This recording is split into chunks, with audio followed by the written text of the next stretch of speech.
competition in North America is this June in Orlando. Your journey begins at xpleague.gg.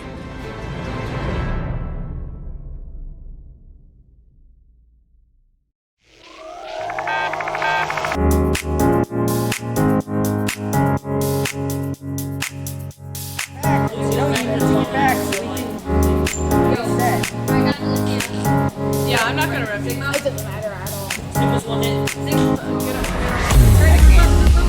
Esports is a multi-billion-dollar industry. We're taking that and we're delivering it to elementary and middle school kids. Yo, you guys are getting pretty wrecked by me. Dad, all right, push up with me, push up with me. We're bridging the gap between conventional athletics and competitive gaming.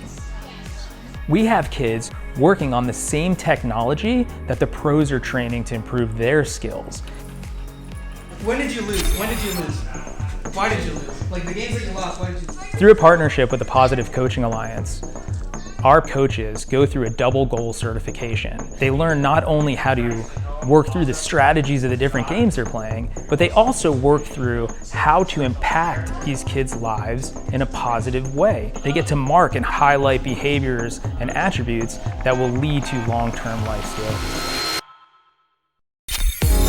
You love being Battle Mercy. Yes, Battle No, it's not. Why don't you tell us your favorite move that Mercy does? So what brought me to XP League is the experience of my children. I had always hoped and wanted them to be a part of a youth athletics team.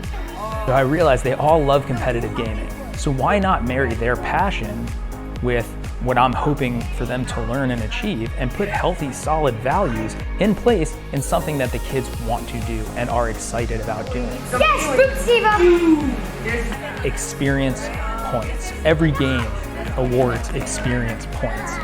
And what we built here is an experience. Professional level equipment, the top tier partners in esports. They're also getting the experience of sportsmanship values, of working with mentors and coaches, and of being part of the team. It's all about the experience. I need you. Nice. Go, group in now. Push in. We don't have to good. Good game. Both teams. And welcome back here to XP League, where we're going to be watching this matchup between the Hanover Horde and the Madison Marvels. Just too excited to wait for the start, so we love to see that. Love to see the energy as a shot just going in, and we're tied up 1-1 here with 3 minutes and 28 seconds left. Hanover Horde trying to clear it out. It's held in by Smallsy, going down to the corner of the Horde zone. Horde trying to clear it up. That's knocked down. Gorilla just misses, goes out to the front, and that's poked on away, and that will be cleared out to the center of the pitch. And a shot kind of angling it, but not able to get enough on it. Red Spacer will send it out. Guard Dog. That gets turned over to Smallsy. Bunch of the hunch. They try to clear that one out. That's held in. Knocked back down to the near wall. Going around the corner, pressing the goal mouth. They'll go out in front. That gets knocked out to the side. Out in front, and now the bunch of the hunch will clear. It's not going to be a tongue poster at all. Smallsy. Coolmer. That's an interesting name as that hits out to the side of the net. Red Space Racer. We'll send that one out to the corner. Try to hit the side of the net. Out in front, not able to go. So joining me is my ever faithful co-host, Quinn. How's it going, bud? Man, it's going great. I'm excited to call some Rocket League here today for the XP League. So far, we're seeing a real back and forth. Both teams kind of going blow for blow as it's early, just 1-1 here. And it seems like a lot of these guys just, they're not really giving an inch in terms of defense. As you can see, no one's really triple committing or making any rash plays. Now they may, going into the side of the net, and the ball will hit out to the side of the corner. Yeah, no, up until that point, we really had a lot of one player at the very least playing that mid mid-court area, trying to not let that defensive play, or trying to not let that offensive play kind of bite them. As a pass out in front, and Butch of the Hunch scores. There you go. There goes that defensive hold that we saw. That was a very heavily defensive match, but eventually Bunch of Hunch able to get through for Hanover Horde and increase their lead to 1. That was a clean pass, too. Not to undermine the shot, but that was put right on the money. As Bunch of the Hunch trying to go off the side of the net, and he scores off the backboard. Man, Bunch of the Hunch just off to the races a little bit here, increasing their lead to 2. Just great pass there. Great. It went in perfectly. You couldn't ask for more if you're Hanover Horde so far. Yeah, you can't. As Hanover Horde now has a 3-1 lead. As a lot of people know, that's a dangerous lead to have in the Rocket League. Especially with 1 minute left on the clock. And it's a game not over just yet. In minute 2, Bunch of the Hunch, and a shot. He scores! What a good setup by Guard Dog off the backboard. And Bunch of the Hunch able to take out the trash. Bunch of the Hunch really just coming through as this team's ace at this point. 3 back-to-back-to-back scores coming out from him, now increasing their lead to 4-1 with 1 minute left on the clock. It is very, very imperative that Madison can come through here and get some points up on the board. And a tear shot going off the roof. They'll get it out to the side. 49 seconds left. And I'm not going to discount Madison Marbles just yet as they get a lob shot in. And they score! Red Space Racer, don't go away just yet. As he said, you don't want to discount Madison. They're showing you why you don't want to discount them there. Getting it in. Bringing their lead within 2. That's what you need with 43 seconds left on the clock. It's still a little bit dire, but you don't want to count them out just yet. Definitely don't. I've seen a couple of teams come back from crazy circumstances before, and I wouldn't be surprised here, but with 30 seconds left, they're going to have to really get on their high horse. You'd expect Hanover to start playing some defense here. Really just defensive commit. Just lock it down on their end. As Poole trying to get a shot off. And a rebound will go out to the Hanover Horde side. Trying to clear it up is Gorilla. Out in front for Bunch of the Hunch. And he scores, getting the insurance 5-2. Yeah, that just about closes the match for Hanover Horde here. 5-2 with 9 seconds left on the clock. It would take an absolute miracle, just back-to-back-to-back scores. It's just about over here. But if you're Madison, you want to go out on a high note to keep that momentum potentially in your favor. Red Space Racer trying to hit it in. Bunch of the Hunch able to turn it aside. And killing it down is Gorilla, but a second too early, so we're still going to have this kind of golden goal. Right now, Hanover Horde, definitely the victor, as they finally kill it down. Bunch of the Hunch, to no one's surprise, getting the MVP of this game. Yeah, no, what we saw there was offensive dominance from Bunch of the Hunch. Really, really just showing what he is capable of offensively. As we cut to the dual cam here. How you doing, Bri? I'm doing great, partner. How are you? Man, I could not be happier right now. We're calling some Rocket League for the XP League as things stand. And, no better day to be doing this right now, man. No better day. No better partner to do it with. Oh, yes. Oh, man. Is that the nickname we're running with? Oh, colorblind. Excuse me. You know it. So, walk me through this first match. We didn't see the first 2 goals, obviously, but going through the rest of the match, I would say that the Hanover Horde, the game plan seemed to be passing to a Bunch of the Hunch. Yeah, no, a Bunch of the Hunch coming through really early as Hanover Horde's ace as a scorer. They started off blow for blow, defensive hold in the 3rd round, but we're just about ready to move into the next game here. We should look for Hanover Horde to keep that momentum moving. As once again, after that 3rd defensive round, they just started piling on the points. And if the Madison Marvels are able to come back here, I think they're going to be doing it on the back of Red Space Racer. He seemed to have ice in the veins when it came to that last minute. We're going to have to see how this thing goes. And for play-by-play, we turn to Colorblind. That we do with Red Space Racer already threatening that goal.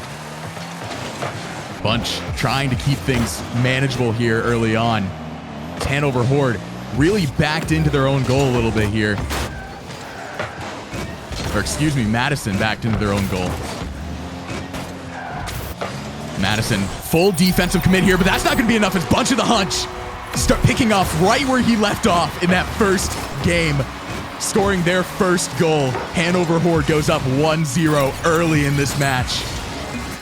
And you know what? You mentioned the full triple defensive commit. Well, on the offensive side, they had a full-on triple commit there, so a turnover would have been very costly, but for Hanover Horde, able to get it done. This Guard Dog with the demo. Or not the demo, excuse me. Guard Dog trying to get into that goal, and he's going to get it. Hanover Horde, the offensive assault continues as they move up 2-0 with 4:14 left on the clock. The game hasn't even started, and it's already a 2-0 lead. Bri, what are we seeing here, man? Man, what we're seeing, I don't know what was cooler, the fact that Guard Dog got his own rebound or the fact that he did it with a Batman battle. That made my day. And right now, what we're seeing is offensive flurry by Hanover Horde. I think the Batmobile is probably my favorite part. As once again, the offensive commit going on Hanover Horde. They are not playing much of a defensive commit at all. Guard Dog is holding on the defensive side a little bit, but man, we have seen an early offensive plays going in the way of Hanover Horde. But Madison looking to change that a little bit as they get the ball going towards Hanover's hide. Bunch of the Hunch, though. Brings it right back over to Madison. The defensive play comes through to make things a little bit more manageable as Red Space Racer and Cool both trying to hold the ball away, and Ghoul's going to be able to hit it towards Hanover's net. Ball up in the air. A little bit of a mosh pit going on here as Guard Dog playing Guard Dog a little bit. Defensive play coming out here from him. The ball is once again over on Hanover Horde's side. Hanover Horde really just trying to prevent any offensive movement from Madison. They have them right where they want them with 3 minutes left on the clock. Couldn't ask for more if you're Hanover Horde. A 2-point lead as Red Space Racer trying to change that to a 1-point lead here. And he's going to go and try and hit that in. He's not going to be able to, though. Guard Dog with the big defensive save for Hanover Horde. And Gorilla bringing out the demo. Samazi goes down. Cool MMR gets the goal, bringing Madison's lead, or excuse me, Hanover's lead to 1. Cool MMR making things a little bit more manageable for Madison here.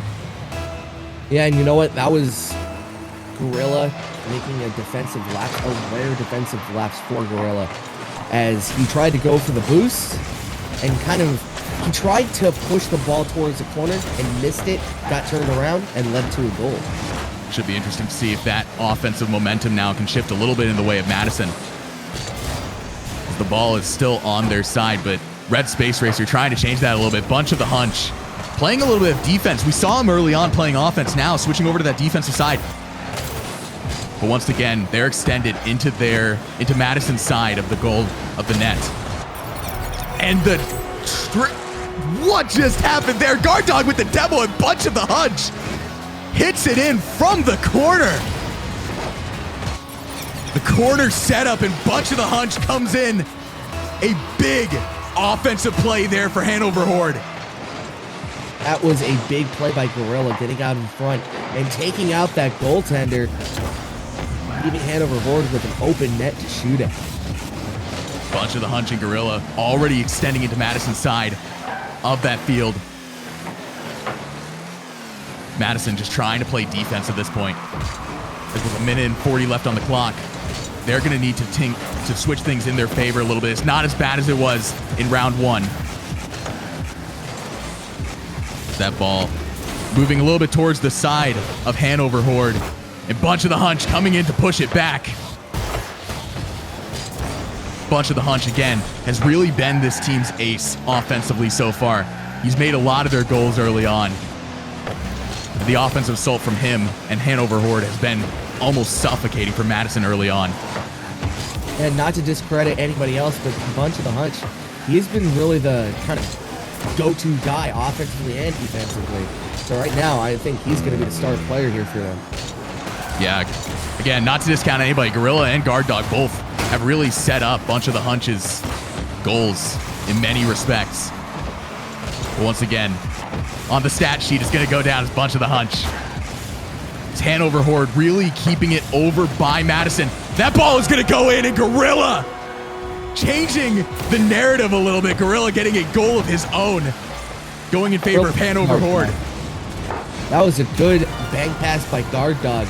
Going off the side of the net, perhaps, maybe not planned, but I'm sure if you ask him, he'll say, oh yeah, that was totally planned. Oh yeah, totally. Kind of like right off the post and right to Gorilla and able to get that one in. And now with 30 seconds left on the clock, Madison is really going to have to switch things in their favor if they want to keep the offensive assault narrative from really building here. And so far, Red Space Racer not able to hit that in. A big defensive hold from Guard Dog there. And the ball switches over to Madison's side. Guard Dog and Bunch of the Hunch trying to make something happen here. But Cool MMR able to get that defensive play. And Red Space Racer coming through with the defensive play as well. 4 seconds left on the clock for Hanover Horde. They're trying to add on to insult to injury. Gorilla. Again, insult to injury. A 5-1 finish for Hanover Horde. Oh my goodness. That was, and to have it be a bank pass too. Have it be a bank pass off the side of the wall. So MVP going to Guard Dog. Bunch of the Hunch not too far behind. And you know what? I feel like in that second game, it was more of a complete team game that allowed this Madison team, or excuse me. Yeah. Hanover, this team to Hanover Horde team. Thank you so much. To kind of uplift themselves above the Madison Marvels. So it's a team game, and it just goes to show why rotation is so important. I feel like the Hanover Horde exquisitely handled their situation, able to get themselves the victory. So right now, it seems to be all Horden. Oh my God, it is all Horde, yes. Again, the narrative definitely did shift. We saw a lot more of team play coming out from the Horde. Now, again, that's not to necessarily say that there wasn't, that it was just Bunch of the Hunch all game, every game in game one, but you had those setups, you had everything like that. But we saw Guard Dog, we saw Gorillas getting some scores on their end, and of course, Guard Dog taking that MVP home. Guard Dog as well, playing some great defense for the Hanover Horde, as Madison just really struggling to get anything going offensively outside of those 1 points that we've seen them get so far. Yeah, and I think the most important thing for that Madison Marvel team, to kind of talk about them a little bit, the most important thing for them was they just didn't get anything settled in terms of offensive. They didn't really set up their offense too well. They were able to get a couple of shots in. They got a couple of goals in. But if you saw the last minute of that first game, that's really how they should have been playing the entire game. So it's going to be interesting to see if they make the adjustment here and are able to kind of, make the shift and get this third game back under their belt. Should be very, very interesting. I'll be taking you guys through play-by-play as they try to get it out in front and is battled away by Gorilla. Smamsy trying to give it out in front to Cool MMR and not able to go. Guard Dog with an excellent save. Really hit that one out there to the center of the pitch. Gorilla down to the corner. Out to the side, banking it off the wall. Has it above the backboard, but not able to do it for the Hanover Horde. Trying to keep it out to the side. Guard Dog. Cool MMR. Turning it over to Guard Dog. Guard Dog leaving it for Gorilla. And the Gorilla shot a good save out to the side. And a rebound going off the backboard of the Madison Marvel side. Out into the corner. Now Guard Dog getting it out in front. Not able to get the one-time in goal. Gorilla just a little bit late for it. Space Racer. He'll hit that one up. Cool and Lamar. Gorilla. Lob shot, and that gets Bunch to the side to Bunch the Hunch. Bunch getting it out to Cool and Lamar. Out to the side, going off the backboard, and a rebound out in front, and a shot off the side of the net, and a rebound off the post and out as Guard Dog has it, and that will be hit to the side by Smomsy. Bunch to the Hunch, getting it out to Gorilla. Held in by Cool MMR at the Hanover Horde side, right in front of their net. Not able to do anything. Gorilla, he'll hit that one out. 3:04 left to go here. Still scoreless as Cool MMR not able to get the hit off. And Guard Dog with a good shot, but a better save by Space Racer. And a rebound will give it out to the side. Gorilla out in front. Bunch of the Hunch off the post. And a rebound out in front. And a shot again off the post. Third rebound. They score! Guard Dog and Hanover Horde gets the game's first goal. Third time is the charm. Each of them took shots. Bunch of the Hunch coming in first. Gorilla's coming in second. And Guard Dog finally able to finish things off for Hanover Horde. Again, it just goes back to that teamwork that we saw. And that is a complete team effort as Bunch of the Hunch turns it over and scores. Good play by Guard Dog to keep that one alive. Full team effort right there in that first goal. Second goal, though, that's all Bunch of the Hunch, man. Fantastic goal from him right off the pitch. As Hanover Horde, all-important second goal here with 2 minutes and 40 left to go. They'll hit to the side. And a rebound for Bunch of the Hunch. He'll lead that one off. And Guard Dog, he scores! Good lob by Bunch of the Hunch. And Guard Dog. This is what we've been seeing this entire game, this entire best of five. It's just Hanover Horde. You get to a point with them where they start clicking on all cylinders, and the offensive assault comes through. Bamsey will try to hit that one across. Out to the side. Still in the Madison Marvel zone. That'll be hit up by Red Space Racer. Cool MMR trying to come in. Gorilla. Out to the side. Trying to hit that one up. They'll play it back into the Madison Marvel zone. Bunch of the Hunch. Dripping it out in front of the backboard, but not able to get anybody out in front. And good defensive play by Marvels to keep that one out. Guard Dog with a shot saved by Space Racer. Trying to clear it, held in by Bunch of the Hunch. Hunch trying to give it out to Gorilla, and that's not going to go. And a rebound for Guard Dog, and that will be hit to the side. Now to the near wall. Bunch of the Hunch. Through the corner, trying to go up the side of the wall. That is thwarted by Red Space Racer.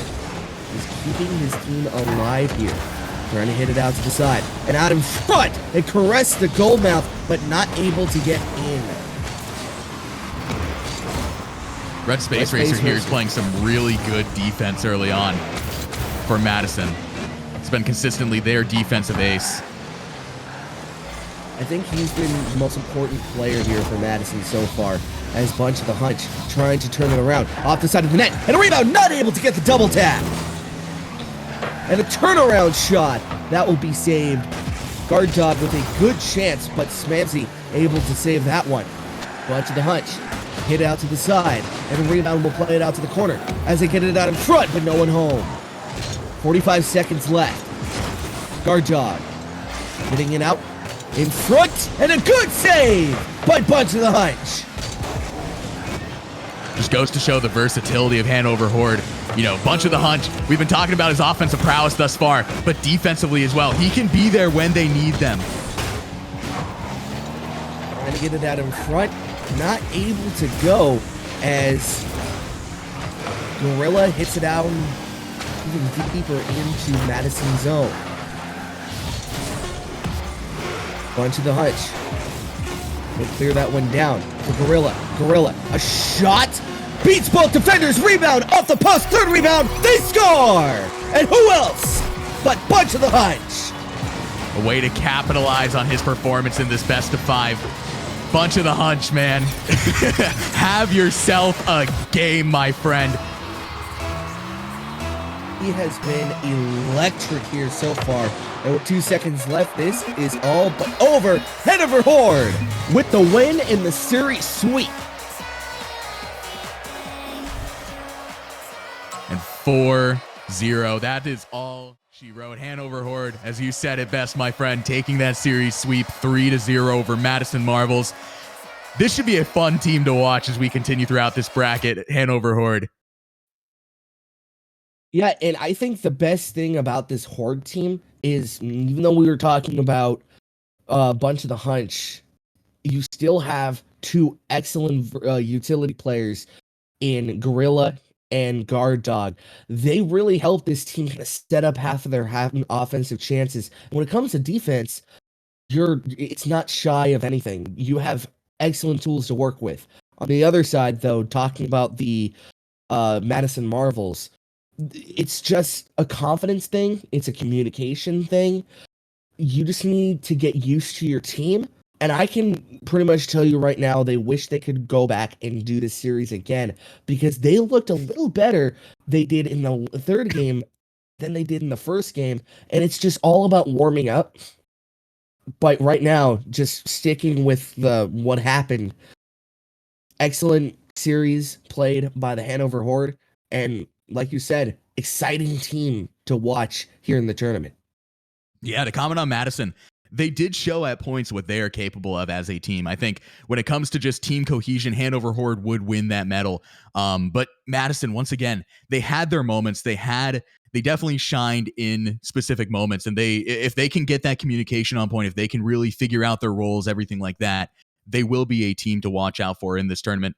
But Hanover Horde just really able to just the versatility, I think, is what we need to comment on most. You know, we saw a bunch of the hunch, again, just going on an all-out offensive, whatever you want to call it. He was their ace on offense, but he was able to play defense as well. And Gorillas and just everybody can, there's a lot of versatility there. And you can expect, you know, if things go awry, you can expect either of the three players to make a play when needed.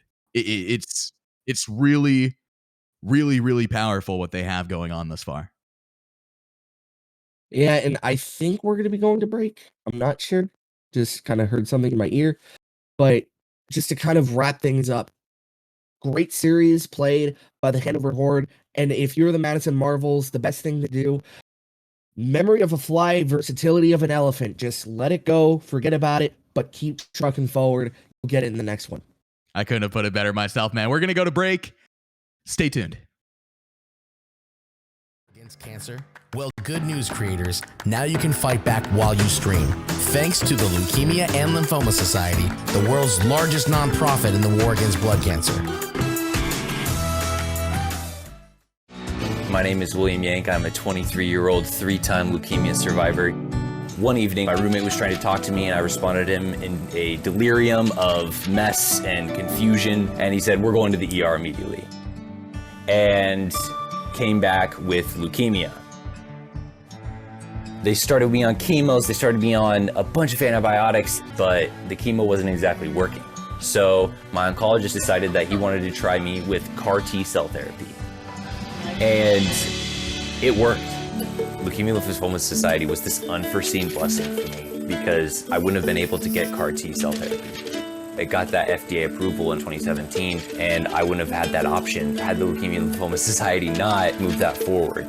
We are about 9 months and feeling very healthy, strong, and I live.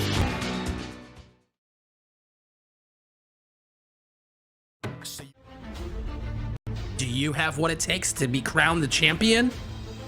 The largest youth esports competition in North America is this June in Orlando. Your journey begins at xpleague.gg.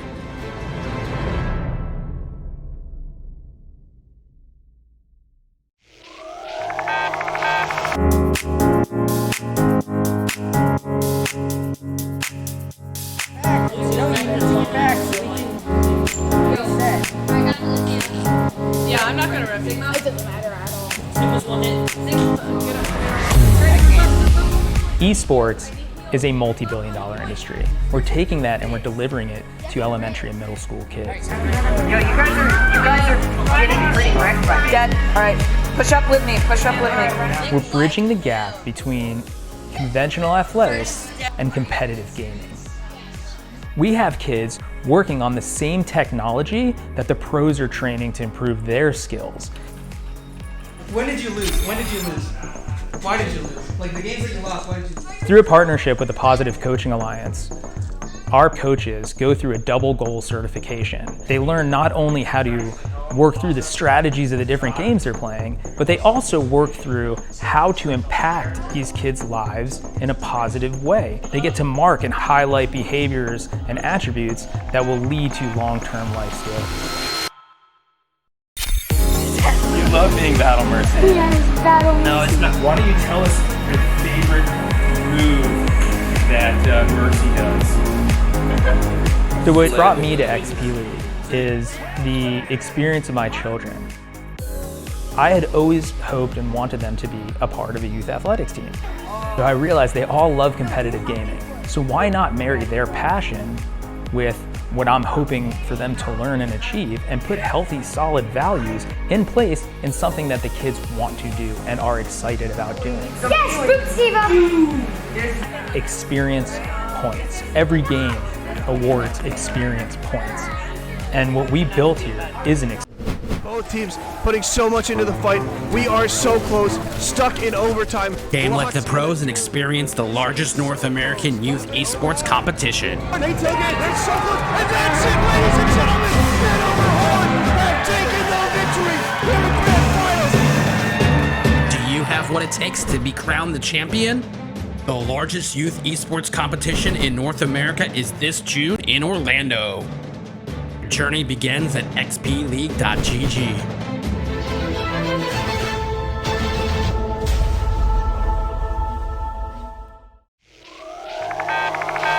I'm the coach for XP League, and I'm looking forward to having an impact on these kids' lives. I've been playing video games competitively since 9th grade. I'm now 21 years old, and I've never really got to be a part of a team. Today you guys are here for tryouts. Now you might be feeling nervous, but don't worry. Everybody makes a team. Tryouts is not about kicking you out if you're not good at the game. The only thing this is about measuring where you are at right now so we can focus on how we can help you improve throughout the season. Esports promotes cognition in the sense that there's multiple ways to win a game. There's not one set way that you can win a match. The meta in Overwatch varies. It depends on the game. The games change all the time, and every game is different. It has its own special, unique characteristics. Here we go. 1, 2, 3. Keep your hands straight. Keep your hands straight. For our practices, we aren't focused necessarily on who we're playing against, just how we can adapt our strategy towards the game. What we teach the kids when we're coaching is that there's another human being on the other side of that computer, and to treat everyone with respect. I have my ultimate. Perfect. Keep going. Keep going.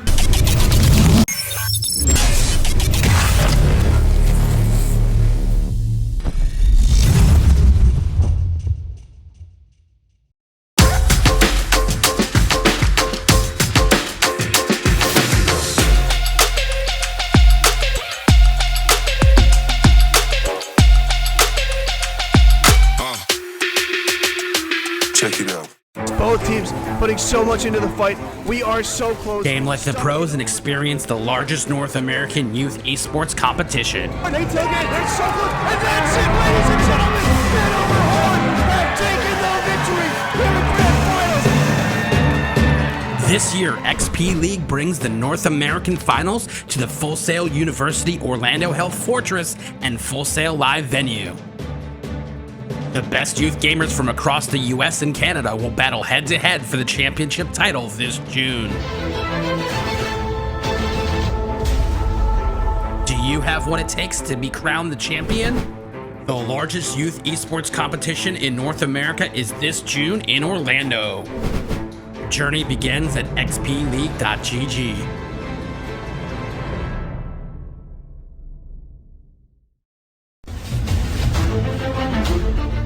Do you have what it takes to be crowned the champion? The largest youth esports competition in North America is this June in Orlando. Your journey begins at xpleague.gg.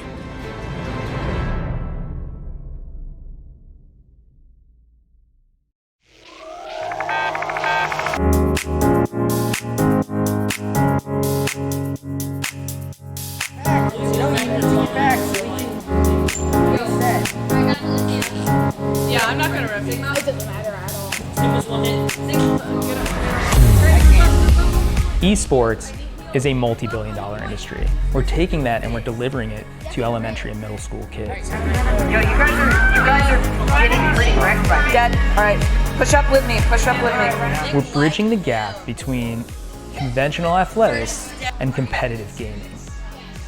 We have kids working on the same technology that the pros are training to improve their skills. When did you lose? When did you lose? Why did you lose? Like the games that you lost, why did you lose? Through a partnership with the Positive Coaching Alliance, our coaches go through a double goal certification. They learn not only how to work through the strategies of the different games they're playing, but they also work through how to impact these kids' lives in a positive way. They get to mark and highlight behaviors and attributes that will lead to long-term life skills. You love being Battle Mercy. Yes, Battle Mercy. No, it's not. Why don't you tell us your favorite move that Mercy does? So what brought me to XP League is the experience of my children. I had always hoped and wanted them to be a part of a youth athletics team. So I realized they all love competitive gaming. So why not marry their passion with what I'm hoping for them to learn and achieve and put healthy, solid values in place in something that the kids want to do and are excited about doing. Yes, Fruit Experience points. Every game awards experience points. And what we built here is an experience. Professional level equipment, the top tier partners in esports. They're also getting the experience of sportsmanship values, of working with mentors and coaches, and of being part of the team. It's all about the experience. I need you. Nice. Go. Group in now. Push in. We don't Good game. Both teams putting so much into the fight. We are so close, stuck in overtime. Game like the pros and experience the largest North American youth esports competition. They take it, they shuffle it, and that's it, ladies and gentlemen. Hanover Horn have taken the victory in the grand finals. Do you have what it takes to be crowned the champion? The largest youth esports competition in North America is this June in Orlando. Your journey begins at xpleague.gg.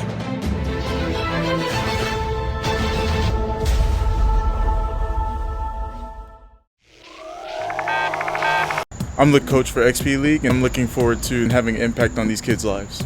I've been playing video games competitively since 9th grade. I'm now 21 years old, and I've never really got to be a part of a team. Today you guys are here for tryouts. Now you might be feeling nervous, but don't worry. Everybody makes a team. Tryouts is not about kicking you out if you're not good at the game. The only thing this is about measuring where you are at right now, so we can focus on how we can help you improve throughout the season. Esports promotes cognition in the sense that there's multiple ways to win a game. There's not one set way that you can win a match. The meta in Overwatch varies. It depends on the game. The games change all the time, and every game is different. It has its own special, unique characteristics. Here we go. 1, 2, 3. Keep your hands straight. Keep your hands straight. For our practices, we aren't focused necessarily on who we're playing against, just how we can adapt our strategy towards the game. What we teach the kids when we're coaching is that there's another human being on the other side of that computer, and to treat everyone with respect. I have my ultimate. Perfect. Keep going. Keep going.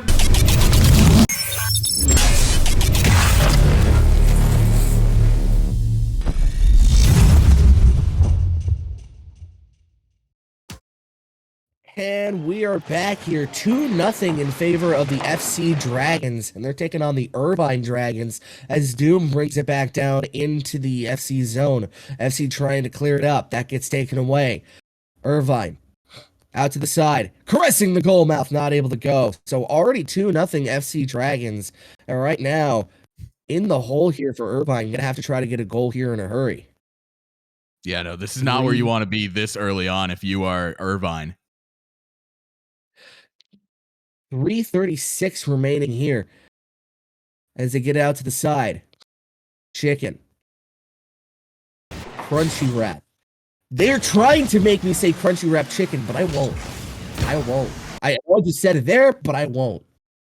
You'll say it. Chicken. He passes it off to Doom. FC Maxi trying to hit it out to the side of the net. Caressing the goal mouth again off the backboard. Fat Hubert not able to go. Crunchy Wrap. Chicken. Dang it! Told you. He'll hit it down to the side of the corner. Fat Hubert. Try to hit, you know why they call him Fat Hubert? Because he eats too much Crunchy Wrap chicken, bro.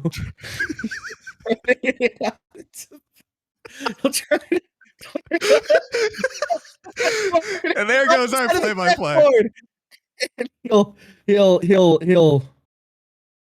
I'm sorry. Crunchy Wrap. He'll get it out to the side. Into the corner. Now we have the beautiful HUD brought back in here, and you can see the score as Irvine gets another goal. Or excuse me, FC gets another goal. A lot more manageable now for Irvine as Falls Church giving up their first goal of the game. They kept it honest defensively for a while there, but you know, sometimes bend don't break breaks. Yeah, and I think that's the you can't say it any better than that. When you test these guys enough, sometimes when you play with fire, you'll get burned. Chicken, not able to go. Crunchy Wrap. We'll try to hit it up. Taken away by Maxi. Maxi. We'll bring it out to the side. Doom. Aerial shot. Trying to go off the backboard. The side. Rebound out in front. Not able to go. Irvine just that far from tying it. Here it's best of 5. 1 minute 42 left. Trying to center it out in front. Chicken able to get it around. Chicken trying to clear. Doom with the chase. Fat Hubert will not get it. Kind of a little fake out as he goes off the roof. Out to the side of the net. And a rebound out in front. Trying to get it in. And that one will be shot wide by Fat Hubert. Now into the corner. Held in by Doom. Doom, lob pass trying to find Fat Hubert. Hubert, diagonal shot, trying to get it back into the FC zone. And then the shot from FC will be swat on the side by Doom. Boy Killer, not able to go. Fat Hubert, and a shot off to the side, and a rebound. It'll go out to the side. Crunchy Wrap, not able to hold it. And now back into the corner. And a shot scores! FC Boy Killer. 2 goal lead again. That was a nice shot in from Boy Killer. Just not much else you could ask for there. Very tight hold to fit that in, and he did it. 53 seconds left. That Hubert not able to go. Out to the center of the pitch. FC Max. Guiding out to the side. Doom. Now into the corner. FC Boy will clear it back into the Irvine zone. Irvine trying to muster up the defensive courage to clear this thing with 25 seconds left. Clutch Wrap. That Hubert trying to get it out. It'll be FC Maxi. Met up by Doom head on. And now Doom will send all the way back into the FC zone, but FC will just clear it back the other way to Chicken. Chicken and Fat Hubert. And turning it over, FC Boy scores! Adding insult to injury there, FC Boy with the back-to-back scores for Falls Church. 5 seconds left on the clock. It's all but over for the Dragons in game 1. The Irvine Dragons in game 1. Do win. 4-3, and you're right, it's all but over for both Dragons as Irvine Dragons will take the win, or excuse me, the FC Dragons will take the win, and the Irvine Dragons will drop game number 1. And in that game, I feel like FC Boy Killer, man, he was the kind of ace up the sleeve. Not exactly like last game where it was Bunch kind of putting the team on his back.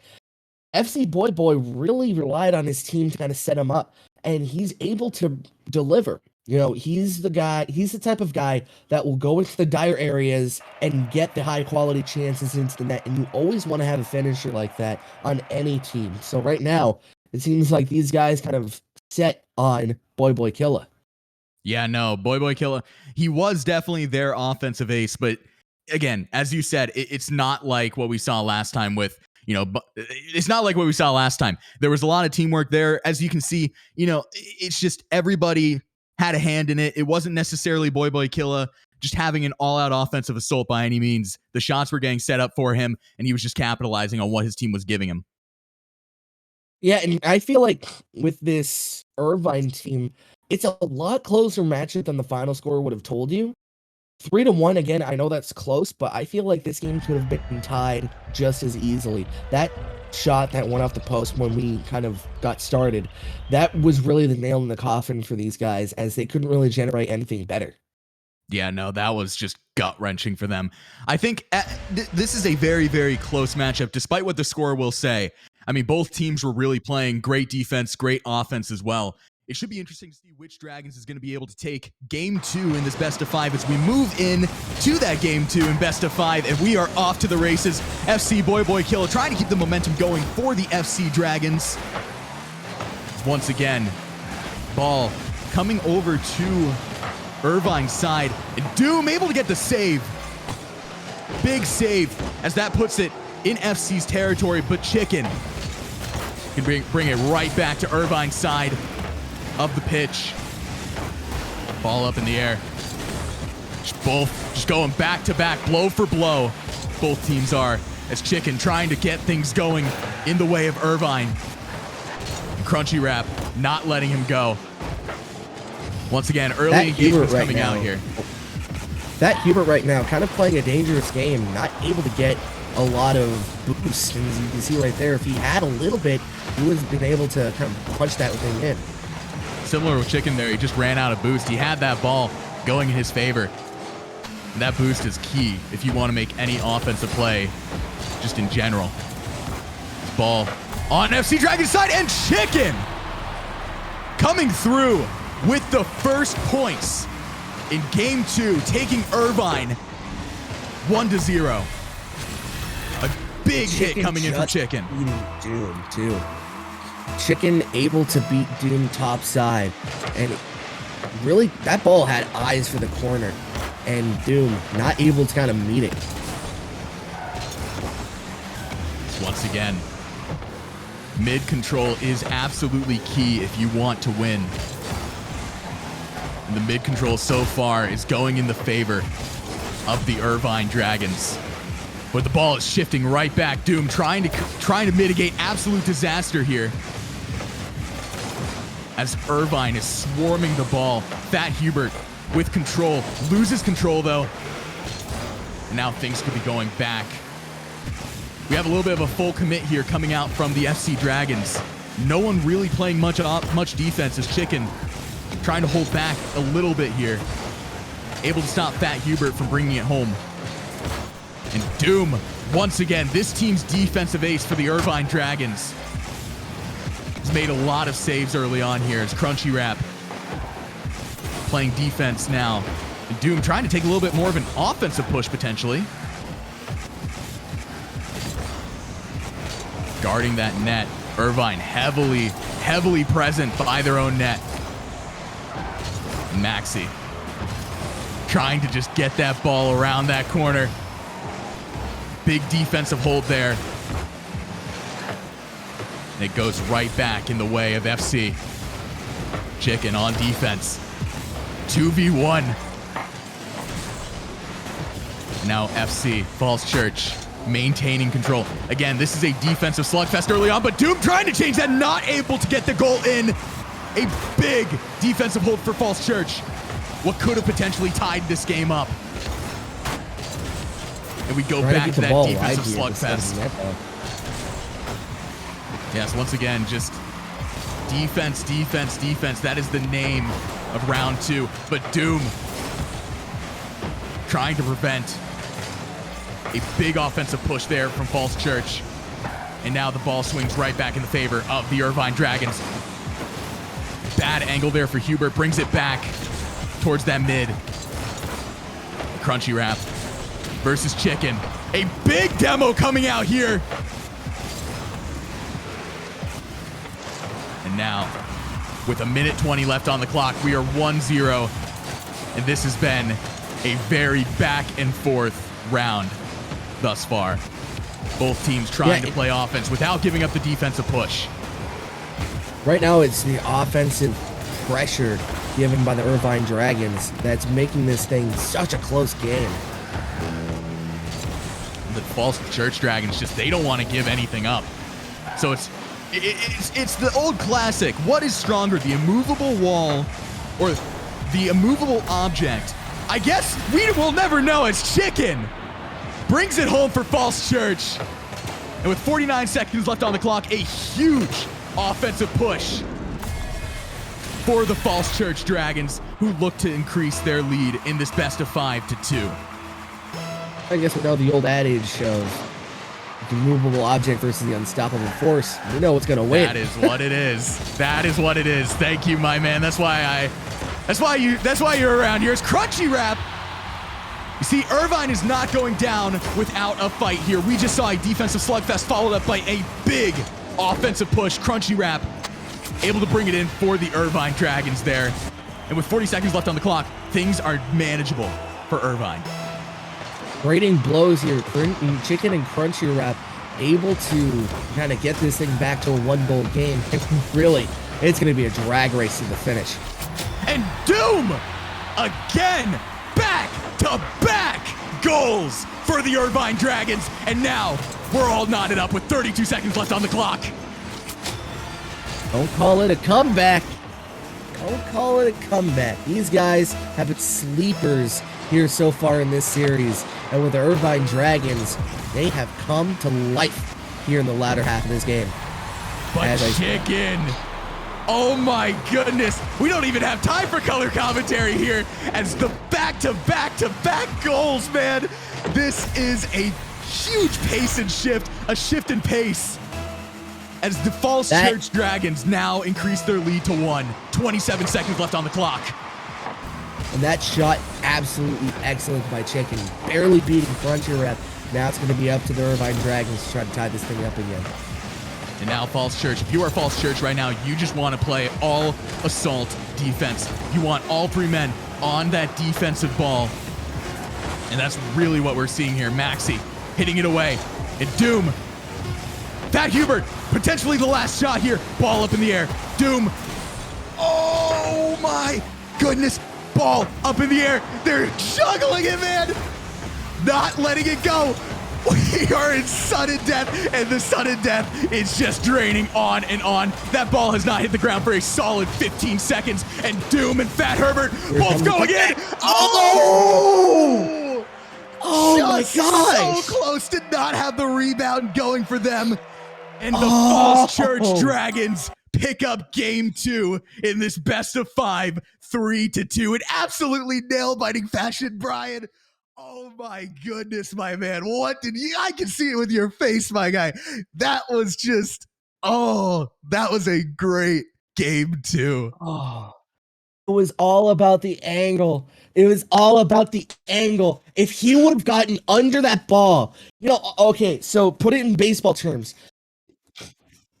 To put it in the baseball terms, the batter just got over the ball and grounded it out. With this specific play, he should have went under the ball, gave a little bit more life, and it would have been in the back of the net. It bounced.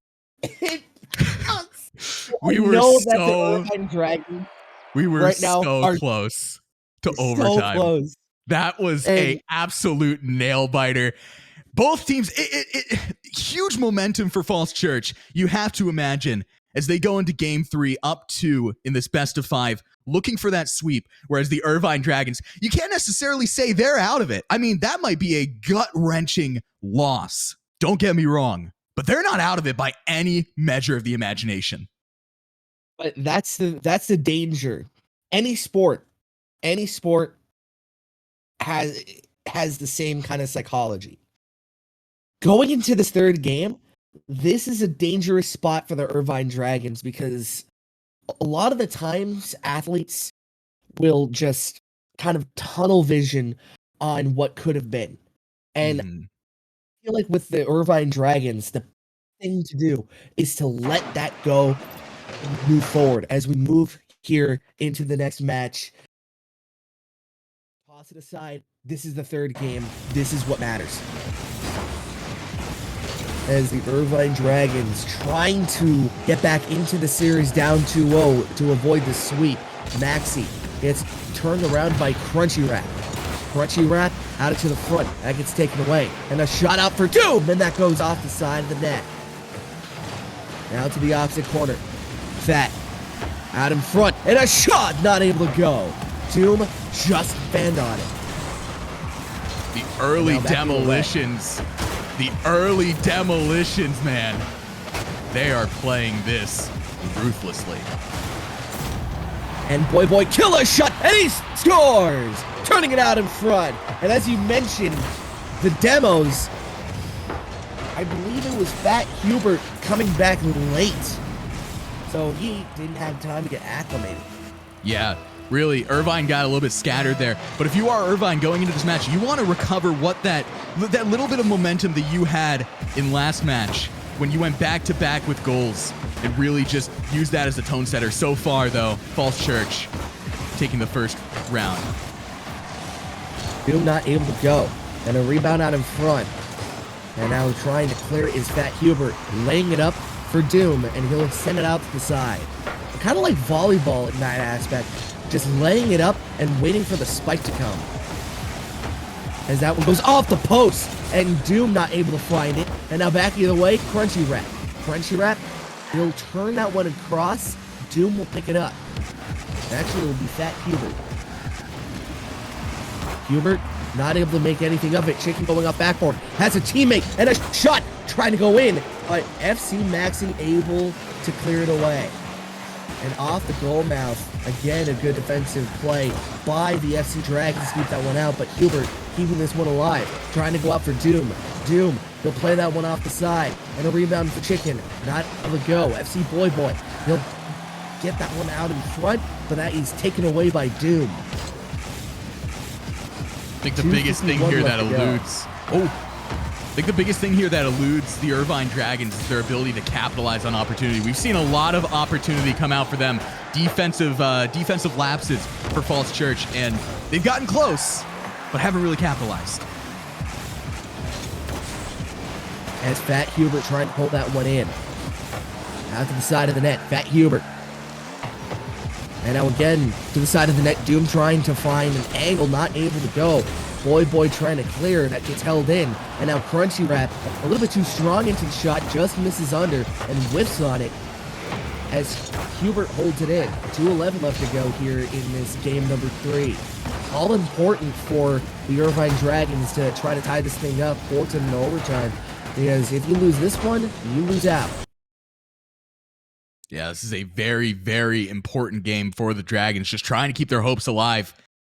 With 1:52 left on the clock, with 1 point in the way of Falls Church, it's still very manageable for Irvine. Doom off the side of the net, and a rebound out in front, not able to go. Chicken with a good save. Crunchy Wrap. He'll try to hit that one up. Fat Hubert. Out to the side, trying to find Doom, and that one will be blocked to the side. Doom. Turning it over, Fat Hubert. Doom. He'll try to hit that one across to Hubert. Hubert nudged on by Doom. Here comes Hubert, a shot, and that's a good save by Maxi. Crunchy Wrap holding it in. Off the side of the corner. And a centering try, not able to go, no one home. Fat Hubert into the corner. With 1 minute left on the clock, it feels like game 2 all over again. Just the defensive slugfest. Both teams not wanting to give up a single inch. And now FC Dragon getting a little bit of a breather as Boy Killa able to clear it. Boy centering, taken away by Crunchy Rat. Rat out in front, and a shot and a good save. And a rebound, 30 seconds remaining. Fat Huber out in front, and Doom again whiffs on it. Doom gets demoed, and that's a huge demo with 20 seconds left. Doom getting back into the game. He'll clear that one to the side, 15 seconds left. And if you're Irvine, you're going to have to strike now. But that's not going to help as that shot just goes wide. And the rebound will play it out to the front. And a shot that'll get saved by Crunchy Rat. Rat needs to get this thing in the air. Doom, he'll play that one off the corner, off the side of the wall. And now again, Doom, out of front, and a shot! And that gets saved by Chicken! We'll put the save from Crunchy Rat. Trying to kill it out to the side, and that one will fall. FC Dragons with the win. Yeah, once again, just it became an all-out defensive slugfest for almost the entire game. In game 2, we did see it switch offensively. We had that offensive pop-off, but really just a big defensive hold from both teams. Irvine not able to capitalize in any offensive manner, and it brings FC Dragons this best-of-5 series 3-0. That one was absolutely close, and I feel like if you just change the angle of that shot in game 2, we have a completely different series. Completely different series. But Absolutely. Again, it's the sports psychology that brings it back. They didn't let that loss dictate their game. They didn't throw in the towel. They were just trying to put the ball in the net. That's what they were trying to do. They weren't able to tie it up, but to have a 1-0 loss and a loss like you saw in game 2, it's not like you lost this series. You did lose the series, but it's not like you gave up the series, I should say. Yeah. They tried kept it their close. best. Kept it close. Exactly. They kept it close.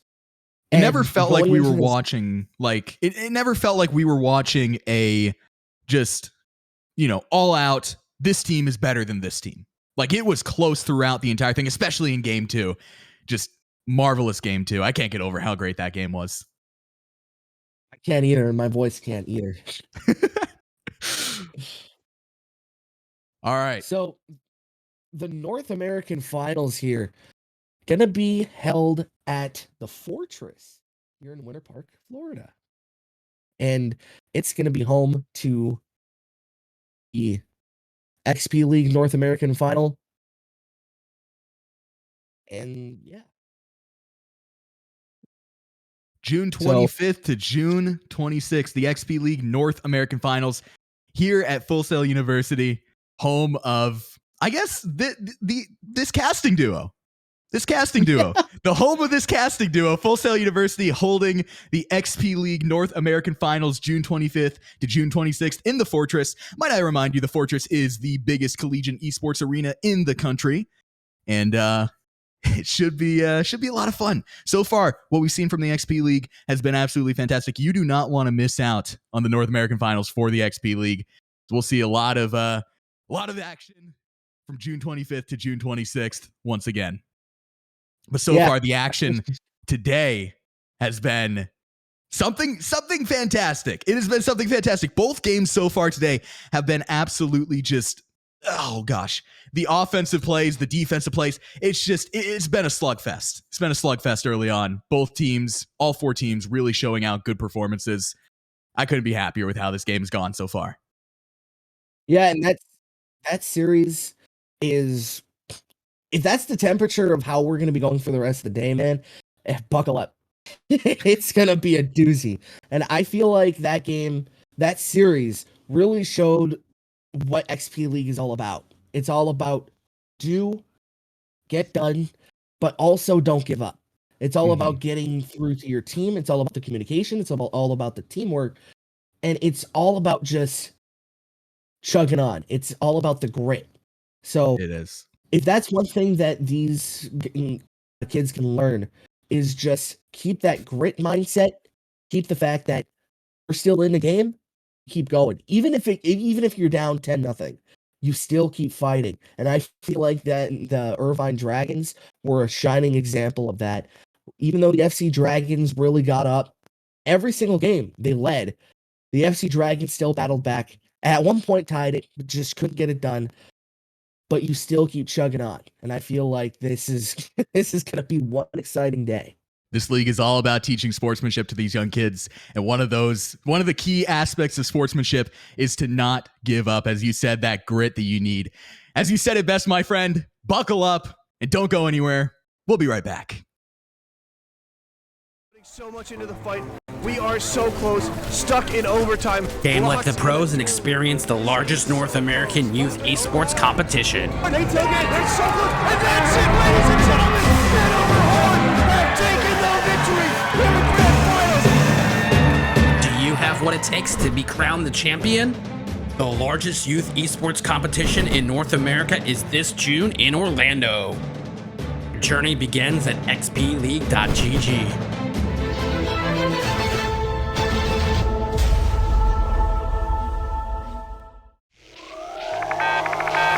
I'm the coach for XP League, and I'm looking forward to having an impact on these kids' lives.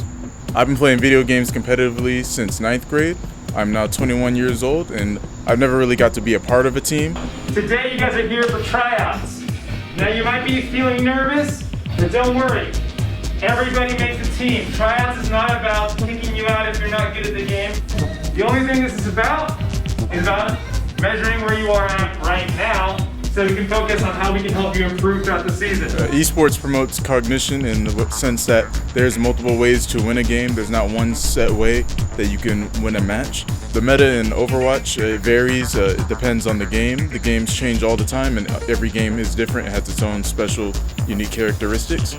Here we go. 1, 2, 3. Keep your hands straight. Keep your hands straight. For our practices, we aren't focused necessarily on who we're playing against, just how we can adapt our strategy towards the game. What we teach the kids when we're coaching is that there's another human being on the other side of that computer, and to treat everyone with respect. I have my ultimate. Perfect. Keep going. Keep going.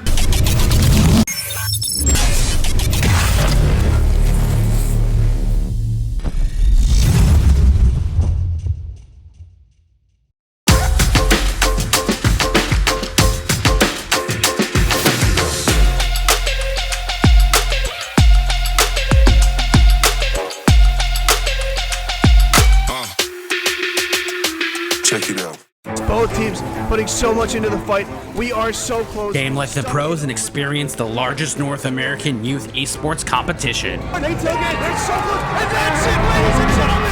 Hanover Horn have taken the victory in the grand finals. This year, XP League brings the North American Finals to the Full Sail University Orlando Health Fortress and Full Sail Live venue. The best youth gamers from across the US and Canada will battle head-to-head for the championship title this June. Do you have what it takes to be crowned the champion? The largest youth esports competition in North America is this June in Orlando. Your journey begins at xpleague.gg.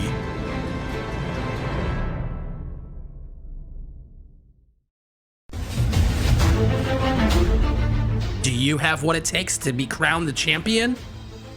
The largest youth esports competition in North America is this June in Orlando. Your journey begins at xpleague.gg.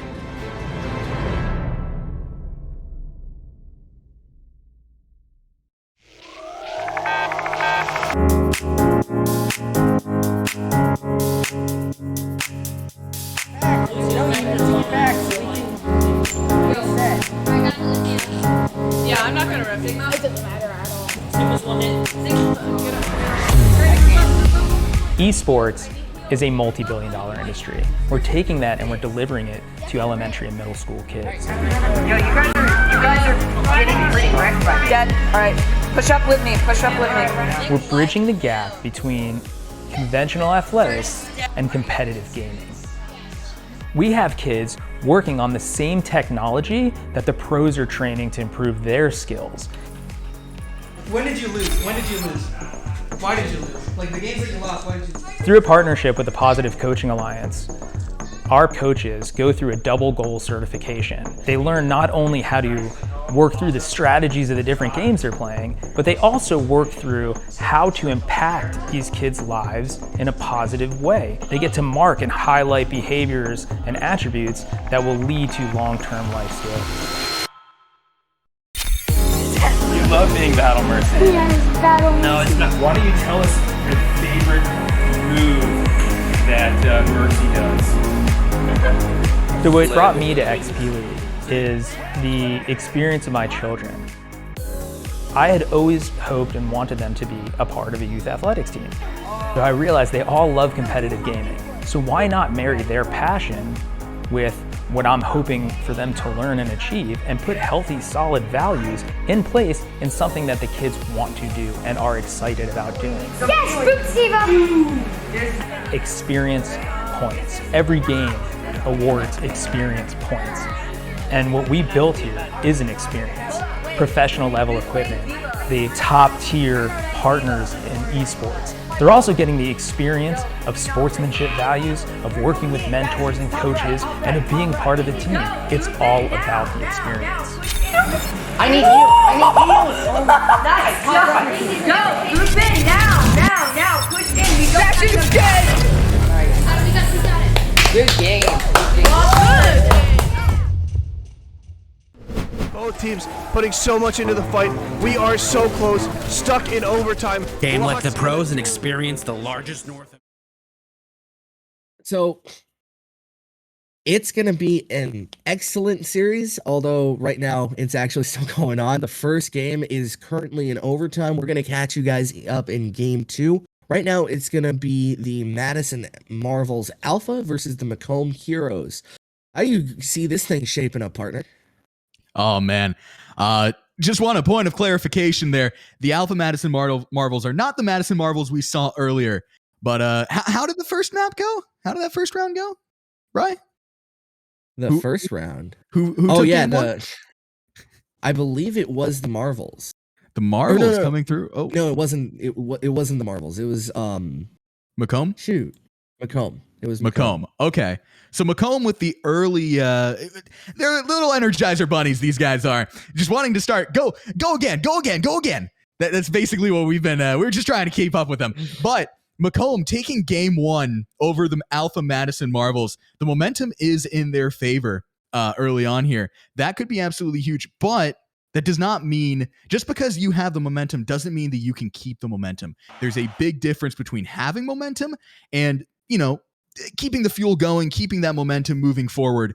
You can lose momentum. So it could go either way. We're only through game 1. We're entering game 2 in a matter of moments here. Should be a lot of fun nonetheless. That was a little bit of a nothing answer. I apologize. Yeah, we couldn't really see it, but it's all right. Yeah, we'll catch up. We'll catch up. And I think the best thing to kind of project is the kind of length of the series. Whereas sometimes in Rocket League you have best of 3s, and then you have other times best of 5s, and when you get to the real serious stuff, best of 7s. So getting back into this one, the Macomb Heroes with the first game win. And right now, partner, it looks like they're kind of dominating this. Yes, the Macomb Heroes early on here. Just game 1 goes in their favor. And now we're on to game 2, and they're looking to keep that momentum moving early here. 4 minutes and 30 seconds left on the clock. Dap. Someone named DJT. Can he bring it in? No, a big defensive hold there for the Alpha Madison Marvels. Say that 3 times fast. And once again, the Macomb Heroes keeping that momentum moving, bringing out the first points in game 2. 1-0 now. A little bit of some splash. A splash from Macomb. Man, that is such a drippy celebration. Oh, the water puns, my man. The water puns. I have dad jokes for days, and no one can stop me. Oh. Once again, defensive congestion here. Ball is heavily present over on McComb. McComb just trying to keep things away, trying to mitigate disaster and keep their lead early on here. Big defensive hold. Neon Ridge going for the shot, not able to bring it home as Dap Dap playing up close. DJT following him up. And Rick playing that defensive role that we've seen him play early on here. Actually, a full extension coming out here from McComb, it looks like. And it seems like with the kind of burst of offense versus defense, the Macomb Heroes, they're really edging on the offensive side, even though they're up by 1. Yeah, no, it's really just, they want to pile on the points. Like, they want style points. No mercy is what they operate as. It's Macomb. There's no mercy. Congestion at the middle point. Now the ball is over by Alpha Madison Marbles. They're just trying to keep things from going catastrophic here. As a 1-point lead, very manageable. 2-point lead, you're starting to dig yourself a little bit of a hole here. And DJT attempted to dig that hole for the Alpha Madison Marbles. Not going to be able to, though, as a 3-man defensive hold coming through for the Marbles. Damp Jackal able to stop the momentum of the ball, but Jester, oh my goodness, Rick bouncing off of that net, of that rim. And now, ball goes back towards Macomb. And the Marvels are looking to make an offensive push here. No one guarding that goal. All 3 committing over towards the goal. Now they back off just a little bit. DJT holding that defense. And now Dap Dap trying to push things back. DJT almost with the angle there. And now the Marvels trying to push things back towards the Macomb sideline. Rick holding that defensive hold like we've seen him do almost this entire game. And Dap Dap, offensive play, but Jester coming through with the big save there. And now Rick is extended. Looks like the Macomb Heroes playing a huge offensive commit here. Rick will come back, though. And now a big offensive commit. Once again, a full commit on offense, but that ball does cause the Macomb Heroes to take a step back from that offensive commit. A big demo coming out here. Rick going down, and that defensive line is no more. And another demolition. Oh my goodness. The Alpha Madison Marvels are not going down without a fight. It might be 1-0 in favor of Macomb, but those demolitions are coming out. They are playing some nasty Rocket League right now. 40 seconds left on the clock. Alpha really has to go for that offensive play here. With the ball on their sideline, things are looking dire. DJT playing defense now, switching out with Rick. And Dap Dap pushing it back towards the Marvel side. A big defensive hold here as Dap Dap is absolutely surrounded by the Alpha Madison Marvels. And now Rick, a full commit from both teams. Full defensive commit, full offensive commit, and Neon Ridge has the shot. Oh, it bounces off. Oh my goodness, and it goes in. Jester comes through with the goal. 9 seconds left on the clock, and it's 1-1. We are all not enough, and overtime looks like it could potentially come through in game 2. That was clutch. Going off the side of the bar and in. Wow. It looked tied all up with but less than lost. 10 seconds. It looked all but lost there. And Dap Dap trying to get things in. Oh! It was in and out, and we move to overtime. Oh my It was a goodness. goal These line last 30 stand. seconds. Oh, the save. The save. Oh my gosh. And now we move to overtime with there's no time in overtime. It doesn't matter. This game could go on forever. It doesn't matter. And the defensive hold coming out for the Alpha Madison Marvels. Macomb trying to take a shot there. Not going to go through. Now we are just about 30 seconds into overtime. No movement. I'm just still stuck on the fact that the Alpha Madison Marvels managed to force this overtime match. As Dap Dap playing some defense here. The Madison Marvels have the ball where they want it. Neon Ridge pushing it back. We saw him do it once. We saw him set up a shot once. Can he do it again and bring home game 2 for the Alpha Madison Marvels? That is what we will wait to see. There's one Jester, one man, one band, one Jester, and game 2 goes to the Alpha Madison Marvels. How? Oh my God. That. Oh man. You know what? I thought we saw the best game. I thought we saw the best game last round. I was wrong, and I will raise my hand and say that's on me, Chief. That was the game of the tournament so far. Wow. This tournament just keeps getting better and better, man. The XP League is showing what it is capable of. These kids are absolutely just putting on a show for us. And as casters, thank you. This has been game 2. My voice is not going to love you guys tomorrow, but I love you guys now. Oh, man. Oh, my goodness. Game 2 going in favor of the Alpha Madison Marvels, who in the final 30 seconds there just clawed their way out of what was almost assured defeat. It was all Macomb. All Macomb for the first 4 minutes and 30 seconds. And then Alpha Madison said, we're not going down without a fight. They get that rebound off of that. What a game. As we move to game 3 with the series knotted up once again at best of 5. So we will be seeing game 4 no matter how this shakes out. And with the way things are going right now, we could even see a game 5. These teams feel really, really close in terms of just overall skill. And not only that, you look at the kind of do or die mentality of the Madison Marvels. With the series tied, this turns into a best of 3. So it's going to be a firefight for sure as the Macomb Heroes trying to come back after that game 2 loss. They'll get it back in. Dap Dap. He'll hit that one up to the side, gets it rocked off his car. He'll get out to the corner. Macomb trapped in their own zone.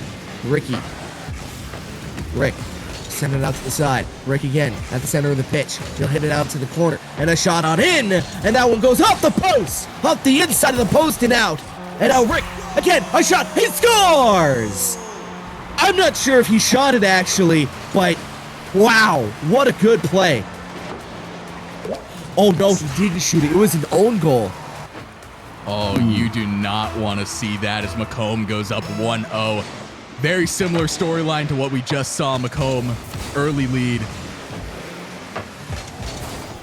Yeah, and I feel like that one, it wasn't even, you know, a shot that kind of should have went in.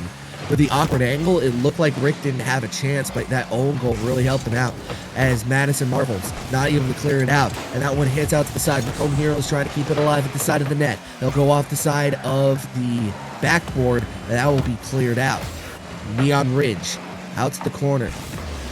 Now into the Macomb side. Damp Jack. Caressing the goal mouth. Out in front, trying to die it out in front. That gets taken away. Dap Dap holds it in. They'll get it to one Jester. Jester down the line, not able to get it back. And now Damp Jack. He'll hit it out to the corner. Macomb trapped in their own zone again. Madison Marvels threatening to tie here with 3:17 left. Still a lot of league left to be played. But one Jester bouncing it out in front, not making it easy for the Macomb Heroes or the Alpha Madison Marvels. If we learned anything from game 2, it is not over until it is over. And the Marvels could very well swing things back in their favor here. It's only 1 point. It's only 1 point. Now, Macomb trying to play this one back in. They have it back in their own zone. Someone named JT. He'll play this one up. There's one thing we've learned about Madison is the fact that they love their demos. They took out Dap Dap there. That could have been absolutely huge for Madison. Dap Dap out to the corner. And now going off the side of the net. Rick holding it in. 2:16 left to go. So time winding down gradually, but still a lot of time left here for these Alpha Madison Marvels to kind of try to tie this thing up. Someone named JT holding it in though. McComb trapping at Madison back in their own zone. Out in front, Dabjack trying to clear. Dabjack has a chance and a shot, and that will go off the side of Rick.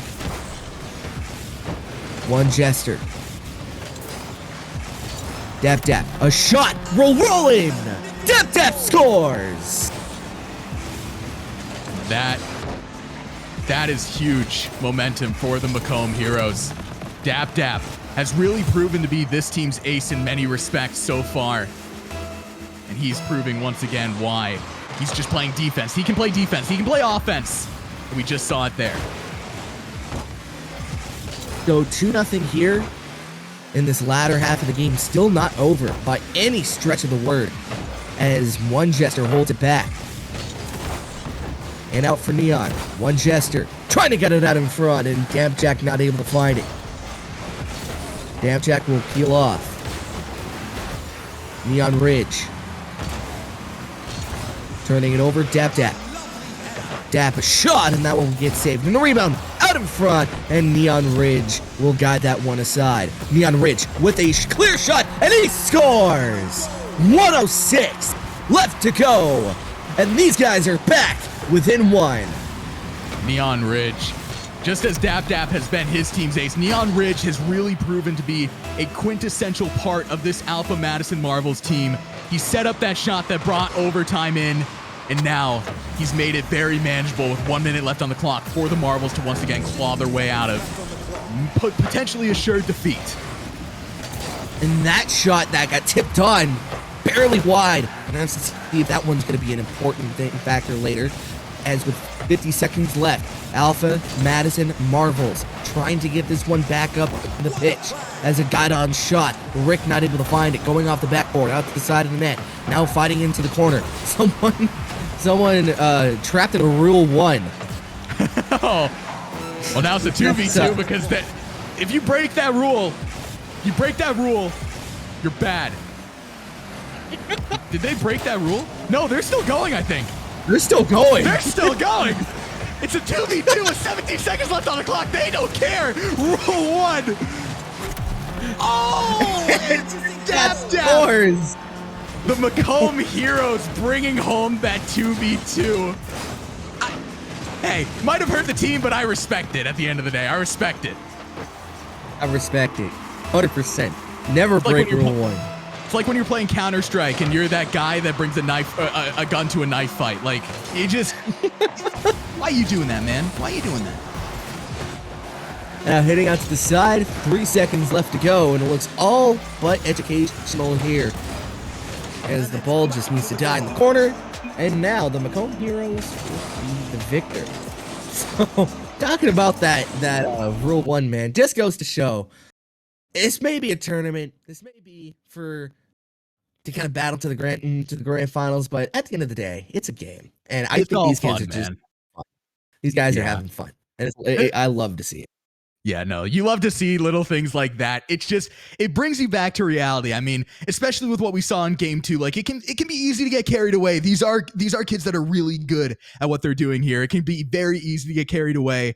But at the end of the day, it goes to show what this league stands for. This league is all about fun. This league is all about teaching these kids sportsmanship. And that was sportsmanship right there if I've ever seen it in Rocket League. That was a quintessential, I love that word, quintessential is part of my name. Quintessential display of sportsmanship. And Brian, you good over there, buddy? Quintessential. Yeah, I don't know. With my drip joke and your Quinn joke, I don't know. We got dad jokes for days. Dad.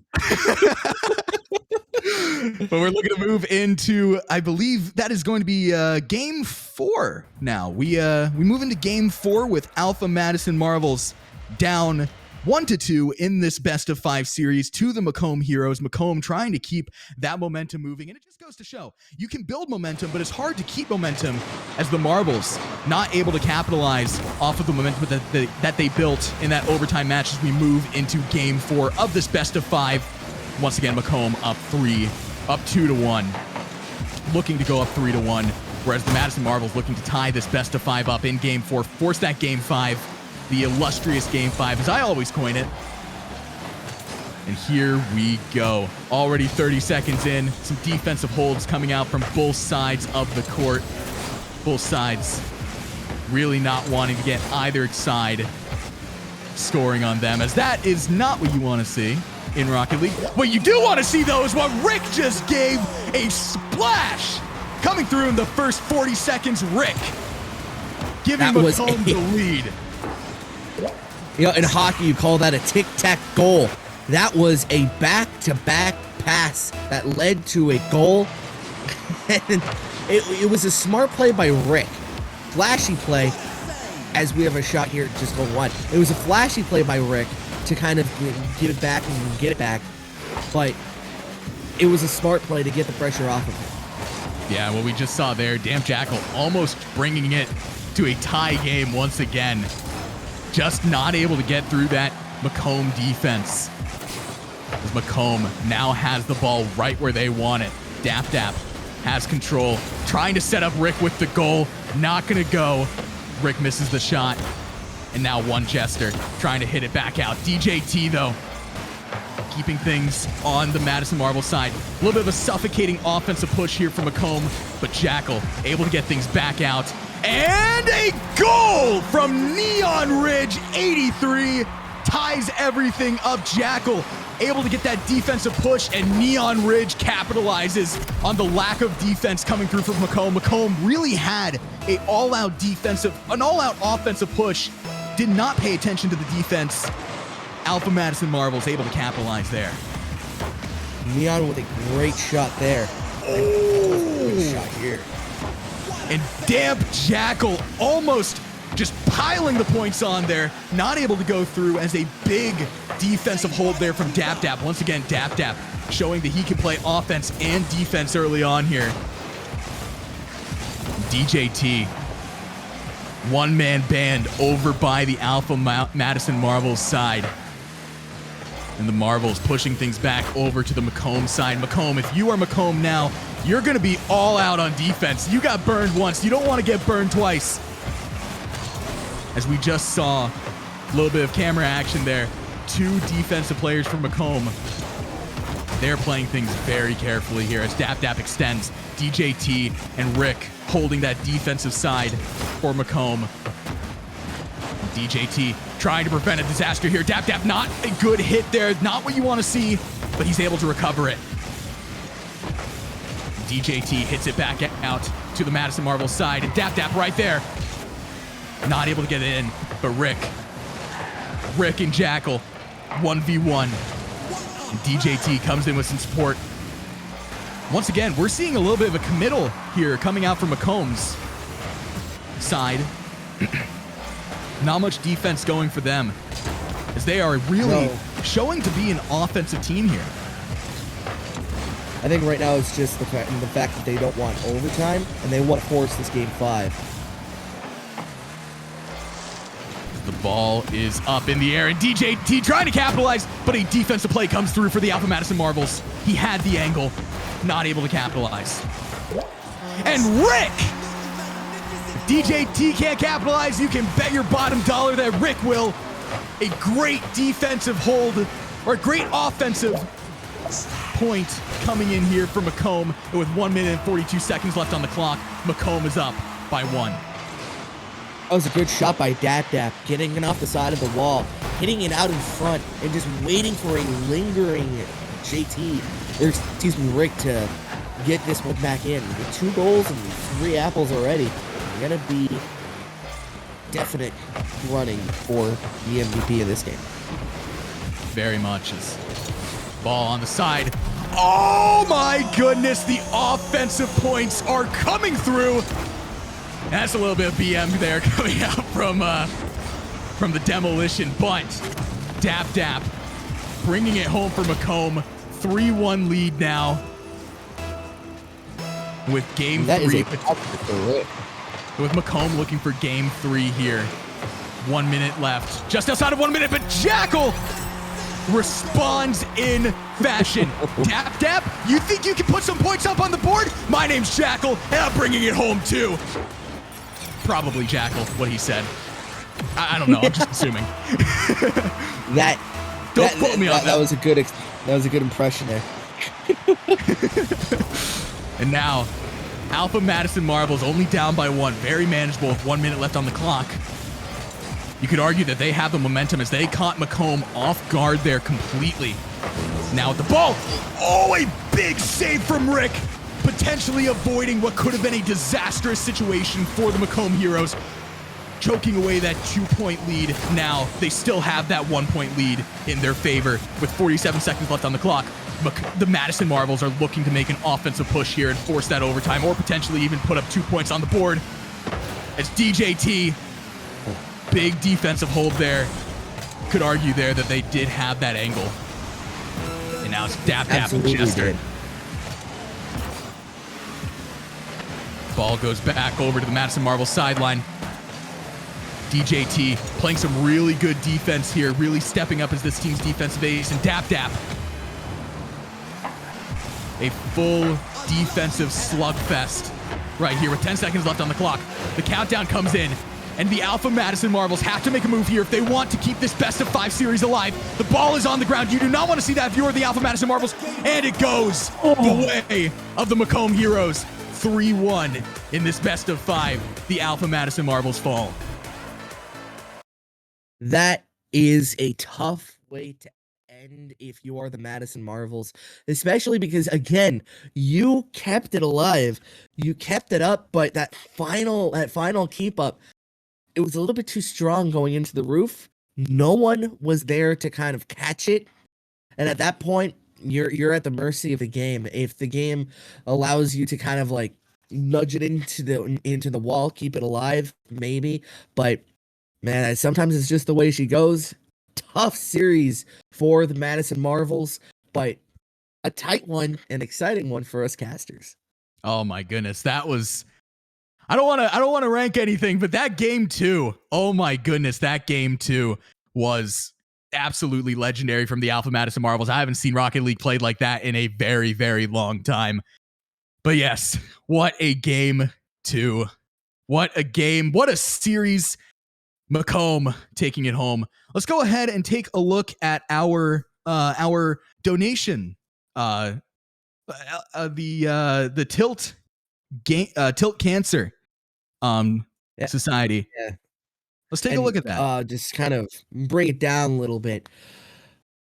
The Leukemia and Lymphoma Society, LLS, is a global leader in fighting against blood cancer. And as many of you may or may not know, every 3 minutes, someone is diagnosed with blood cancer here in the United States. And there's no real current means of blood cancer prevention. But there is a way that you guys can help. Quinn, tell them how. Well, the XP League is coming through, and the power of your donation is very strong here to help solve this. A $25 donation helps fund an episode of The Bloodline with LLS, a free podcast series for patients and caregivers. A $50 donation will help fund educational booklets for healthcare providers and their patients as well. A $100 donation goes a long way to help fund volunteer training to provide peer support for patients and families all across the country. Then a $200 donation, it can help fund an hour of LLS information specialist time, providing information and support to patients and their families. If you want to get that big $500 donation, that will provide financial assistance for non-medical expenses, including rent, mortgages, utilities, dependent care, food, care repairs, and all of that related to treatment of a pediatric or young adult patient or adult patient enrolled in a clinical trial, which will go a very, very long way. A $1,000 donation can help support the training of a research fellow funded by LLS for 1 week. Check the link in chat if you do want to donate. It just goes to show this league is all about helping, and just this league is doing a lot. This league is doing a lot, and it's an honor to be able to cast for the XP League and just work towards a great foundation. And work towards a better goal. Throughout the stream, we'll give more information about the LLS and how you guys can help and what it is they do. But for now, we're going to cut to break, where we'll see the next matchup for Rocket League coming up right after this. Against cancer? Well, good news, creators. Now you can fight back while you stream. Thanks to the Leukemia and Lymphoma Society, the world's largest nonprofit in the war against blood cancer. My name is William Yank. I'm a 23-year-old, 3-time leukemia survivor. One evening, my roommate was trying to talk to me, and I responded to him in a delirium of mess and confusion, and he said, "We're going to the ER immediately." And came back with leukemia. They started me on chemos, they started me on a bunch of antibiotics, but the chemo wasn't exactly working. So my oncologist decided that he wanted to try me with CAR T cell therapy. And it worked. Leukemia and Lymphoma Society was this unforeseen blessing for me because I wouldn't have been able to get CAR T cell therapy. It got that FDA approval in 2017, and I wouldn't have had that option had the Leukemia and Lymphoma Society not moved that forward. We are about 9 months and feeling very healthy, strong, and I live.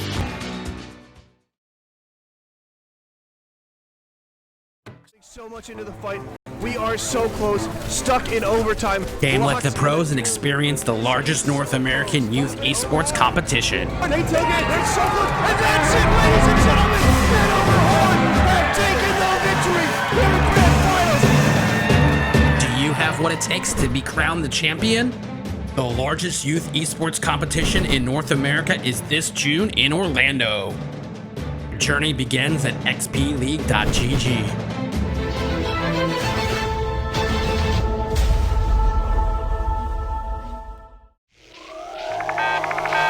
I'm the coach for XP League, and I'm looking forward to having an impact on these kids' lives. I've been playing video games competitively since 9th grade. I'm now 21 years old, and I've never really got to be a part of a team. Today you guys are here for tryouts. Now you might be feeling nervous, but don't worry. Everybody makes a team. Tryouts is not about kicking you out if you're not good at the game. The only thing this is about measuring where you are at right now, so we can focus on how we can help you improve throughout the season. Esports promotes cognition in the sense that there's multiple ways to win a game. There's not one set way that you can win a match. The meta in Overwatch varies. It depends on the game. The games change all the time, and every game is different. It has its own special, unique characteristics. Here we go. 1, 2, 3. Keep your hands straight. Keep your hands straight. For our practices, we aren't focused necessarily on who we're playing against, just how we can adapt our strategy towards the game. What we teach the kids when we're coaching is that there's another human being on the other side of that computer, and to treat everyone with respect. I have my ultimate. Perfect. Keep going. Keep going.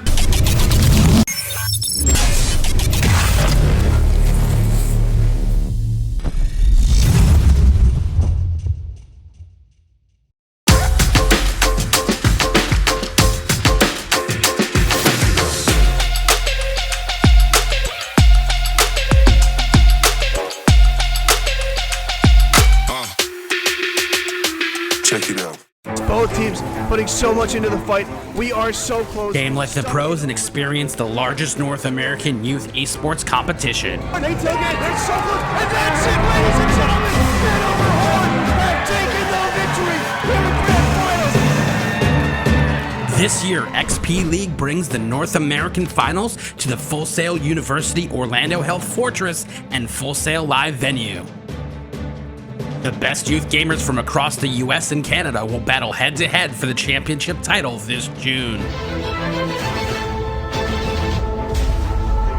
Do you have what it takes to be crowned the champion? The largest youth esports competition in North America is this June in Orlando. Your journey begins at xpleague.gg.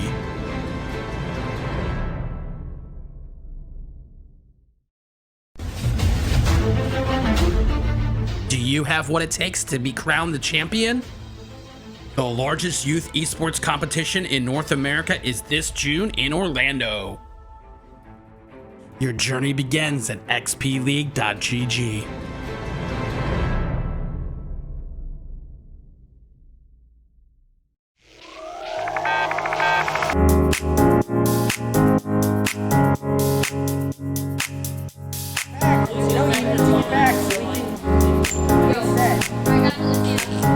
Yeah, I'm not gonna rip it. It doesn't matter at all.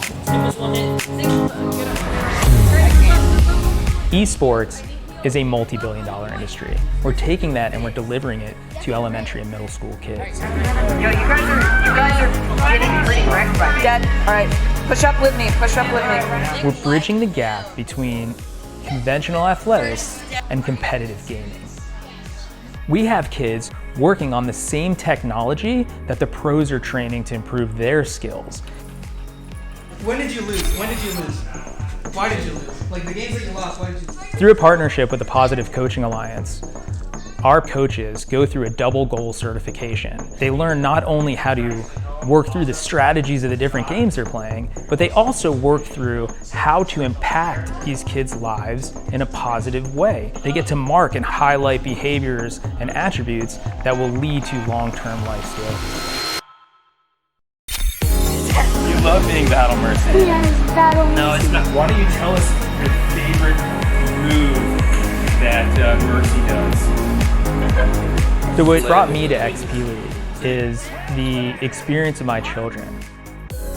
I had always hoped and wanted them to be a part of a youth athletics team. So I realized they all love competitive gaming. So why not marry their passion with what I'm hoping for them to learn and achieve and put healthy, solid values in place in something that the kids want to do and are excited about doing. Yes, Steve! Experience points. Every game awards experience points. And what we built here is an experience. Professional level equipment, the top tier partners in esports. They're also getting the experience of sportsmanship values, of working with mentors and coaches, and of being part of the team. It's all about the experience. I need you. Oh, nice job. Go, group in, now, push in. We don't have to dead. Good game. Both teams putting so much into the fight. We are so close, stuck in overtime. Game like the pros and experience the largest North American youth esports competition. They take it, they shuffle, and that's it, ladies and gentlemen. Hanover Horn have taken the victory in the grand finals. Do you have what it takes to be crowned the champion? The largest youth esports competition in North America is this June in Orlando. Your journey begins at xpleague.gg.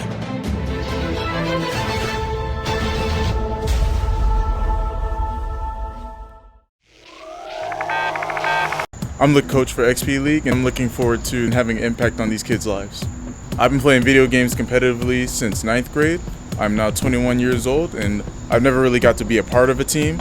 Today you guys are here for tryouts. Now you might be feeling nervous, but don't worry. Everybody makes a team. Tryouts is not about kicking you out if you're not good at the game. The only thing this is about measuring where you are at right now, so we can focus on how we can help you improve throughout the season. Esports promotes cognition in the sense that there's multiple ways to win a game. There's not one set way that you can win a match. The meta in Overwatch varies. It depends on the game. The games change all the time, and every game is different. It has its own special, unique characteristics. Here we go. 1, 2, 3. Keep your hands straight. For our practices, we aren't focused necessarily on who we're playing against, just how we can adapt our strategy towards the game. What we teach the kids when we're coaching is that there's another human being on the other side of that computer, and to treat everyone with respect. I have my ultimate. Perfect. Keep going.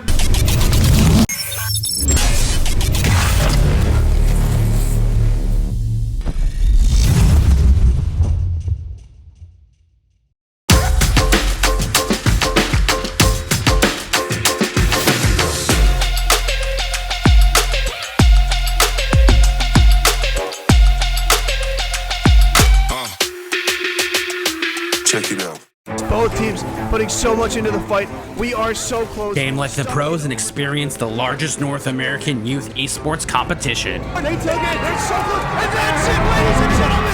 Hanover Horde have taken the victory in the grand finals. This year, XP League brings the North American Finals to the Full Sail University Orlando Health Fortress and Full Sail Live venue. The best youth gamers from across the US and Canada will battle head-to-head for the championship title this June. Do you have what it takes to be crowned the champion? The largest youth esports competition in North America is this June in Orlando. Journey begins at xpleague.gg.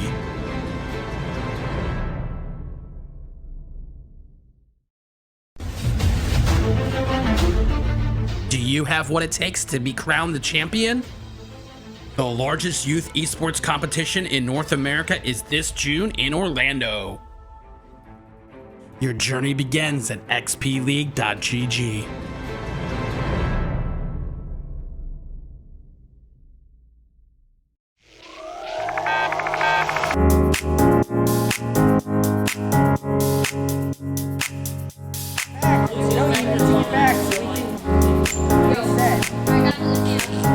Yeah, I'm not gonna rip it. It doesn't matter at all. Esports is a multi-billion-dollar industry. We're taking that and we're delivering it to elementary and middle school kids. Yo, you guys are getting pretty wrecked by Dad, all right, push up with me, push up with me. We're bridging the gap between conventional athletics and competitive gaming. We have kids working on the same technology that the pros are training to improve their skills. When did you lose? When did you lose? Why did you lose? Like the games that you lost, why did you lose? Through a partnership with the Positive Coaching Alliance, our coaches go through a double goal certification. They learn not only how to work through the strategies of the different games they're playing, but they also work through how to impact these kids' lives in a positive way. They get to mark and highlight behaviors and attributes that will lead to long-term life skills. You love being Battle Mercy. Yes, Battle Mercy. No, it's not. Why don't you tell us your favorite move that Mercy does? So what brought me to XP League is the experience of my children. I had always hoped and wanted them to be a part of a youth athletics team. So I realized they all love competitive gaming. So why not marry their passion with what I'm hoping for them to learn and achieve and put healthy, solid values in place in something that the kids want to do and are excited about doing. Yes, Boop Steve! Experience points. Every game awards experience points. And what we built here is an experience. Professional level equipment, the top tier partners in esports. They're also getting the experience of sportsmanship values, of working with mentors and coaches, and of being part of the team. It's all about the experience. I need you. Nice. Go. Group in now. Push in. We don't have to dead. Good game. Both teams putting so much into the fight. We are so close, stuck in overtime. Game like the pros and experience the largest North American youth esports competition. And they take it, it's so close, and that's it, ladies and gentlemen. Hanover Horde have taken the victory in the grand finals. Do you have what it takes to be crowned the champion? The largest youth esports competition in North America is this June in Orlando. Your journey begins at xpleague.gg.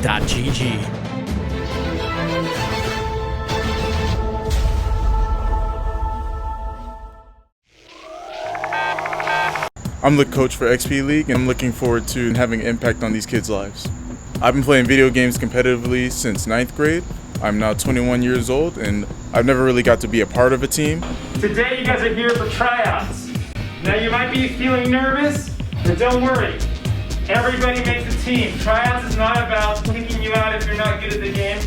The only thing this is about measuring where you are at right now so we can focus on how we can help you improve throughout the season. Esports promotes cognition in the sense that there's multiple ways to win a game. There's not one set way that you can win a match. The meta in Overwatch varies. It depends on the game. The games change all the time, and every game is different. It has its own special, unique characteristics.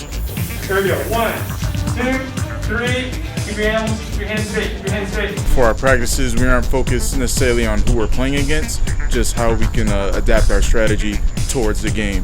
What we teach the kids when we're coaching is that there's another human being on the other side of that computer, and to treat everyone with respect. I have my ultimate. Okay, keep going, keep going.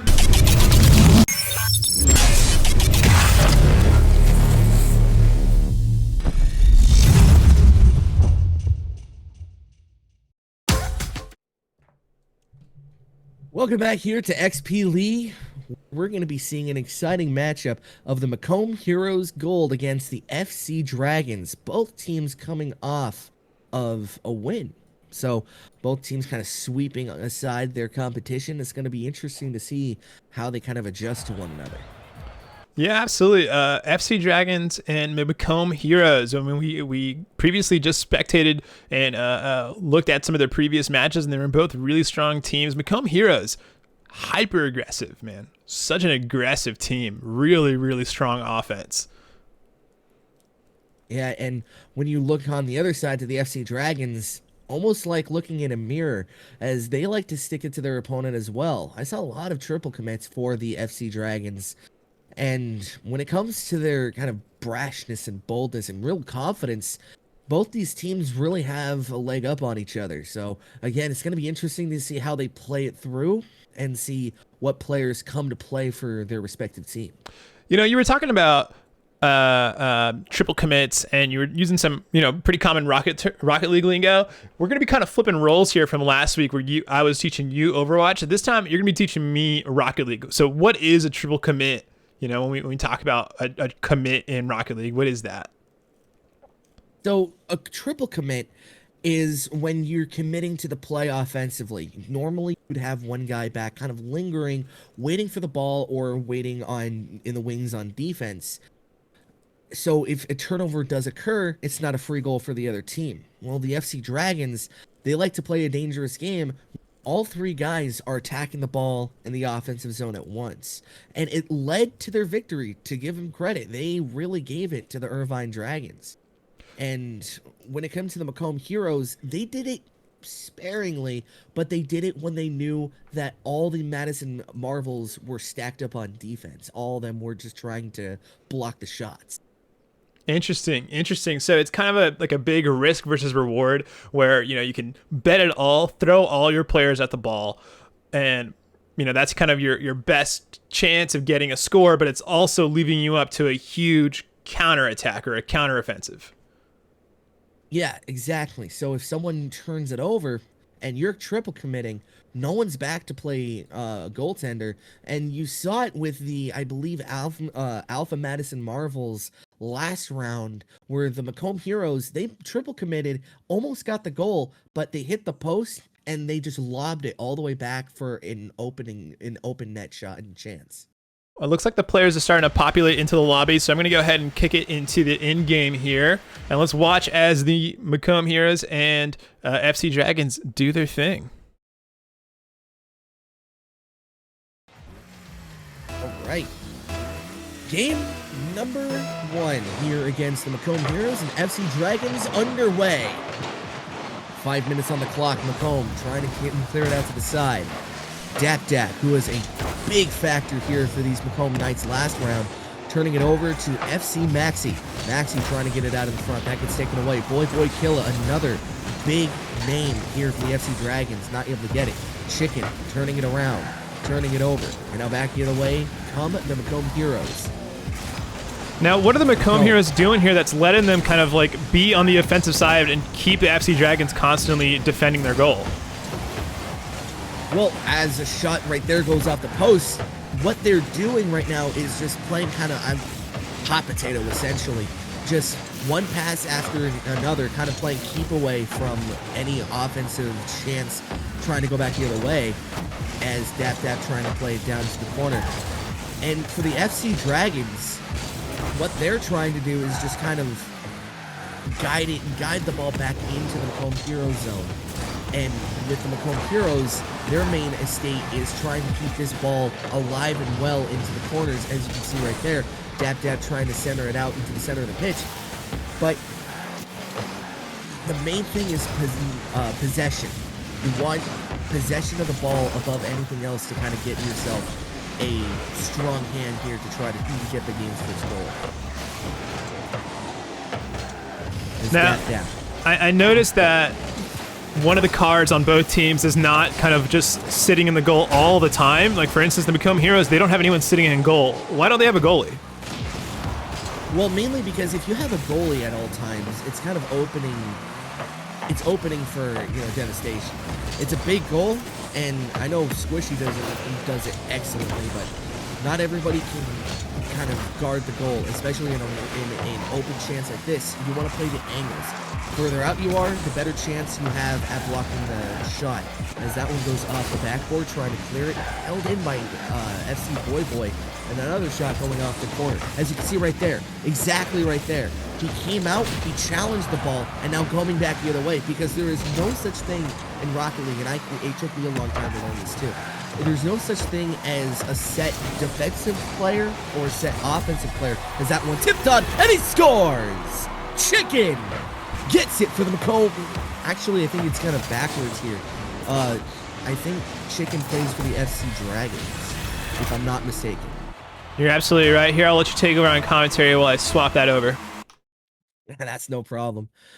So Macomb Heroes falling down 1-0 here early, as Dap Dap trying to play it across, and a shot on goal, and he scores.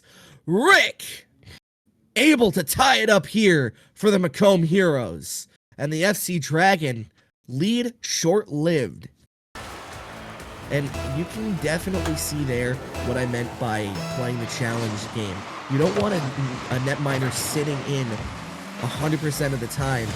Again, that is a big goal to kind of defend. And when it comes to shots, a lot of them can be unpredictable, as this one goes off the side of the net, and a rebound out in front, and that's not able to go. Double doink, but going off the side of the post and off the crossbar and out. 2:05 left to go.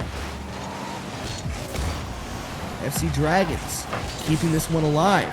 Macomb Heroes trying to clear it out. They have it out to the center of the pitch. Chicken, down low, not able to go, and a rebound will be cleared off the wall as Dap Dap will play.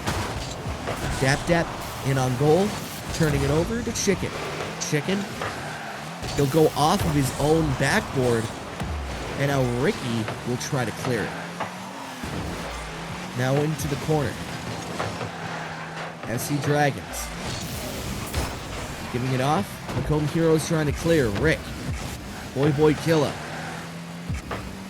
Out to Dap Dap. Dap Dap for the Macomb Heroes. Not able to do anything here. Come on the offensive. Exactly. So Dap Dap keeping things alive and keep the offensive alive here for the FC Dragons with 1 minute left and overtime looming if no one can score. Boy Killer turning that one over. FC Boy will try to clear that one up for Dap Dap. Dap turning it over, and a shot going off the side of the net, and Rick not able to find it. And another rebound out in front. They score! FC Boy. He was good in the last round he played. Now he is pivotal in this play as he gets the goal and he gets the lead with 37 left to go. Wow, I absolutely see what you mean here. There's no set defense positions. It doesn't even seem like there's a set offensive position. Because the cars move so fast around the map and because you're able to be so mobile and there's so few players, you kind of have to be every role all at once, depending and rotating through them. As that shot trickled through, almost went in, and yeah, it's all about cycling. It's all about finding out who's where, doing what. So if you notice that there's no one back on D, you're going to want to double back and just kind of play it out for your team. As Chicken out of boost, trying to play this one down. FC Dragons with the lead, trying to pad this thing up, getting FC it out Dragons front. gonna try to keep it on the ground. And not able to find the wall fast enough. That will be the game winner for, I believe it was the FC Dragons there. Wow. I mean, this is a fast-paced game. Things move quick. Yeah, it does. And if you miss once, well, you're in a hole. It's interesting to watch when you're limited knowledge. It's interesting to watch the kind of cycles. If you watch the like we were talking about, no defensive position, these guys cycle all throughout the map, and you'll find maybe one person on defense, two people on offense, one person on offense, two people on defense. But it's a constant cycle, so there's no set defense.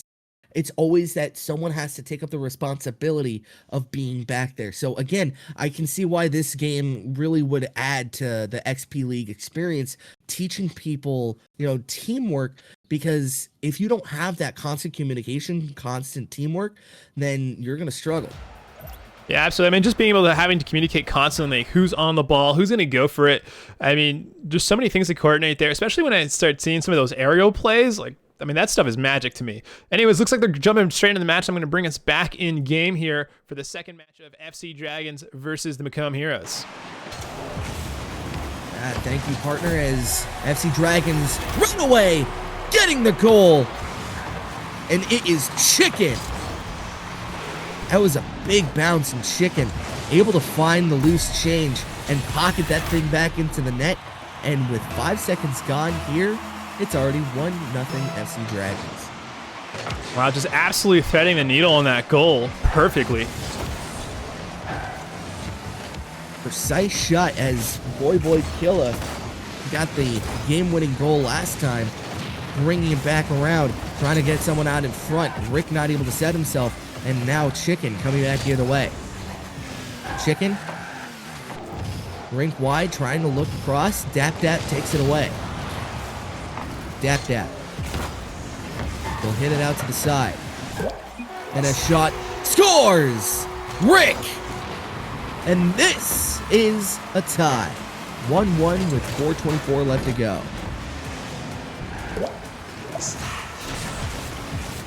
So coming into this next one, it was a kind of going off the backboard. That is a set play here in Rocket League, where you try to get the ball across and kind of fake out the defense a little bit. And it's always nice to see it connect when it does connect, because it's such a pretty goal as Chicken again finds the top corner. And with 4:15, it is 2-1. Looks like someone named JT actually helped the Chicken with that goal out there. It just really comes to show it's just so much having to calculate as you're going for those contests. As Dap trying to play it, you're absolutely right. When you touch the ball, you have a potential to kind of touch it in the wrong way in terms of kind of leading it into your own goal as Rick gets it down. So you always have to weigh your options. If you see the ball going into the net,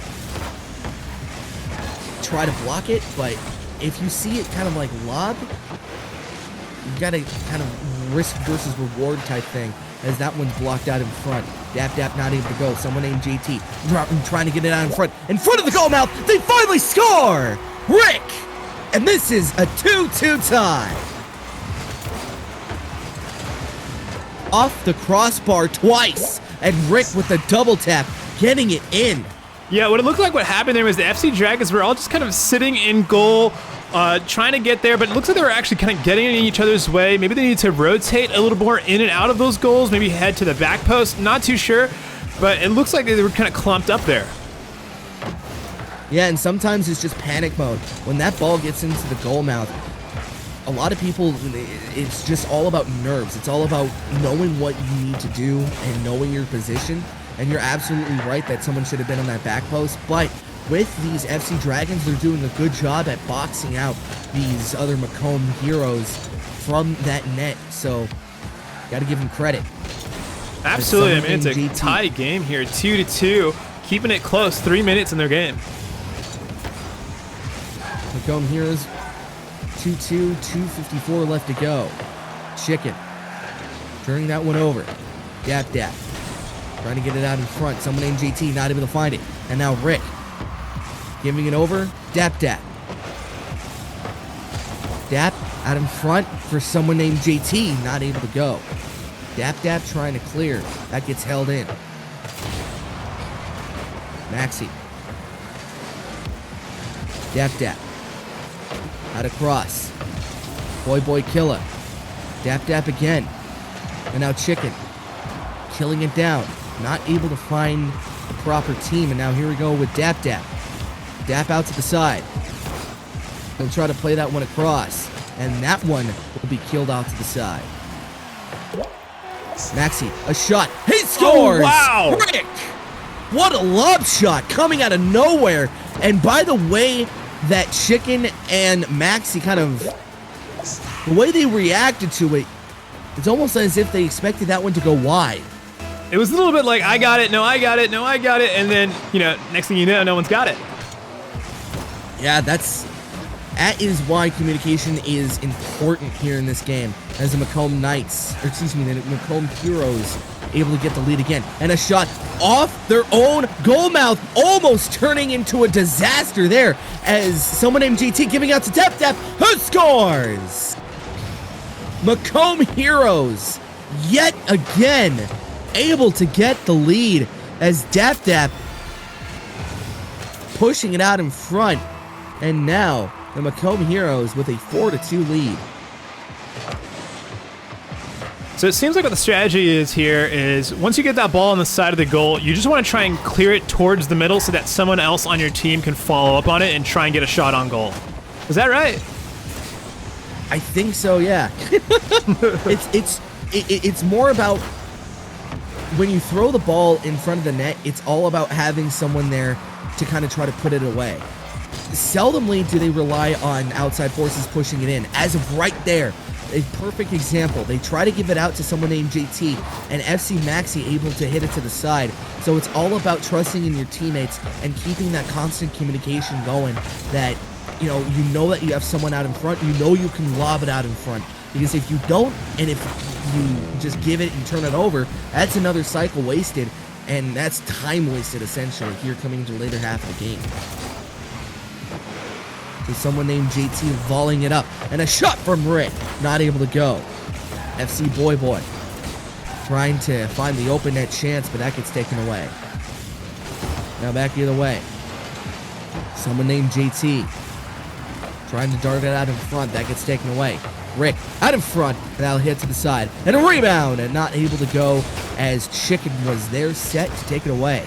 And now another shot from distance. He scores! Dap Dap!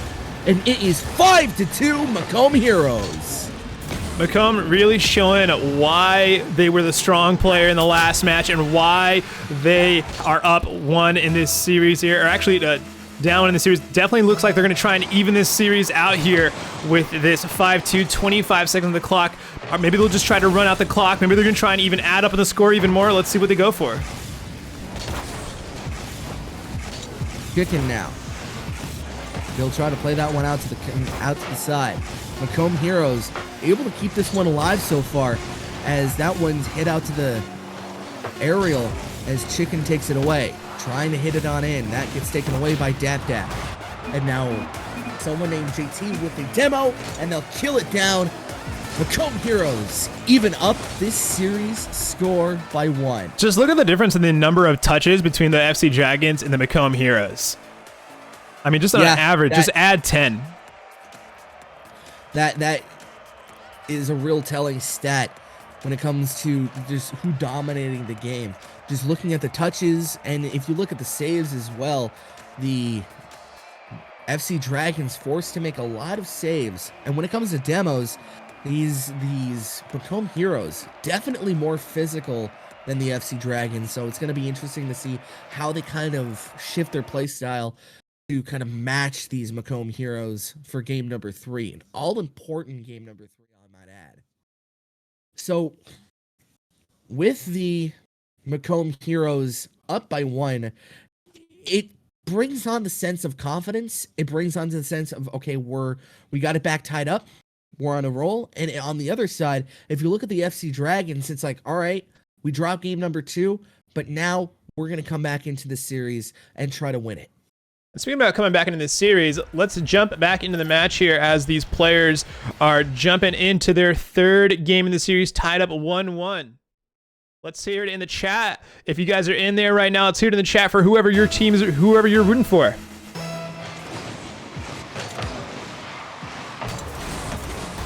And now, FC Dragons playing it back in their own zone. Dap Dap trying to play it across. Dap Dap lugging it back in his own zone, trying to reset as Chicken turning it over, taking it away. Rick playing it out, trying to find a friendly face, not able to. Chicken takes it away. Someone named JT giving it across. Dap Dap. FC Maxi trying to take it away. And now Maxi with a centering try. Boy Killer off the backboard. And a rebound out in front, not able to go. JT with a shot, and that one gets blocked. FC Maxi, excellent defensive play to keep that one out of his net. But Rick not able to, or excuse me, taking away the clear and keeping the pressure as Chicken with the long ways pass. And now FC Boy Killer. Looking at some of the stats on the board here, I noticed the FC Dragons really love to stay full on that boost compared to the Macomb Heroes. Do you think that's a factor of how the play styles of the different teams? Macomb Heroes being very aggressive, maybe using more of their boost. FC Dragons maybe playing more around those strategic openings. Yeah, definitely. As FC Boy Killer, as you said, using the boost, nudging the ball past in the lower corner. It's definitely one of those things where sometimes players in Rocket League, you don't get a chance to get. Oh no! Dap Dap scores off the kickoff. No one set, and this is communication to its max, where the Macomb Heroes able to take advantage of the fact that the FC Dragons maybe not communicating as well as they'd like. As Dap Dap trying to clear it up. That gets taken away. But to get back to your question about the boost. The boost, it's funny. I watched a video on this, on what cycling looks like. And these smaller boosts, which is, I'm going to say 15%. I may be wrong. Yeah, 15. Rocket League. Yes. So they're smaller bunches. They're 15, but they are littered everywhere. And they're pretty much where you need to be in terms of cycling. But the 100% boosts, they're out of the way. They take you out of the play. If you go into the corner to get 100% boost, you're 100% taking yourself out of the play in terms of just cycling the ball, as Dap Dap with a chance, and that gets turned around and turned aside as Rick holds it in. Rick has a chance out in front, and that one gets taken away. Unless you take the ball into the corner or into the side, that's pretty much taking you out of the play. As a shot from Dap Dap going on in, and that one gets taken away. As Dap Dap sending it out to Rick, who scores! Incredible what a good defense. goal! Just absolutely incredible defense from FC Dragons. I mean, FC Maxi making hero saves left and right, but just right there, you know, even the best fall down sometimes, and FC Maxi not able to stop it right there. And I know if you asked Maxi, he would want that one back. It was just a swing and a miss and a whiff. With that shot kind of knuckling its way in, it's hard to tell like where it's gonna die, where it's gonna dip, but they get it back here as Chicken scores. What a good play there, out into the corner. Boy Killer sending it out to Chicken, who has an open net to Chance, and he ties it up. Really exciting game here, just over halfway into the match, 2-2. I mean, these games have been absolutely close just every time. Rick, that gets taken away. Chicken with a chance, out in front, and a shot, they score! Rick! Macomb Heroes back out in front by 1. Both teams turning up the heat as they get score after score after score here. 3-2, 2:07 left to go. And this series knotted up at 2, or excuse me, knotted up at 1. It's going to be an interesting drag race here to the finish. With a little under 2 minutes left to go, FC Boy Killa trying to give it across to FC Maxi. Maxi coming back down, held in by Chicken. Chicken out to the side, FC Boy. A nice They'll little get double turned around contest and there out. from Boy Killa. Yeah, it definitely is. They'll hit it down, hit to the side, good clear by Maxi. Chicken trying to clear it back up. And now Dap. That gets taken away by Boy Killa. Chicken turning it around. That's a good psych out play. But Dap read it perfectly, going off the corner. And a little too harsh of an angle with that shot as that one goes back into the center. And that one will go off the post and cleared out by Boy Killa. Dap. Out to the side. And now Rick. Getting it across to Dap. Someone named JT has a chance, but that gets taken away. Dap holds it in. Dap. FC Maxi. Dap again for the Macomb Heroes. Someone named JT is gonna shoot it, but it kind of gets killed out in front. 36 left to go. Ball in front of the Macomb Heroes net. They clear it all the way down. And a chance out in front for Chicken, who scores! Chicken! 30 seconds left. And the FC Dragons have knotted it up. That is why the triple commit is always kind of it's a risky play. It's a really risky play. You had an open net on the other side. FC Dragons made it hurt. And now, the Macomb Heroes, they're going to have to try to battle back here. But Chicken giving all the momentum in the world to the FC Dragons. As FC Max getting it out in front. Dap. Trying to keep this thing alive. Bouncing it down. Will they settle for overtime or will they try to win it here? 1 second left to go. Dap. Out to the corner, and that one will be killed by the FC Dragons. And now we head to overtime. Someone named JT turning it around. Dap. Out to the center of the pitch. Off the wall. Aerial.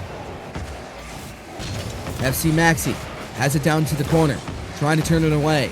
And now Boy Killa comes to his defense. And now centering it out in front. Dap not able to find it. Maxi with a chance. Getting it down. He gets demoed. And an important demo there by Rick. Otherwise, he had an open goal to shoot at. And now that one will go wide. Rick with a good challenge. And now back the other way. You see JT setting up in the goal. Dap. Out to the center. 42 seconds into overtime. Rick, he'll hit it out to the side. And now Dap has a chance. Centering, and that one gets turned away by FC Boy Killa. Killa down to the other side. Rick takes it away. Chicken. Kicking back down. Out into the corner. And a shot out in front. A chance. They score! Someone named JT gets the goal. 105 in overtime, and Macomb Heroes get it done. Wow, both teams fighting tooth and nail here for absolutely everything. Great job, Macomb Heroes taking that third game.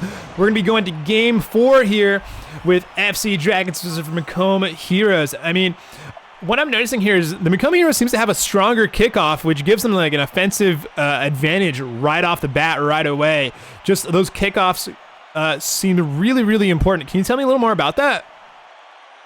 So the kickoff is always about communication and constant, flow, ebb and flow of it.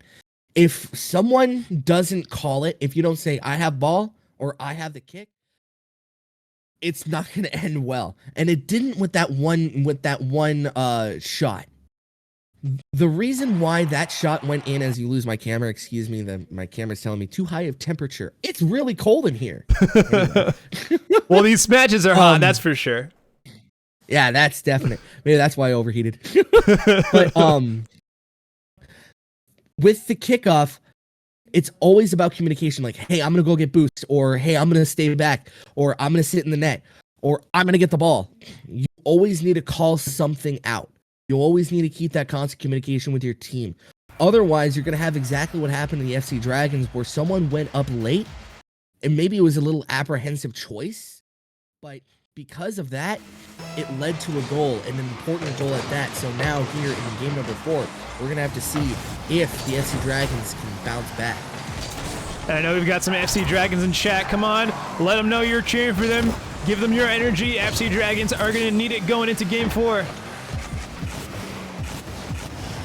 4:44 left to go. Game just underway. Rick trying to bounce it out in front. That gets taken away. Rebound, scores! Someone named JT picking up where he left off. And now the Macomb Heroes are off and running. It's funny because I was about to say Macomb Homes, and that's not right.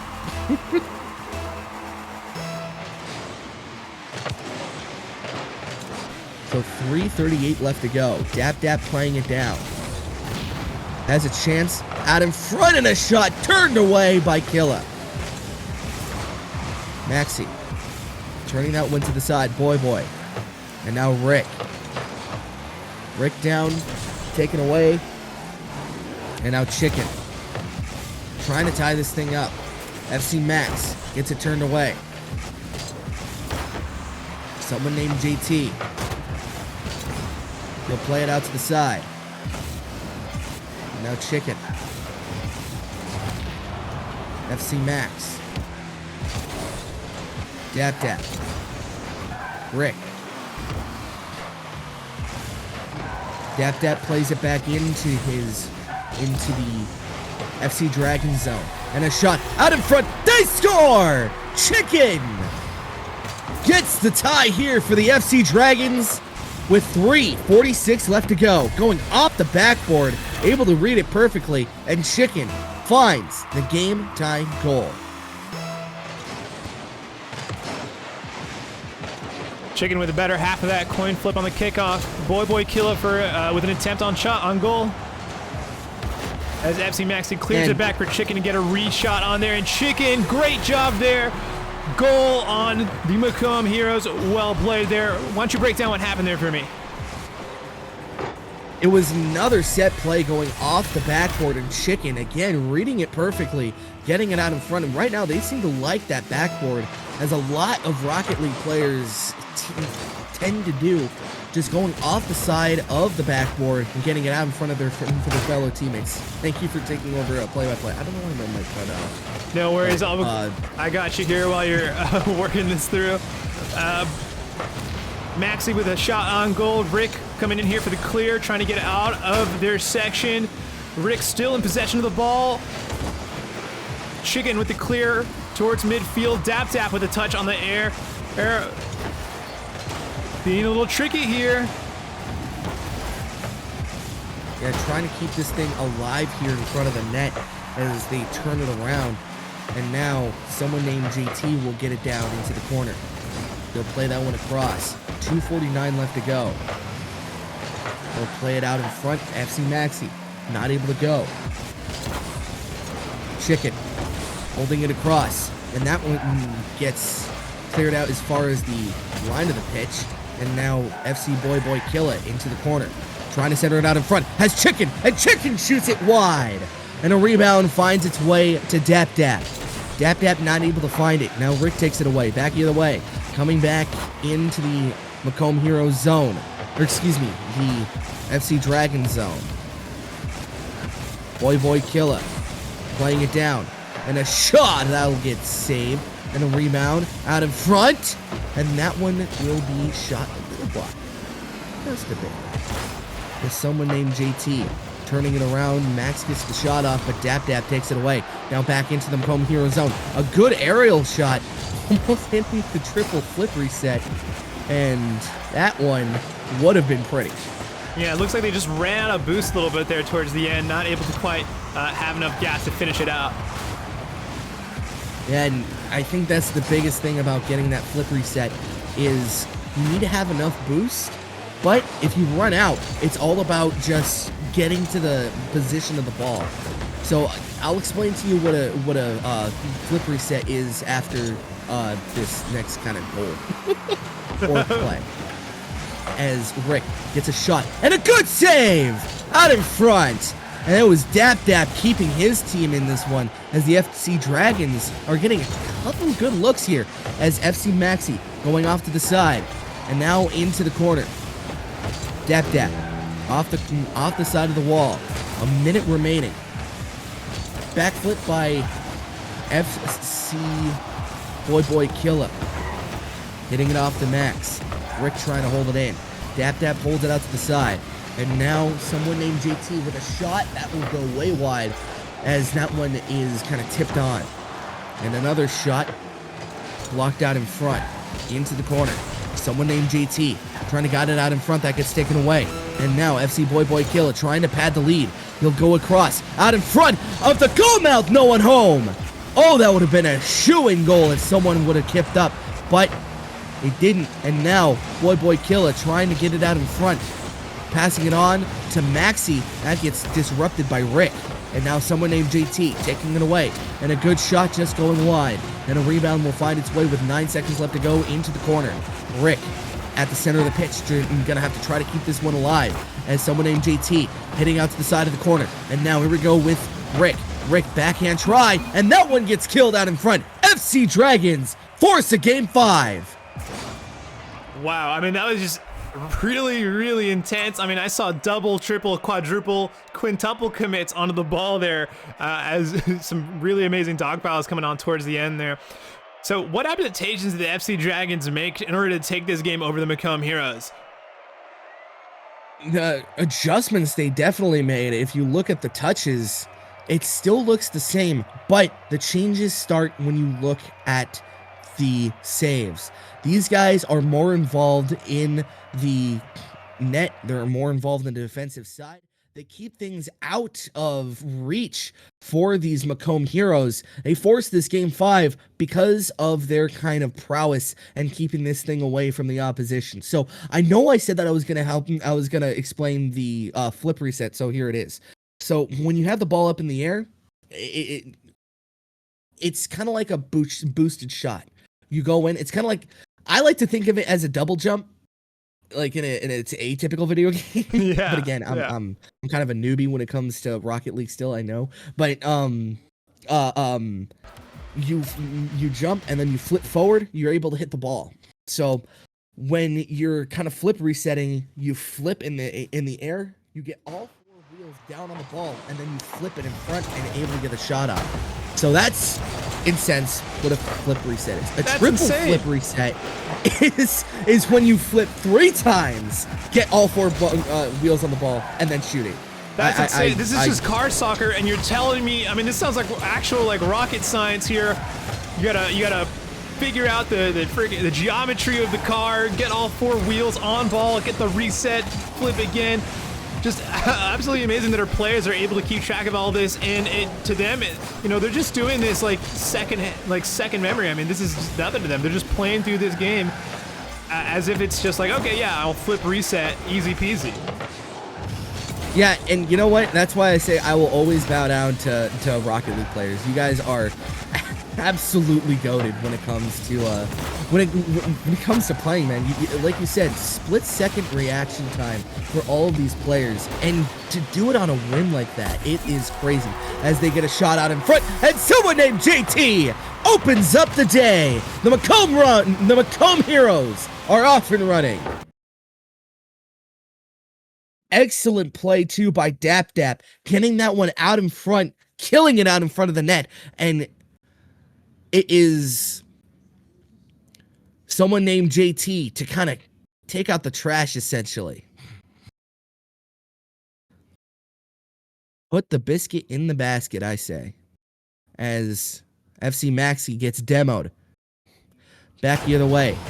Someone named JT turning it around. Out to the corner, trying to get it out in front, and a shot scores! Rick! And the Macomb Heroes are up by 2. Macomb Heroes showing off their clutch factor here, flying under the pressure, just doing really well here in the first minute and a half of Game 5.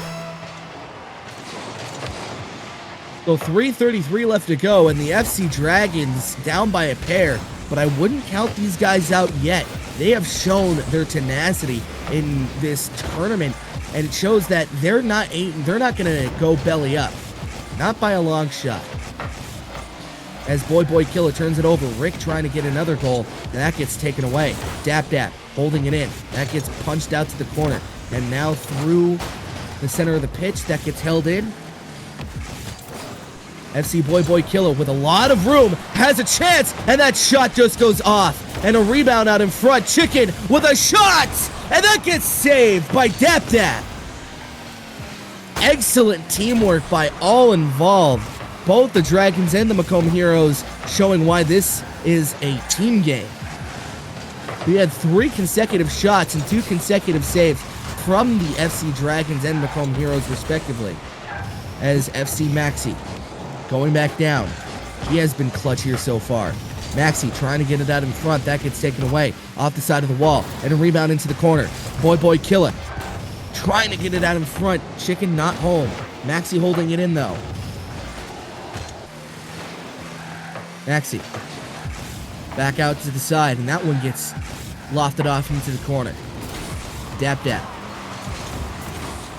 out in front off the post. And now someone named JT out in front, and that gets turned over and taken away and cleared by FC Boy Killer. Dap turning it over, and a shot going off the side, or going off the backboard, I should say. Boy Killer. 1:42 left to go off the backboard, and a rebound. Killa able to clear it.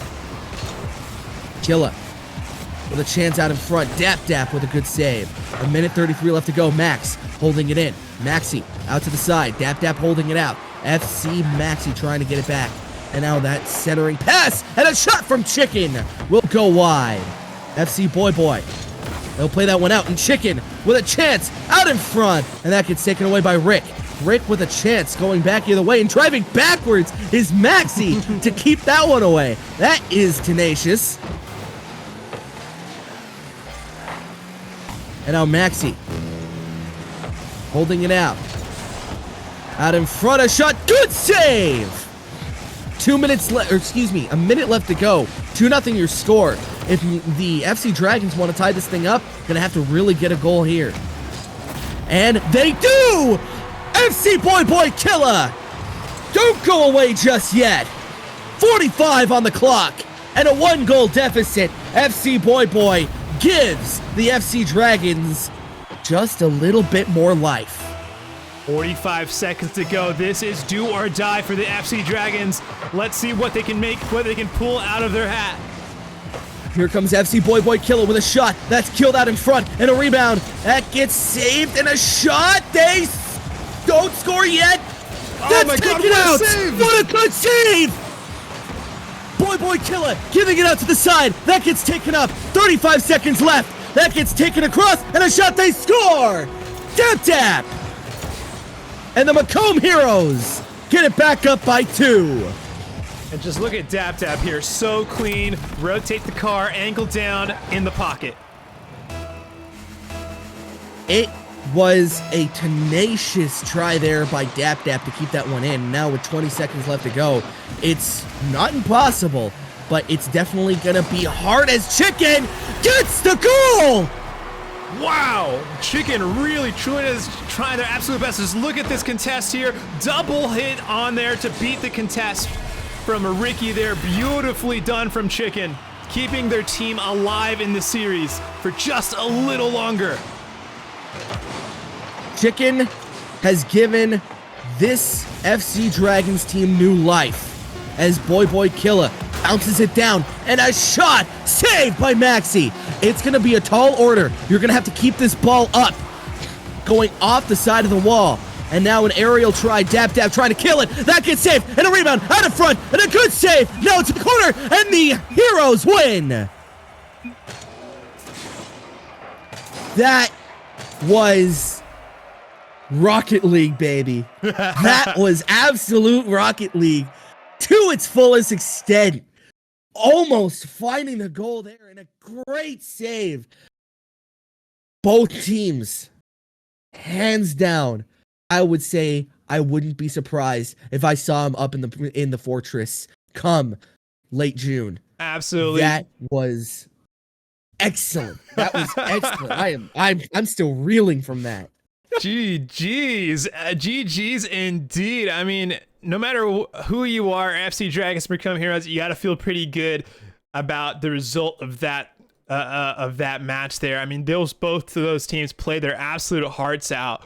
But Become Heroes will ultimately be the ones to advance further into the winner side of the bracket as the FC Dragons drop into the elimination bracket. Hopefully we'll see them again with a team like that. I mean, absolutely, they're going to make it farther in bracket and hopefully get a qualifying spot for the North American Finals. That is for sure. So we'll send you off to break and for another great matchup coming up right after this. Stay tuned.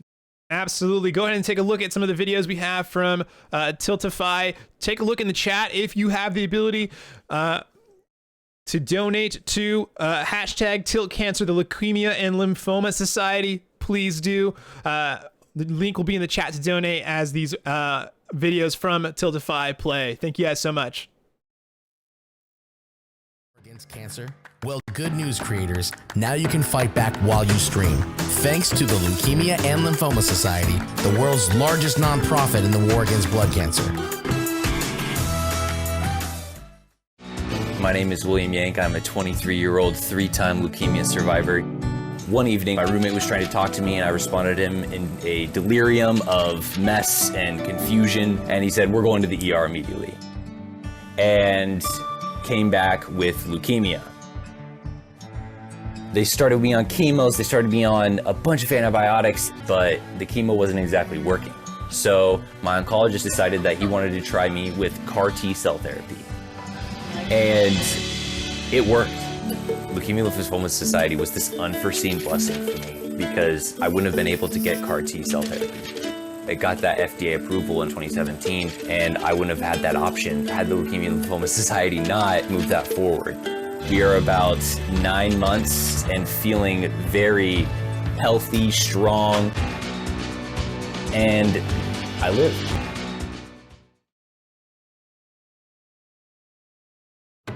So much into the fight.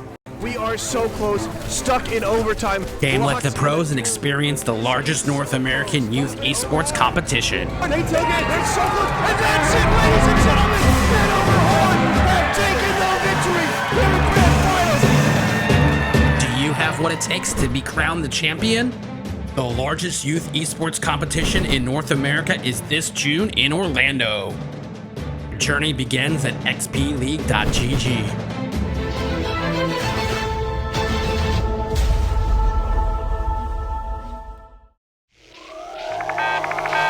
I'm the coach for XP League, and I'm looking forward to having an impact on these kids' lives. I've been playing video games competitively since 9th grade. I'm now 21 years old, and I've never really got to be a part of a team. Today you guys are here for tryouts. Now you might be feeling nervous, but don't worry. Everybody makes a team. Tryouts is not about kicking you out if you're not good at the game.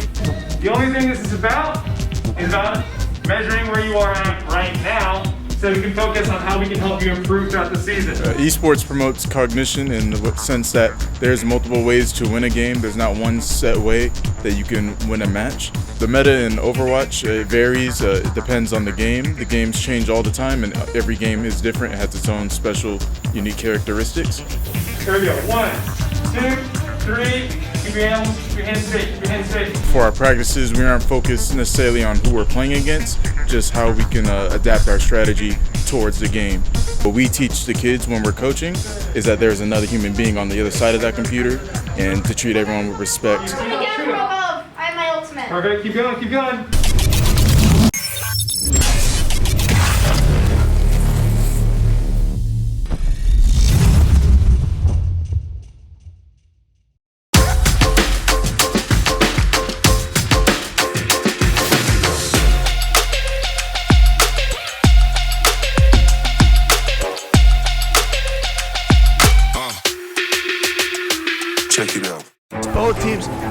much into the fight. We are so close. Game like the pros and experience the largest North American youth esports competition. They took it. They're so close. And that's it, ladies and gentlemen. Hanover Horde have taken the victory in the grand finals. This year, XP League brings the North American Finals to the Full Sail University Orlando Health Fortress and Full Sail Live venue. The best youth gamers from across the US and Canada will battle head-to-head for the championship title this June. Do you have what it takes to be crowned the champion? The largest youth esports competition in North America is this June in Orlando. Your journey begins at xpleague.gg.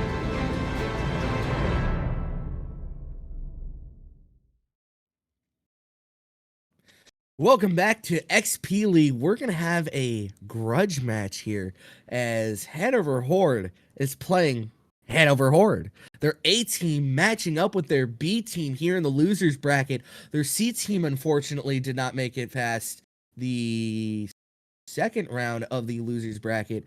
So we're going to be seeing both Hanover's team try to represent and see which one moves on to play the FC Dragons.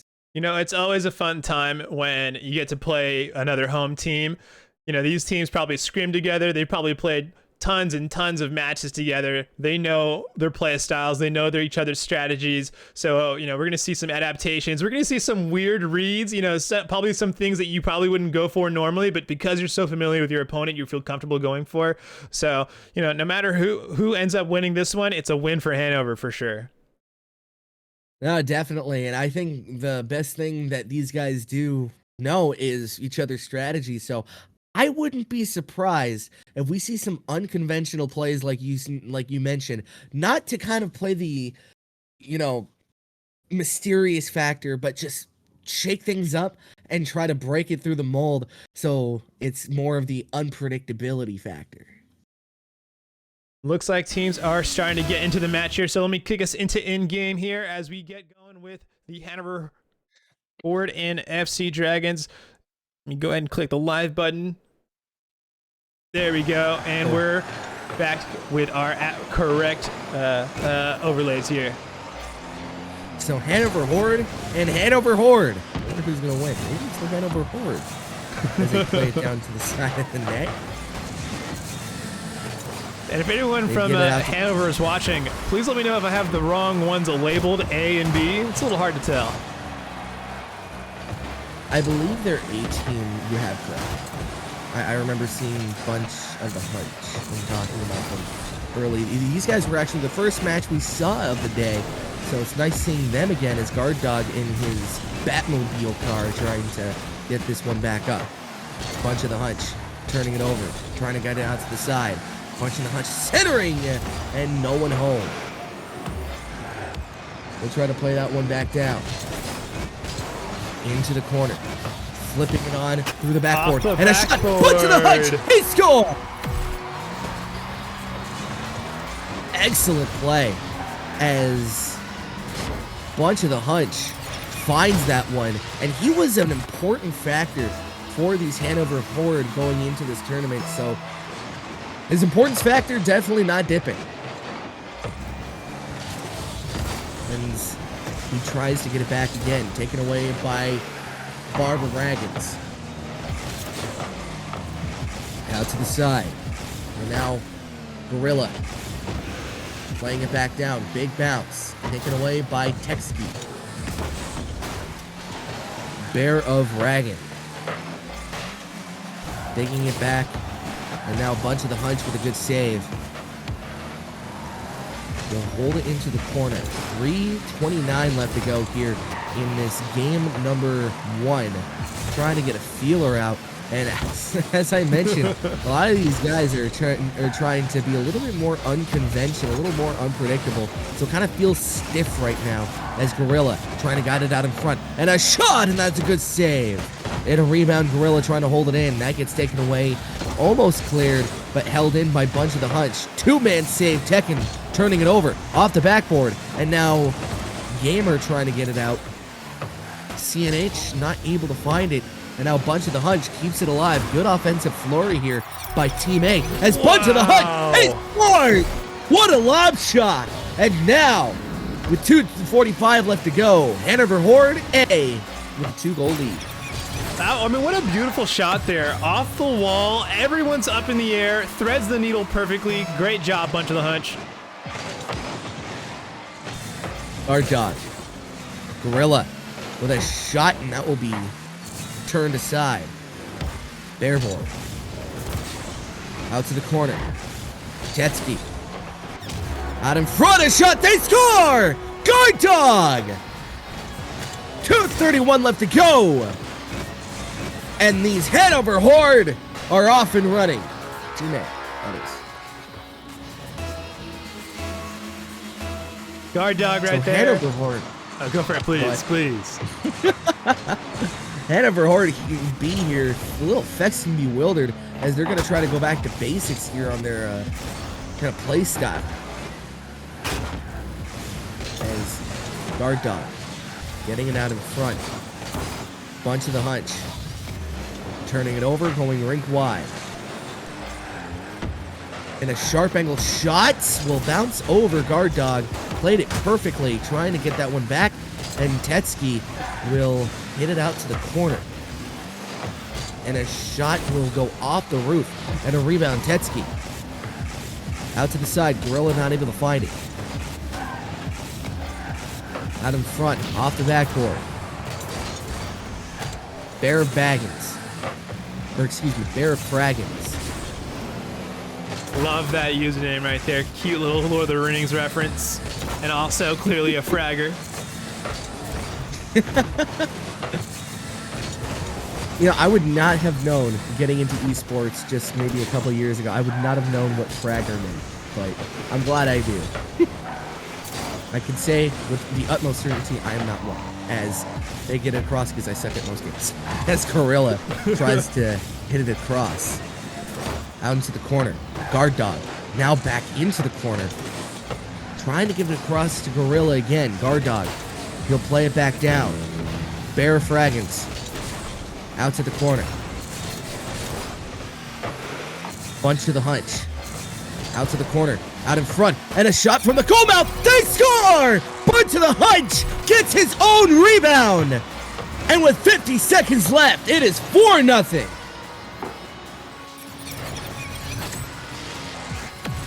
That was an excellent goal by Bunch of the Hunch. Really, still, he shows that he is so dominant when he plays with his play style. And with 45 seconds left, Team A has a real chance of running away with this. I mean, 40 seconds on the clock, down 4-0. It's a daunting task, but it seems the Hanover Horde B are up to it as they keep the pressure on for the Hanover Horde here as they're trying to clear it out from their goal side here. You're going to need a goal here in a hurry if you're going to want to come back. But right now, I think these Hanover Horde A guys definitely have this game on lock as they have it across in front of the goal mouth, and that gets taken away by Bear Fraggins. And get it out in front, and Bunch of the Hunch! Have yourself a day! 4 goals, 1 game, and Bunch of the Hunch! Bunch of the Hunch Definite working on their MVP. highlight reel right here. Just turning the whole match into one nice combo video. You know, it's fun to see a shot like that goes in, and Gorilla scores! You know, I gotta wonder what match that Horde A just came from, because man, they are playing hot. They are feeling good going into this game.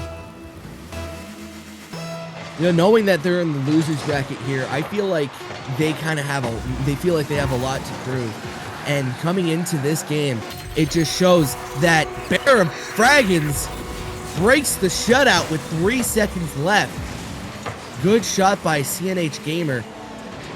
Getting it to Bear Fraggins. And you know, a lot of players in this position, you know, they might think, you know, there's only a couple seconds left. Why should we even try? You know, I'm just gonna save my energy for the next match. But I think it's very admirable here what the Horde B are doing. You know, they want to get even just one score on the board. They want to get those touches. They want to keep their mentality in check for the rest of the series. So they're gonna play their hearts out. Even if this one's gonna be just about impossible to win, the Horde B are gonna keep their mentality in check and stay in the game.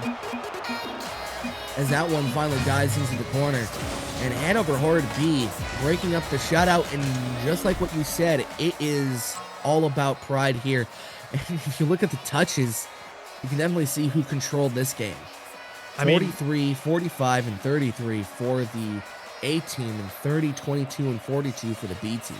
6 shots on goal. I mean, that's just a ton of pressure for the Horde B to have to deal with. So even if the Horde B are looking a little weak here in this first game, it's because the Horde A are putting so much pressure on them. With offense like that, it's pretty sensible why your defense is going to suffer there when there's so many opportunities to lose out on that goal. Yeah, and when talking about, you know, the kind of pressure that the Hanover Horde A team is putting on the Hanover Horde B team, some of those shots, it's almost as if they're looking at their B team and it's like, okay, guys, we know what weaknesses they have. We know what kind of shots they let up. So let's start just pushing that, allowing them to kind of make the mistakes before we do. And I feel like with the Hanover Horde A team, they really showed their kind of knowledge of the B team, and the B team, while showing that same knowledge, didn't really execute the way they wanted to. So that's the kind of reason, that's a wild card of why I say that this series is not over by a long shot. Definitely not here, as it looks like we may end up getting a tech pause as the Horde A are down a player going to this first match, but it doesn't seem to bother them, going up 1-0 in this second game of the series right away. And that is another face-off, or excuse me, kickoff strat here, going off the side of the wall, and now the player seems to be back, going off the side of the wall and allowing them, or actually no, I don't think he is. No, Gorilla is not back. Going off the side of the wall and allowing them to kind of feel out the process. Now he is. As that one, a shot from Guard Dog, he scores! A centering try and a centering goal. It is 2-0 Hanover Horde A. So 4:45 left to go here in game number 2. An important game for the Horde B to try to tie up this series. And Hanover Horde A already taking it up 2-0. Horde A definitely using their matchup knowledge to their advantage here, absolutely to the fullest. No holes barred, not holding back to their fellow Hanover players at all going into the second match here. And knowing what it's like to kind of call an A team versus B team, you know that these guys are just having fun with it. As Bunch of the Hunch scores off the backboard, and a beautiful play at that. It rolled up thanks to Guard Dog, and Bunch of the Hunch just comes in, drips it down for the game's 3rd goal. Looks to me like the Horde A are just so much more comfortable up in it, bringing that ball up and bringing the play up into the air. As that one again goes off the backboard. Rebound! They score! Bunch of the Hunch! 2 goals here in this game. One shy of the hat trick, and he has put his stamp all over this series. 4:18 left to go. And, you know, getting back to what I was saying, you know that these guys are having fun with this. Even if you're the B team, you're having fun with this. It's just like, these guys are your teammates. They're still your brothers in terms of organization. As that one drops in, and Tetsky scores! Good offensive flurry. 4-1 now is your score. With 4:05 left to go, this game is anything but over. Absolutely. You just know that no matter how this ends up, these teams are going to be right behind the other, cheering them on for the rest of this bracket. I had the pleasure of calling the Wholesale Armada team as that one gets shot in front and killed to the side. Barrett Baggins gets demoed and now trying to get it across and saved out to the corner. Bunch of the Hunch not able to commit as that one drips in, and that one shot will be killed to the side by Bunch of the Hunch. So I called for the Wholesale Armada, their A team, their orange team and gray team, which is kind of like their team A and team B. They faced each other once in the tournament. It was cool to hear the comms. It's not that, oh, you know, you guys just got lucky or whatever. It's literally they were congratulating them. It was more of just like coaching each other up as that one goes out to the side, hits the net, and a rebound that will be saved and cleared all the way back down. Up to the side of the net, Gorilla out in front, bunch of the Hunch not able to find it. And Guard Dog had it but just couldn't find it. So it was so cool to see that it's just, even though you're in the heat of battle, you guys are still good and you're just trying to help each other out. You want to see, no matter who wins this series, you want to see them go all the way to the grand finals as Bunch of the Hunch with a shot. He scores! Hat-trick goal! Bunch of the Hunch! Have yourself an ace, sir! Beautiful attempt there from Texas. Just quite misses it, going maybe a little under there on that save there, but great attempt there from Texas on the save. The Horde Team A up by 4. 2 minutes 45 left to go as that one hits to the side of the net, and a rebound will find itself to the wall. 2 minutes 40. Out in front, pressing the goal mouth. Good save by Bearer Fraggins. Out in front, another shot, another save by Bearer Fraggins. An epic save is that. Tetsky out in front, trying to look for Bearer Fraggins, but that gets turned over to Bunch of the Hunch. Hunch with a shot turned aside almost immediately as Tetsky. Thank you to Dubious Duggar in the chat with the inside scoop. CNH Gamer PC 18 for the Horde B team is goalie now. Okay, cool. Thank you so much for that. Definitely. If I'm mispronouncing your guys' names, please do come into the chat. I am more than willing to learn. The last thing I want is to kind of make you guys kind of like annoyed, I guess. So, Bear Bow Fraggins and CNH is going now. Going back to the game here. Tetsky trying to hit it across.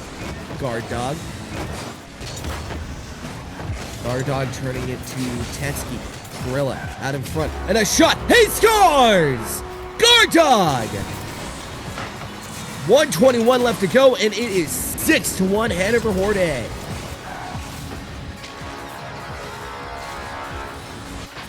Beautiful shot into that corner pocket. Really, really, really difficult to defend a shot like that. Definitely. 1:20 left to go. Off the side of the backboard. Bearer Fraggins.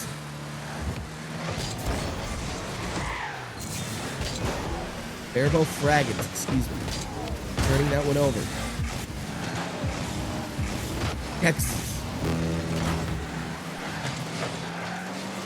Keck, turning it over. And now going now. Goalie now turning it to Bearbow Fraggins. That one turning it over. Guard Dog trying to find the ball out after the demo. They'll get it back into the Hanover Horde A zone. Getting it back in front, and a pass out in front again, and a shot just going off the side of the net. And a rebound caressing the goal mouth. That will be guided out to the side as Tech turning it over. Bear, not able to find it. Goalie, out in front, turning it over, and Bunch of the Hunch scores! Such a It is 7-1. Such a clean rotation from the Horde A there. Look at that. Guard Dog lays it up. Bunch of the Hunch immediately right there, right behind him. Trust Guard Dog to lay it up for him. Goes straight for the hit. Bunch of the Hunch with 4 goals, looking for a 5th here as he lays it up, trying to find anybody out in front. That will go harmlessly off the side thanks to Bearbow Fraggins. Bunch of the Hunch out in front. And a shot, they score! Goalie now! Able to find the last second goal, making this game a 7-2 game. And it just shows again to the character of both these Hanover Horde teams. 7-2, and you're still trying your heart out. So credit to the goal, to Goalie now and Tetsky And on the other side, you have 4 goals for Bunch of the Hunch, 2 for Guard Dog, and 1 for Gorilla. And you know, Bunch of the Hunch getting a lot of glory here, but let's take a look at the assist from Guard Dog. Look at that. 4 assists for for Guard Dog there. Guard Dog is, you know, I think probably one of the key members of Horde A, enabling Bunch of the Hunch to get in there and frag out without any worries. Definitely. And when it comes to gameplay here, it's always your setup man that you have to rely the most about. For Guard Dog, he has a key role here in this game, setting up Bunch of the Hunch and setting up the rest of his teammates. It's a thankless job, but it is a job that needs to be done. And with your team, having to be that utility man, being able to go back on defenses, back on offense, and setting up these plays, getting into the down and dirty areas, it's not to be understated. So you're absolutely correct in saying that he is one of the more key aspects and key members of this Team Horde A team. Absolutely. Just like all games in XP League, it's a team game, and you have to play it as a team if you want to play at the highest levels. You know, a lot of times our players, they get used to playing in solo queue. They're not used to playing as a team, but when they come to XP League, they have to learn how to play as a team if they want to reach the highest levels of play. Let's jump into game 3 here for Hanover Horde A versus Hanover Horde B. As Tech-T's here, Tex looks like has possession of the ball, is going to make a run for it onto the Hanover Horde A goal. Tex with another touch, Bunch of the Hunch making the clear. Going to go for the contest here, and Bunch of the Hunch is able to run away with it and score on the Horde B goal. That was a great play by Bunch of the Hunch. Had all the time in the world to play it through. And now, Hanover Horde A, with this 2-0 series lead, is off and running with a 1-goal lead. I'll play it back down to the corner. Tex trying to find it. Guard Dog takes it away. Gorilla, a shot, and that one goes off the corner. And a rebound will go off Barebow Fraggins, and that will be taken across. Gorilla in the corner, turning it over off the backboard, and a rebound will play it out across. 4 minutes left to go here, 1 minute gone in game number 3. Hanover Horde trying to find this as a series sweep against their B team, as Guard Dog playing it through the aerial, setting it up for Bunch of the Hunch. Hunch out in front for Gorilla. Gorilla, backhand try. Guard Dog. Guard Dog still with it, getting it into the B side. B team not able to find it. And now Bunch of the Hunch off the backboard, and a rebound on the front. Bunch of the Hunch, and a good save by goalie now. Beautifully done here. Horde B team looking much cleaner in this third game here, playing with a little more confidence going into this. And now back the other way come the Horde B team. That gets taken away by Bunch of the Hunch. Now really sticking it to their A team, trying to get this thing tied up. And Guard Dog will send it out to the side, turning it over to Tex. Tex out to the side, and a rebound Gorilla. Gorilla off the roof, trying to find an aerial shot out in front, and they score! Guard Dog able to stick with it. And with 2:45 left to go, Hanover Horde A with a 2-0 lead. The little tap to steal the goal from their teammate. Cheeky play from Guard Dog there.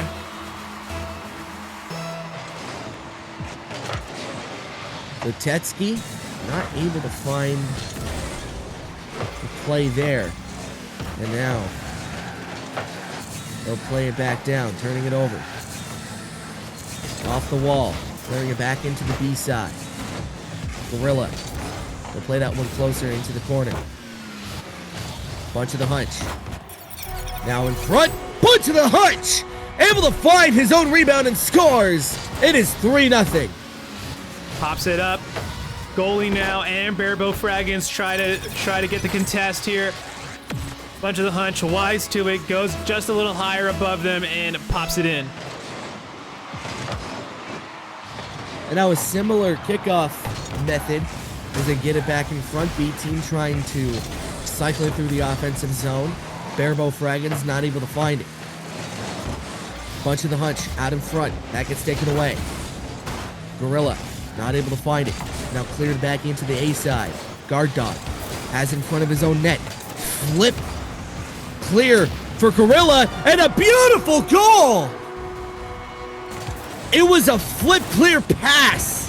A lob pass, if you will. That and is Gorilla so sick. finishes it. Look Is at this that. The flip to Hanover pass to the flip to the goal. Beautifully done. Channeling their inner Harlem Globetrotters. That was a beautiful goal. That's one to save. And now, goalie now. He'll try to play that one back. Goalie playing back. He'll hit that one out to the side. Barebow Fragons out in front, not able to find the shot as he whiffs on that one. A couple of whiffs as Gorilla's not able to find it either. And now, goalie. He'll loft that one to the side. Clearing it back up, Guard Dog. Barebow. Turning it over. And a shot. They score! Bunch of the hunch! Third straight game for the hat trick. 5-0 Hanover Horde A. And that one was just excellent by Bunch of the Hunch, just keeping that one, keeping to that. I don't want to one call close attention to here to the speed flip. Just look at the speed flip there from Horde A, just so clean there, able to get the ball so much quicker than Horde B, allowing them to get a better kickoff there, which just puts them at an immediate advantage in all of these kickoffs. Or definite. And it just shows in terms of their possession time too. And like I said, possession is the most important thing you can have in Rocket League, as Horde B trying to clear it back, turning it over to Bunch of the Hunch. And now back the other way comes Tex. Tex, a shot will be saved by Gorilla. Barebow Fragons giving it back up to Tex. Gorilla not able to find it. Guiding it on back for Bunch of the Hunch. 22 seconds left to go. 5-0 here for Horde A. And a lob shot. Bunch of the Hunch putting an exclamation point on this series. 4 goals here today. And with 18 seconds left to go, Horde A cruising on by with a 6-0 lead. Horde A absolutely feeling themselves this match. I mean, just going for all the aerials, going for the wall setups. I mean, it was really beautiful stuff here as they kind of practice their freestyling here. Definitely, as Horde A really putting up the style points here, as Tex just decides to kill it, and Horde A, they cruise on off with a win, and they'll have a date with the FC Dragons.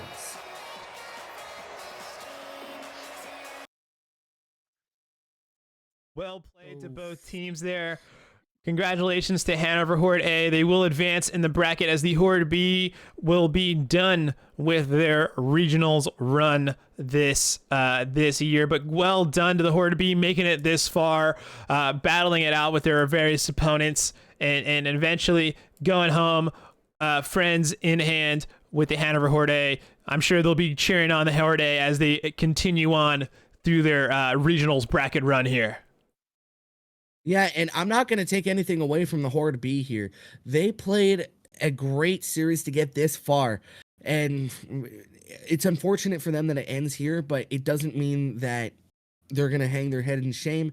They are going to be cheering on, like you said, their A team, who have been lights out so far this tournament. Another team I wouldn't be surprised seeing going up to Florida. Absolutely. Speaking of going to Florida, let's take a look at what these teams are playing for. These teams playing today in regionals are playing for an opportunity to get invited to The North American Finals happening June 25th to June 26th this year at Full Sail University's Fortress Esports Arena. Why don't you tell me a little about Full Sail University's Fortress Arena? The largest esports arena on the Eastern Seaboard. They have excellent facilities as well as an excellent team in the Full Sail Armada, home of the Full Sail Armada, the Full Sail University Fortress. So not a lot better places to play than the Fortress here in Orlando, Florida. And that will be set again from June 25th to the 26th. So very exciting for a lot of these kids with a chance to play at such a great venue with such a great accommodating team too. I actually happen to know the host arena, or excuse me, the in-host arena, both of them. Very nice people and very nice team to work there. So it's going to be exciting. Absolutely. And what I want to bring attention to right now is our current initiative for this weekend's event, the Leukemia and Lymphoma Society, #TiltCancer.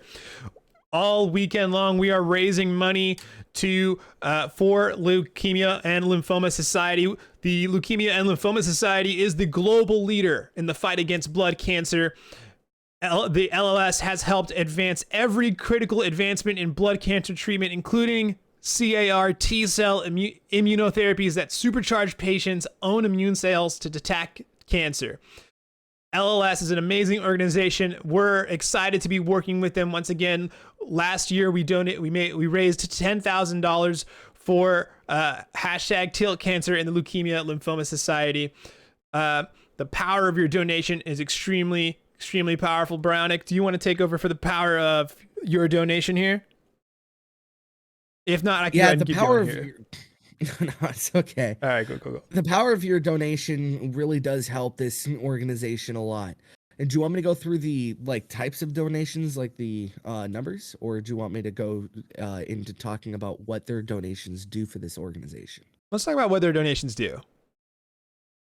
So your $25 donation helps fund an episode of The Bloodline with LLS, a free podcast series with patients and caregivers for LLS. A $50 donation helps fund educational booklets for healthcare providers and their patients. A $100 donation helps volunteer funding and training to provide peer support for patients and families across the country. A $200 donation will help fund an hour of an LLS information specialist time providing information and support to patients and their families. A $500 donation helps provide financial assistance for non-medical expenses, including paying rent, mortgage, utilities, dependent care, food, and care repairs related to the treatment in pediatric or young patient adults, or adult patients enrolled in a clinical trial. And finally, a $1,000 donation will help support training of a fellow funded by LLS for once a week. A definite worthy cause here, because as you know, every 3 minutes someone is diagnosed with blood cancer here in the US. And unfortunately, there is no real current means for blood cancer prevention, but your donations do help. They help for the treatment, and they also help for the caretakers here for the LLS. So you guys are helping if you decide to donate. And if not, please just share any information you hear on the stream tonight. Anything helps. So thank you.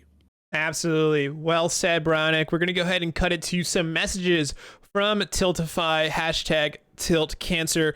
To find the donation link to donate to our Tiltify campaign, check the link in the chat, and you'll find it there to donate to XP League's Tiltify campaign here. Keep it right here at twitch.tv/XP League. Give us a follow, share the stream for more exciting Rocket League matches. Thank you, guys. Against cancer? Well, good news, creators. Now you can fight back while you stream. Thanks to the Leukemia and Lymphoma Society, the world's largest nonprofit in the war against blood cancer. My name is William Yank. I'm a 23-year-old, 3-time leukemia survivor. One evening, my roommate was trying to talk to me, and I responded to him in a delirium of mess and confusion, and he said, "We're going to the ER immediately." and came back with leukemia. They started me on chemos, they started me on a bunch of antibiotics, but the chemo wasn't exactly working. So my oncologist decided that he wanted to try me with CAR T-cell therapy. And it worked. Leukemia Lymphoma Society was this unforeseen blessing for me because I wouldn't have been able to get CAR T-cell therapy. It got that FDA approval in 2017, and I wouldn't have had that option had the Leukemia Lymphoma Society not moved that forward.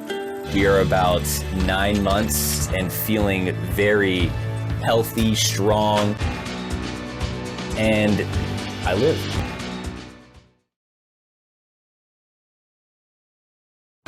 So much into the fight.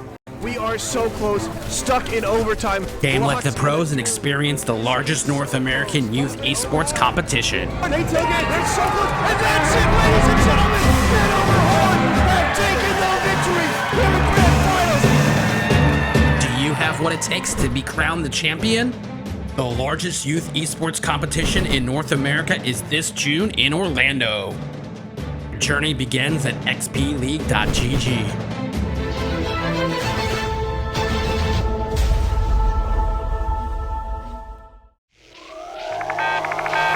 I'm the coach for XP League, and I'm looking forward to having an impact on these kids' lives. I've been playing video games competitively since 9th grade. I'm now 21 years old, and I've never really got to be a part of a team. Today you guys are here for tryouts. Now you might be feeling nervous, but don't worry. Everybody makes a team. Tryouts is not about kicking you out if you're not good at the game. The only thing this is about measuring where you are at right now, so we can focus on how we can help you improve throughout the season. Esports promotes cognition in the sense that there's multiple ways to win a game. There's not one set way that you can win a match. The meta in Overwatch varies, it depends on the game. The games change all the time, and every game is different. It has its own special, unique characteristics. Here we go, 1, 2, 3, keep your hands straight, keep your hands straight. For our practices, we aren't focused necessarily on who we're playing against, just how we can adapt our strategy towards the game. What we teach the kids when we're coaching is that there's another human being on the other side of that computer, and to treat everyone with respect. I have my ultimate. Perfect, keep going, keep going.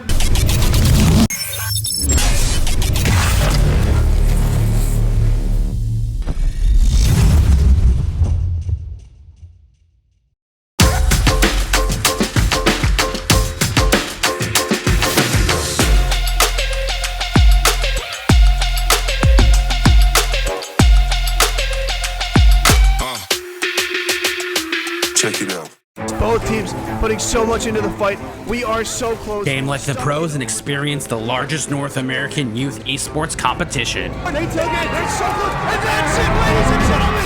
Hanover Horn have taken the victory in the grand finals. This year, XP League brings the North American Finals to the Full Sail University Orlando Health Fortress and Full Sail Live venue. The best youth gamers from across the US and Canada will battle head-to-head for the championship title this June. Do you have what it takes to be crowned the champion? The largest youth esports competition in North America is this June in Orlando.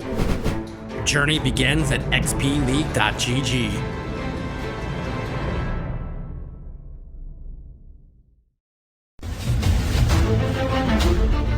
Do you have what it takes to be crowned the champion? The largest youth esports competition in North America is this June in Orlando.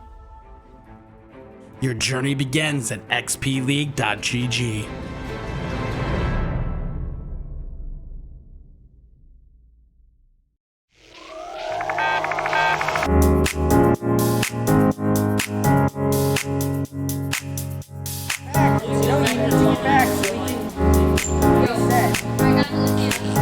Yeah, I'm not gonna rip it. It doesn't matter at all.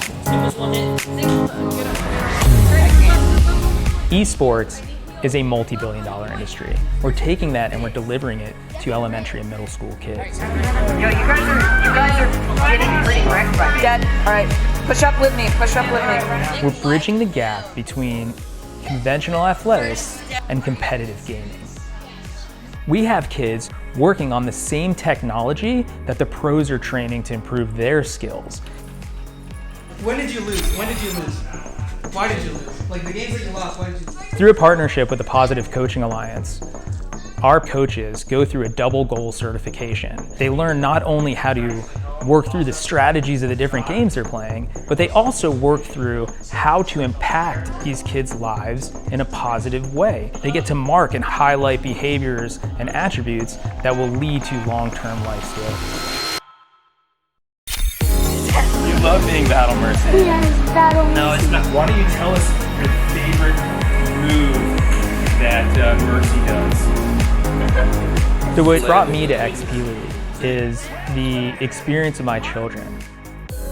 I had always hoped and wanted them to be a part of a youth athletics team. So I realized they all love competitive gaming. So why not marry their passion with what I'm hoping for them to learn and achieve and put healthy, solid values in place in something that the kids want to do and are excited about doing. Yes, Boot Experience points. Every game awards experience points. And what we built here is an experience. Professional level equipment, the top tier partners in esports. They're also getting the experience of sportsmanship values, of working with mentors and coaches, and of being part of the team. It's all about the experience. I need you. Oh, nice job. Go, group in now. Push in. We don't have to get. Good game. Both teams putting so much into the fight. We are so close, stuck in overtime. Game like the pros and experience the largest North American youth esports competition. They take it, they circle, and that's it, ladies and gentlemen. Hanover Horn have taken the victory in the grand finals. Do you have what it takes to be crowned the champion? The largest youth esports competition in North America is this June in Orlando. Your journey begins at xpleague.gg.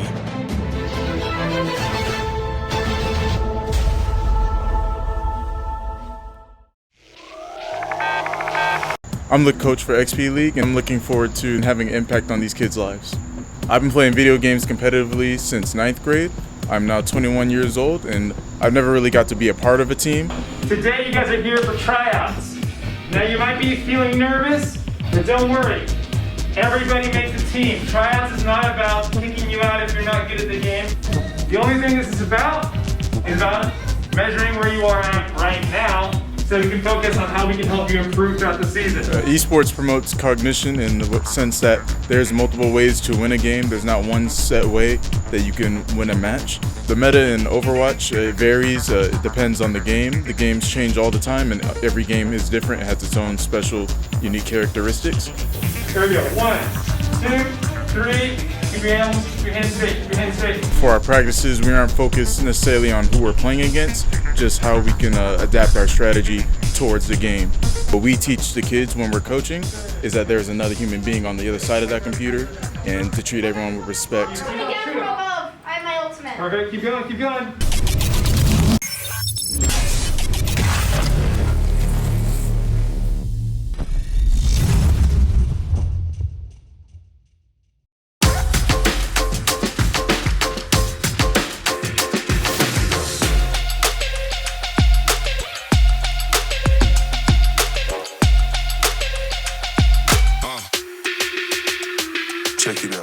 Both teams putting so much into the fight. We are so close. Game like the pros and experience the largest North American youth esports competition. They take it, they circle, and that's it, ladies and gentlemen. Hanover Horn have taken the victory in the grand finals. This year, XP League brings the North American Finals to the Full Sail University Orlando Health Fortress and Full Sail Live venue.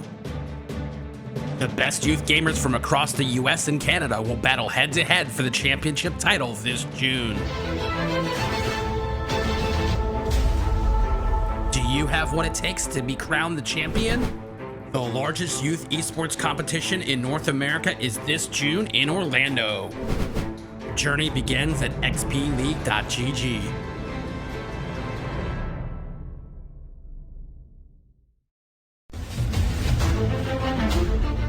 Do Do you have what it takes to be crowned the champion?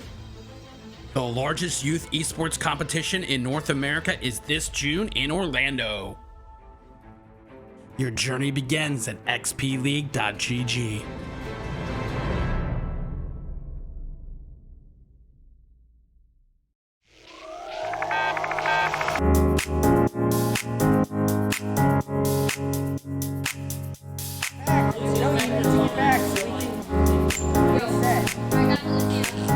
Yeah, I'm not gonna rip it. It doesn't matter at all. Esports is a multi-billion-dollar industry. We're taking that and we're delivering it to elementary and middle school kids. Yo, you guys are getting pretty wrecked by me. Dad, all right, push up with me, push up with me. We're bridging the gap between conventional athletics and competitive gaming. We have kids working on the same technology that the pros are training to improve their skills. When did you lose? When did you lose?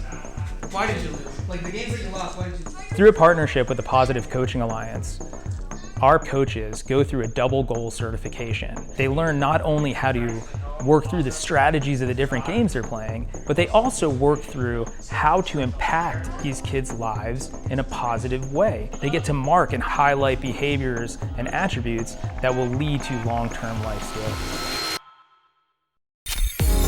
You love being Battle Mercy. Yes, Battle Mercy. No, it's not. Why don't you tell us your favorite move that Mercy does?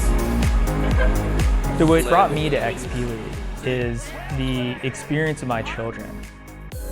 I had always hoped and wanted them to be a part of a youth athletics team.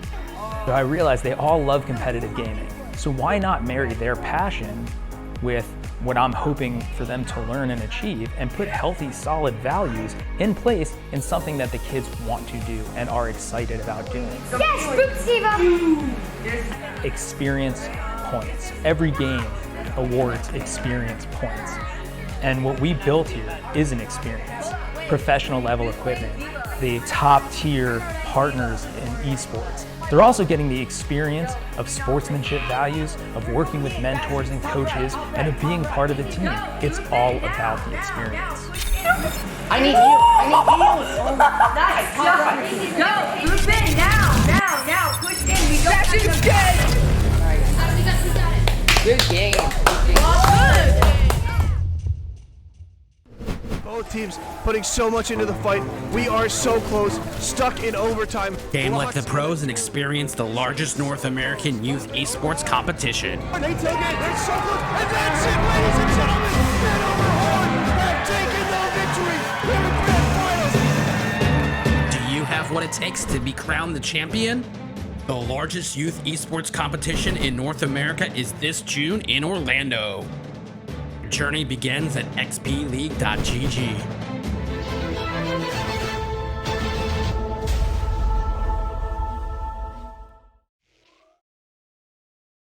Welcome back here to XP League, where we're going to have an exciting matchup here for you right now. And I believe, correct me if I'm wrong, that it is going to be the winners final that we're going to be seeing right now. Absolutely. This is winners finals. Macomb Heroes versus the Franklin Storms, some of the two strongest teams in the league, and the fact they're already in it. Just can't wait to get started. Here we go. Dap, Ricky, and someone named JT taking on YYRL, Washed, and Yags. Franklin Storm getting it back in their own zone. Dap with a shot off the backboard and a rebound out in front. No one home. YY with a shot. He scores! YY gets the party started. 4 minutes 35 left to go. And the Franklin Storm are off and running. We haven't seen the Franklin Storm yet, but the Franklin Storm are a notoriously strong Rocket League team here. So this is going to be a really exciting match between two of the strongest teams in the league. So 4:30 left to go. We already have our game's first goal. Dap trying to hold that one in. Washed with a clearing attempt. He'll leave it off for YY. YY not able to find it. Now that one is lofted up into the side, and the shot will be hit onto the side of the net again, and a rebound. They score! Washed Shanley will get the goal here, and it's already 2-0 Franklin. A little vexed and bewildered the Macomb Heroes seem to be right now with 4:12 left to go in game one, just trying to feel each other out. That's why I'd say in a series, it's more pressure if you're facing a best of 3. A best of 5, you have a chance to kind of get to know each other, get to know your opponent. If you drop game 1, you can always try to get it back in game 2. Dap, not able to find it, and a rebound will find its way into the corner. Now back the other way from Macomb Heroes. They'll go on to the side. Wash Shanahan. Out in front, and a shot. They score! Yags! And it's 3-0 here. Franklin Storm. It was a good play by Wash to bring that one back into the front of the net, and Yags just stuffed it home. Macomb Heroes trying to play it down. That gets turned over. Now in front of the goal mouth. That goes off the backboard. Dap with a shot. That'll get taken away. Rick out to the side of the corner. Dap. Now in front. Not able to find it. Yags. Someone named YT. Excuse me. Someone named JT. We'll play that one down. Rick. Yags trying to take that one away. YYRL. We'll play that one down. That one taken away. Shanane. Excuse me. Thank you so much for the correction. I shall make the adjustment as Dap has it down. YY with a shot. He scores! Talk about muscling that one through. YY gives Franklin Storm the 4-0 lead. And it was a 1v2 there, kind of going into the side of the net. And he's able to just muscle his way into the back of the net with 3:03 left to go. It is 4-0 Franklin Storm. Washed Shanane. We'll try to play that one down. That gets taken away. Into the corner. Yags. Shanane. Back down. Lobbing it aside. And Dap hitting the side of the wall. Back down into the corner. YY. Out in front. A shot. They score! Yags! Putting an exclamation point on his performance here so far. 5-0 Storm. So with 2:32 left to go, Franklin putting a flurry of goals here above the Macomb Knights. Excuse me, the Macomb Heroes. Oh, wow.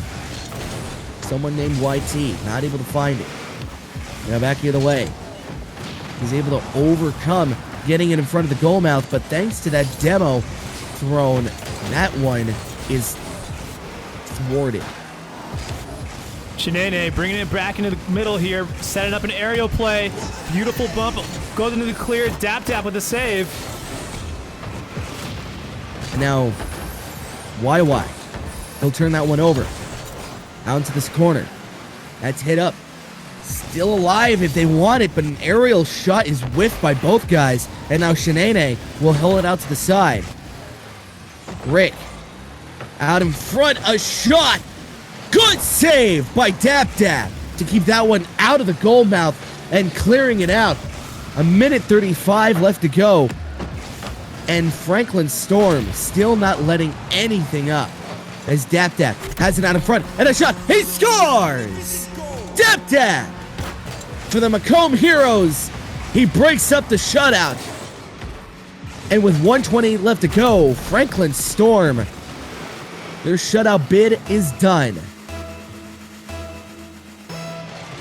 Not saying it's impossible. The 4 goals in 1:26 is definitely probable. But it's gonna be hard. It's technically possible as we go into the last minute of game 1 here. To their credit, though, Macomb Heroes keeping it on the pressure on Franklin Storm's side. Definite. As YY, he holds it in. Trying to guide it through the corner. Trying to get it out in front. And it's caressing the goal mouth. And a shot for YY! On the goal line! And a good stand and a better save by the Macomb Heroes. Dap Dap has a chance, and he'll turn that one aside. Someone named JT turning that one across. And now Dap Dap with a chance, and he'll get that one and bullet off his hood. 35 seconds left. Washed Shanae. 30 seconds. YY with a good demo and a shot. He scores! Yags making it 6-1 Franklin. Franklin Storm just so efficient. Just look at how coordinated, how clean those plays are. I think what we're going to see is we're going to see a low number of touches, but a high number of shots on goals and goals here. That's for definite. Franklin Storm seem to like to play in high-octane offensive style, just getting shot after shot, seeing if one can break through. It's just a barrage of balls heading towards the net. 6 seconds left. Yags holds it up in the air, trying to get a final shot on, and that one's bullied across, still holding in the corner, holding it alive, and it finally touches the ground as Franklin officially gets the Game 1 win here in this winner's final. And to give a clue into how much defense the Macomb Heroes had to play, just look at the number of touches on Dap Dap. 56 touches, and look at just how aggressive the Franklin Storm are there. Over 50 touches. I think that's the first time I've seen over 50 touches all day. Yeah, 100 and lowballing it for the Macomb Heroes, and nearly 130, trying to do quick math, 143. 143 touches for the Franklin Storm. Looking at 2 goals for YY, 1 goal for Wash Shanae, and 3 goals for Yags. So, teamwork, definitely. You have a lot of assists for YY, and when it comes to saves, not a lot of saves for this Franklin Storm team.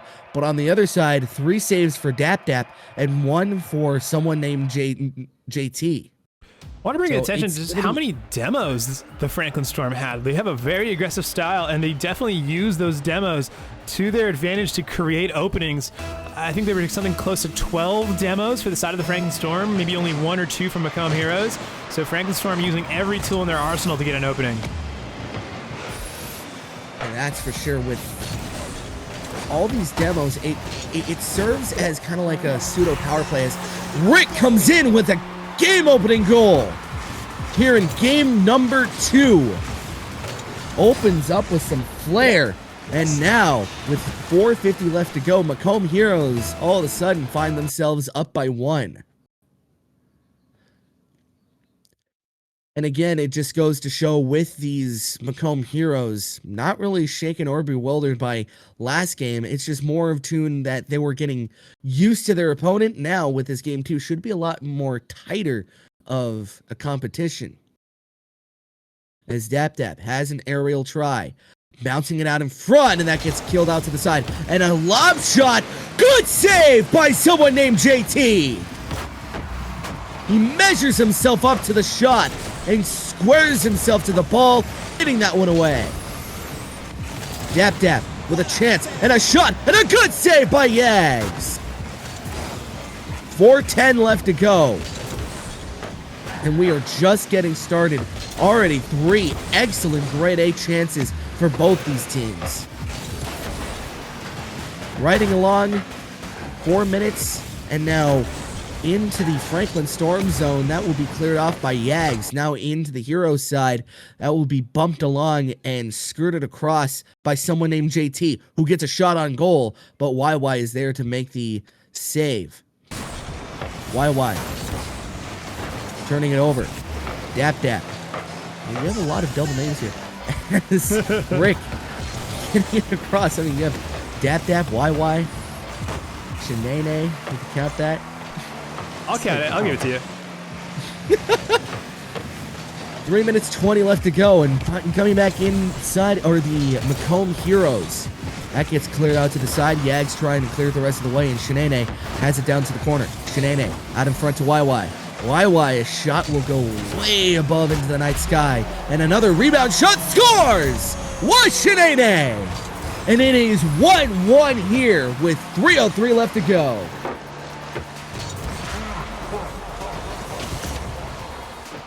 So the Macomb Heroes not able to kind of regroup here on defense. And the Franklin Storm take advantage. Someone named JT hitting it down to the corner. Yags. Back down into the side. Now down deep into the Macomb Heroes zone.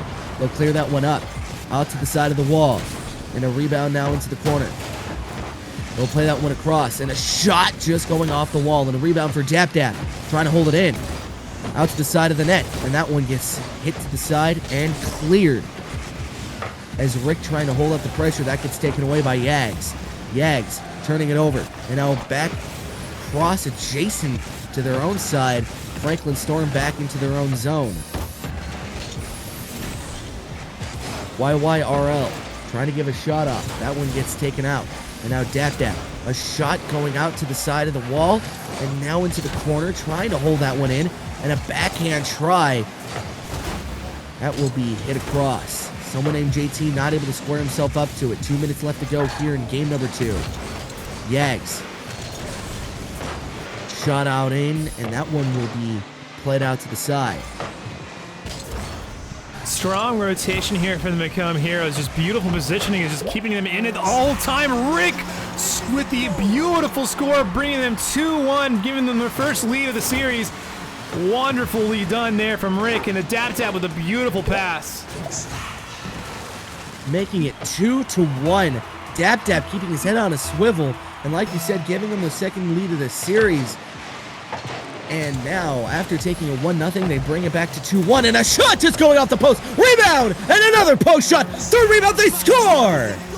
Rick! 3-1 Macomb Heroes. That's a double doink and in, as that one goes right below the crossbar. And I can tell you right now, both those guys who hit it off the bar are thanking their third guy, Rick, for getting that one in, as both of their hearts probably sank to the bottom of the abyss, knowing they had a whole net to look at, as that one gets killed out in front of the backboard. 1:24 left to go, as centering try, and a shot, save! And that one's cleared all the way back down, just wide of the net. Speaking of holding your breath there, Franklin Storm definitely holding their breath. Yeah, definitely. And it's funny because I know one of the Full Sail Armada Rocket League players are really good at that shot, as that one goes in on goal and saved by YY. Epic save, according to the game. 55 seconds left to go, and that one's killed back into the Franklin Storm. Out to the side of the backboard, and the rebound out in front. Someone named JT coming in to save the day. Player by the name of Samtex. Excellent shot when it comes to his own zone. When he clears it, it's always a threat that it's going to go in. So Rick playing it down into the corner. Rolling it off the top. Now has a chance, and Yags just fans on it. Rebound out in front. That gets taken away, and Dap Dap will try to clear. And now someone named JT playing it back down. Franklin Storm, Macomb Heroes, trying to play across. And that one gets shot in for Rick. And he gets the 4-1 lead.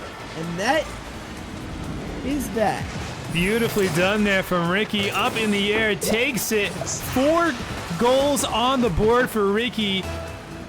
Beautifully done there. I'm really looking forward to seeing who has the assist on the Macomb Heroes here.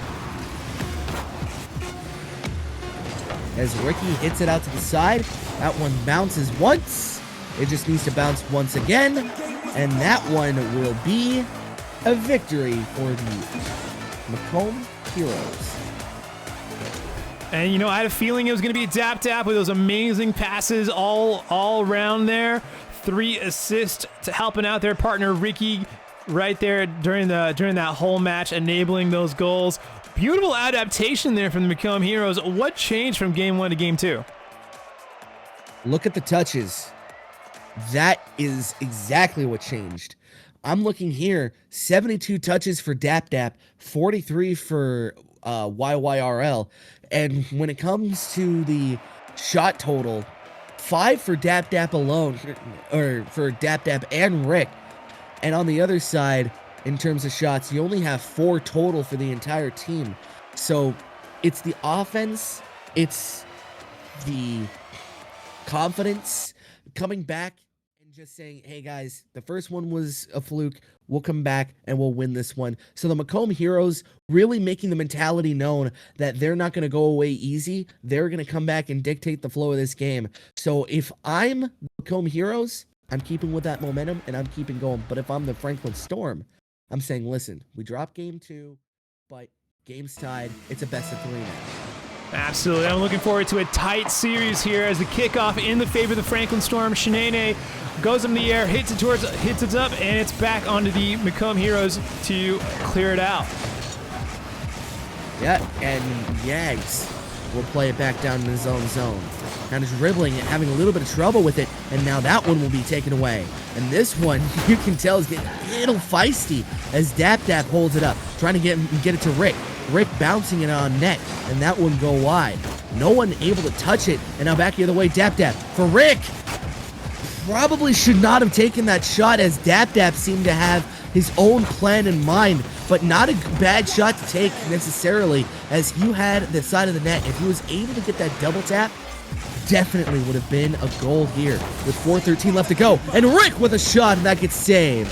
And a rebound will find its way. Good save by YYRL to keep that one at a 0-0 game. 4:04 left to go here in game number 3. Seeing who gets the advantage going into game 4. Rick hitting it to the side of the net. And a shot from DapDap, not able to go, just wide. And a rebound will find its way out into Franklin Storm zone. They'll try to clear it up out to the side of the net. And a rebound hits the post. And a rebound for YY, not able to find it. DapDap will take that one away and clear it out to the side. Rick chasing suit. He'll have that one out in front. That one gets taken away by YY, and a lob shot scores! Bar down! And with 3:30 left to go, the Franklin Storm are off and running. So Franklin able to find the game's first goal.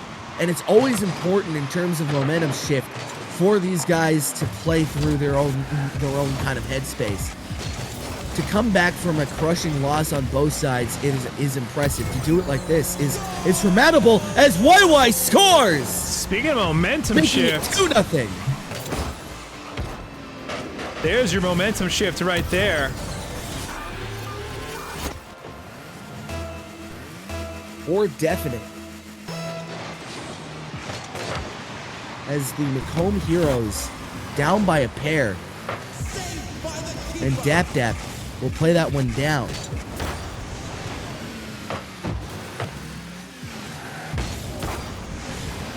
Macomb out to the side. Shanae. And a shot scores! YYRL! Making it 3-0 Franklin.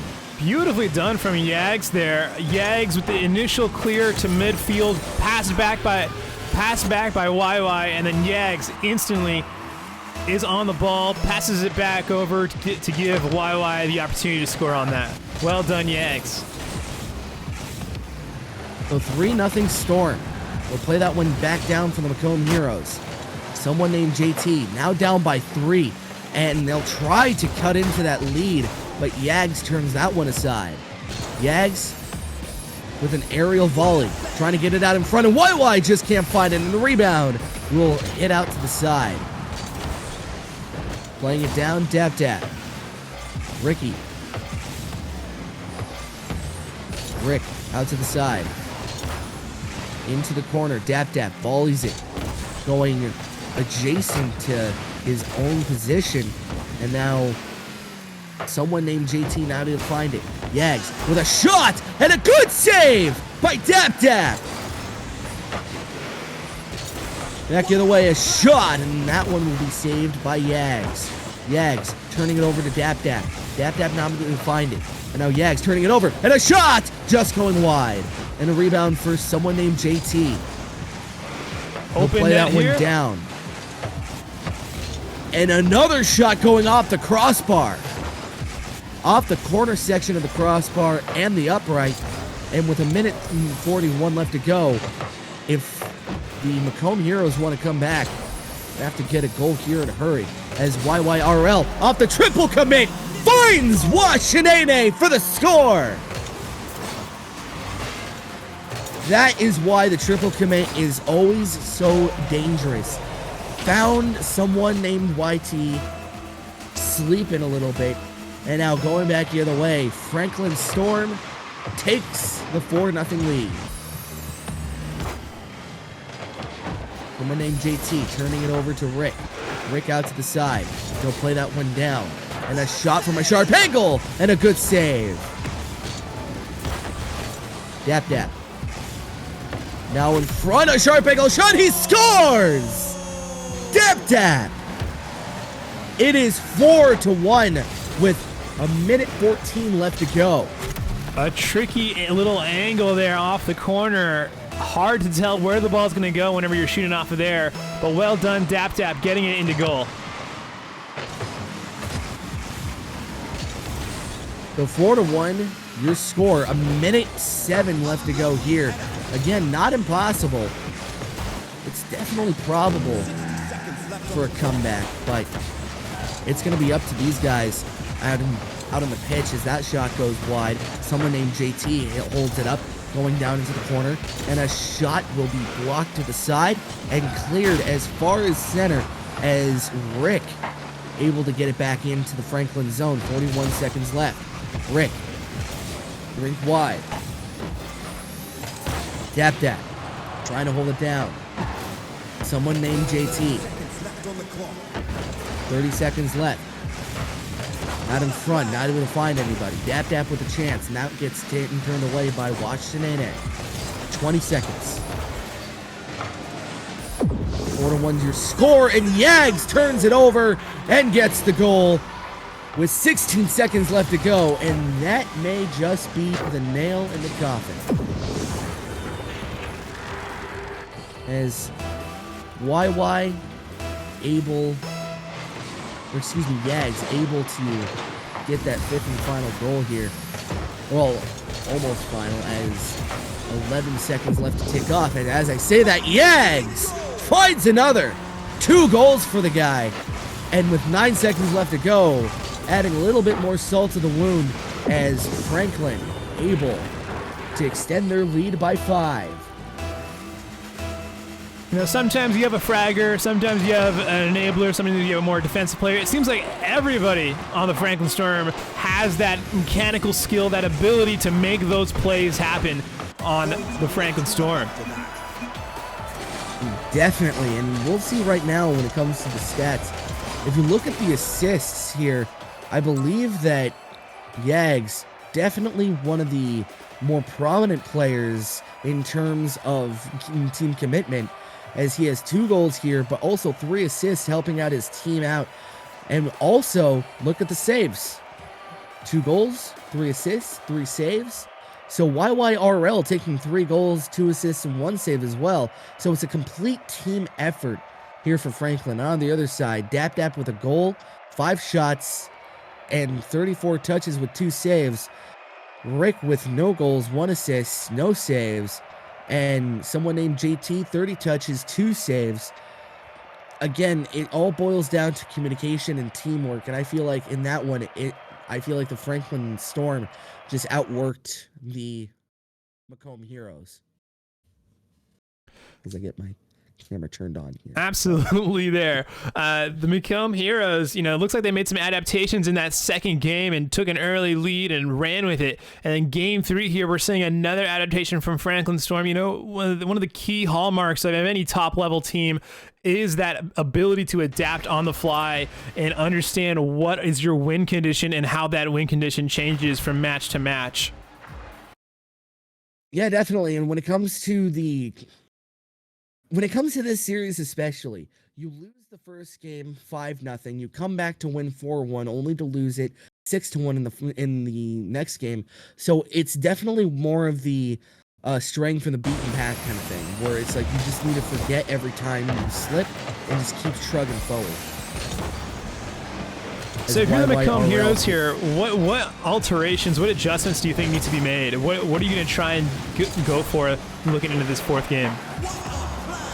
What I'm trying to look for is more of an offensive cycle. With these guys, it's more of just trying to find that niche that you found in Game 2 that rose you above the Franklin Storm. It's not impossible to come back into the series, but right now, with the momentum factor, I feel like the Franklin Storm feeling pretty good about themselves. So if I'm the Macomb Heroes, I'm trying to strike first and strike fast. As Dap Dap takes that one away. Trying to go back the other way.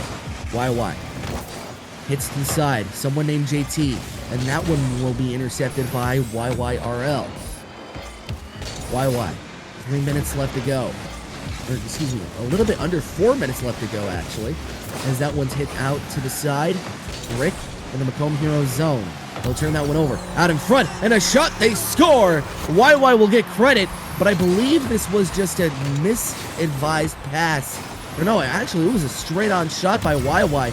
A lob shot beating both defenders. And now, it is a 1-0 lead for the Franklin Storm. Back the other way, an open shot taken away by Dap Dap. YY. They'll play that one back down to the Franklin Storm zone. Macomb Heroes. Yags. That one gets taken away. You know, Franklin back in their own zone as YY hits that one back up. Macomb able to find it. Rick taken away by Yags. Yags out in front and a shot that gets hit to the side and a rebound. That'll be punched away by Rick. Beautiful double save there from Shenane. We'll try to hit that one back up. Dap Dap.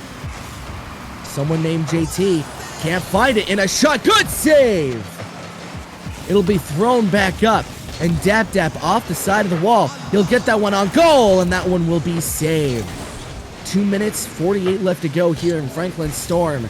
Really trying to find an offensive flurry here to get themselves a little bit more comfortable as Dap Dap and the Macomb Heroes keeping him on edge. As Rick giving it back to Dap Dap. Not able to find any friendly face. As someone named JT going off the side of the wall. And a rebound out for Rick, and that one not able to go. Someone named JT volleying it up, not finding any friendly face. Yags with an open net chance, and that gets hit away in a good defensive try by Rick, who has been kind of quietly the best player here so far here in this game number 4. They'll play this one back. Yags. YYRL. Back the other way, Yags. JT playing really well. You know, out of all the 50-50s he's had to take so far, it looks like he's come out on top of the contest. The Macomb Heroes trying to tie this thing up with 1:42 left to go. Shenane trying to kill that one out in front, getting it and clearing it. Yags.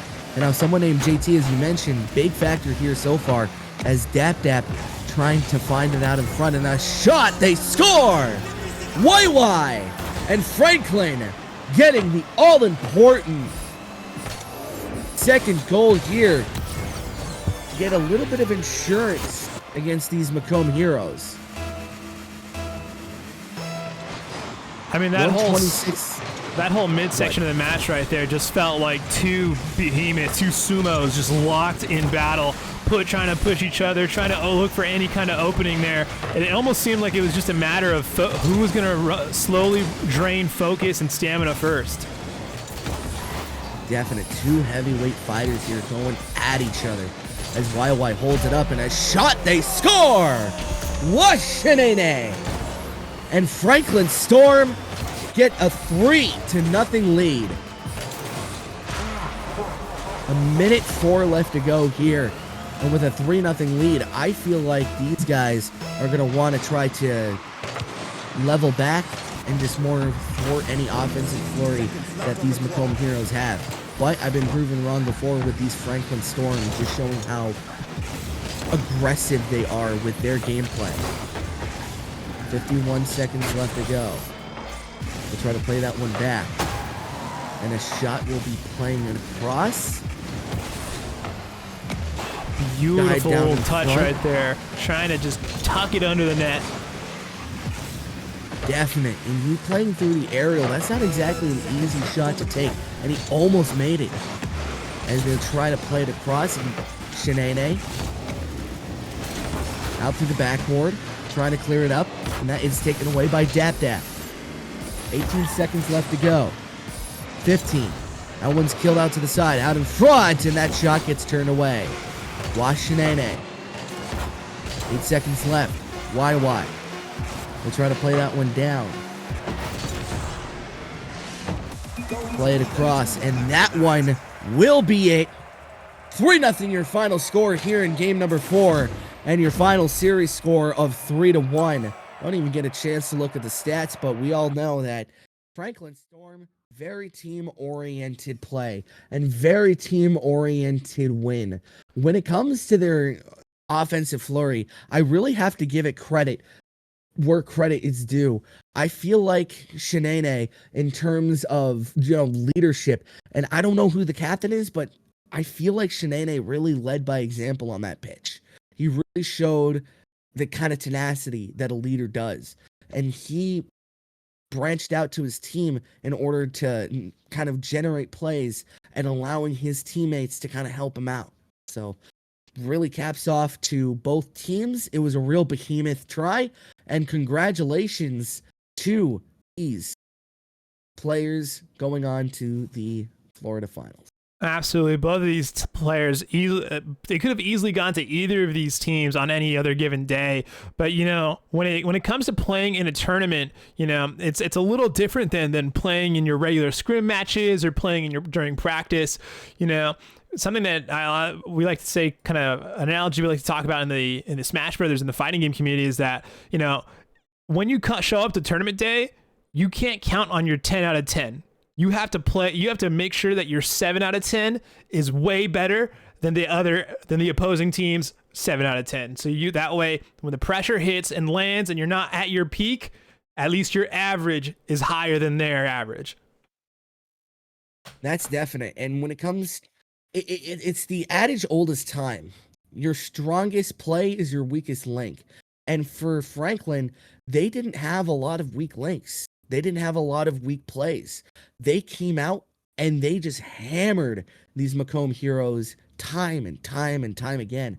So Franklin, really, it is a full team win that they were able to muster here.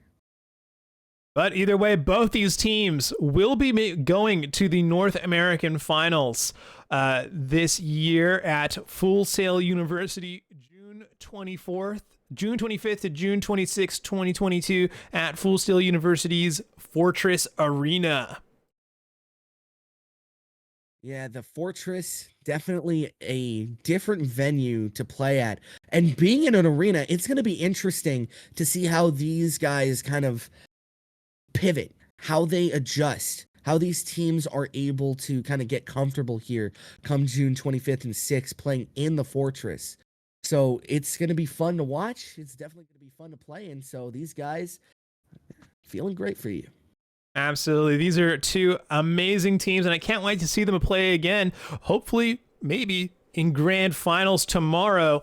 This will be the last match of today's stream, though. So thank you so much for tuning in. Keep it locked right here. We're going to be switching over to our Valorant stream pretty soon.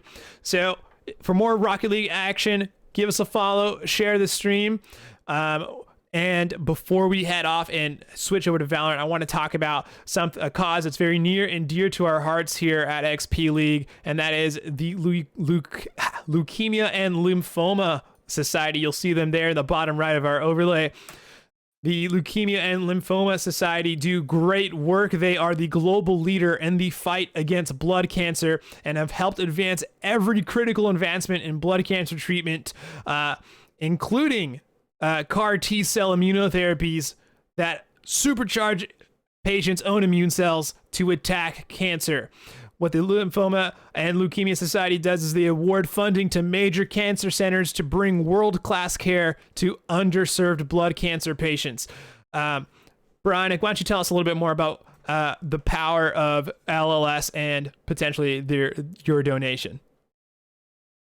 You guys can help the LLS perform their duties by donating. There are several donation keys. I've talked about them before, but what these donations do is help the LLS fund themselves. And what the LLS does is they help patients and families through their entire career experience with free one-on-one support. They're also the leading source of free blood cancer information, education, and support for parents, survivors, caregivers, families, and healthcare professionals. Their clinical trial nurses, navigators are registered nurses through experience in blood cancers and personally assist patients and parents and caregivers throughout the entire clinical process. You can contact LLS for one-on-one support at 800-955-4572. Again, that's 800-955-4572.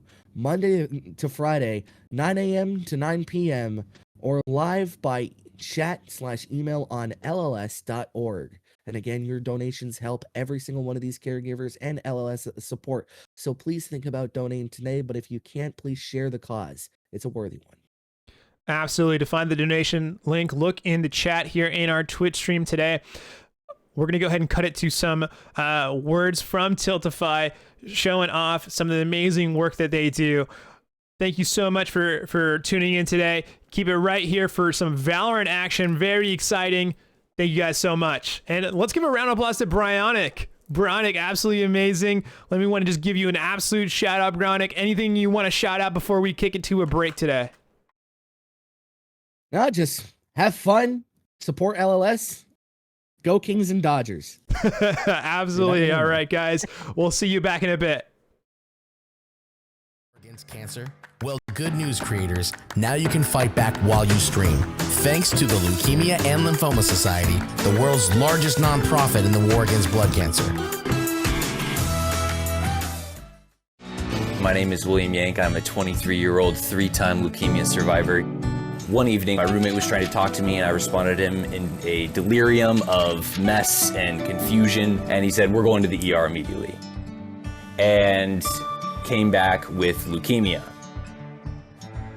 They started me on chemos, they started me on a bunch of antibiotics, but the chemo wasn't exactly working. So my oncologist decided that he wanted to try me with CAR T-cell therapy. And it worked. Leukemia and Lymphoma Society was this unforeseen blessing for me because I wouldn't have been able to get CAR T-cell therapy. It got that FDA approval in 2017, and I wouldn't have had that option had the Leukemia and Lymphoma Society not moved that forward.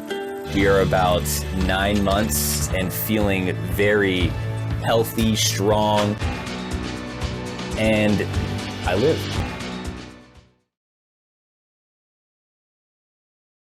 So you want to join the war against cancer? Well, good news, creators. Now you can fight back while you stream. Thanks to the Leukemia and Lymphoma Society, the world's largest nonprofit in the war against blood cancer. My name is William Yang. So much into the fight. We are so close, stuck in overtime. Game like the pros and experience the largest North American youth esports competition. They take it, it's so close, and that's it, ladies and gentlemen. Hanover Horn have taken the victory in the grand finals. Do you have what it takes to be crowned the champion? The largest youth esports competition in North America is this June in Orlando. Your journey begins at xpleague.gg.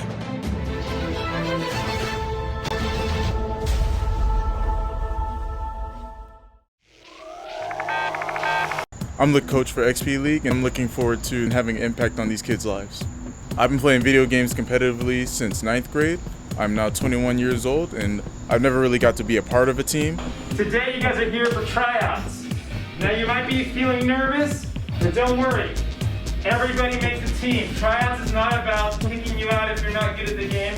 The only thing this is about measuring where you are at right now, so we can focus on how we can help you improve throughout the season. Esports promotes cognition in the sense that there's multiple ways to win a game. There's not one set way that you can win a match. The meta in Overwatch varies. It depends on the game. The games change all the time, and every game is different. It has its own special, unique characteristics.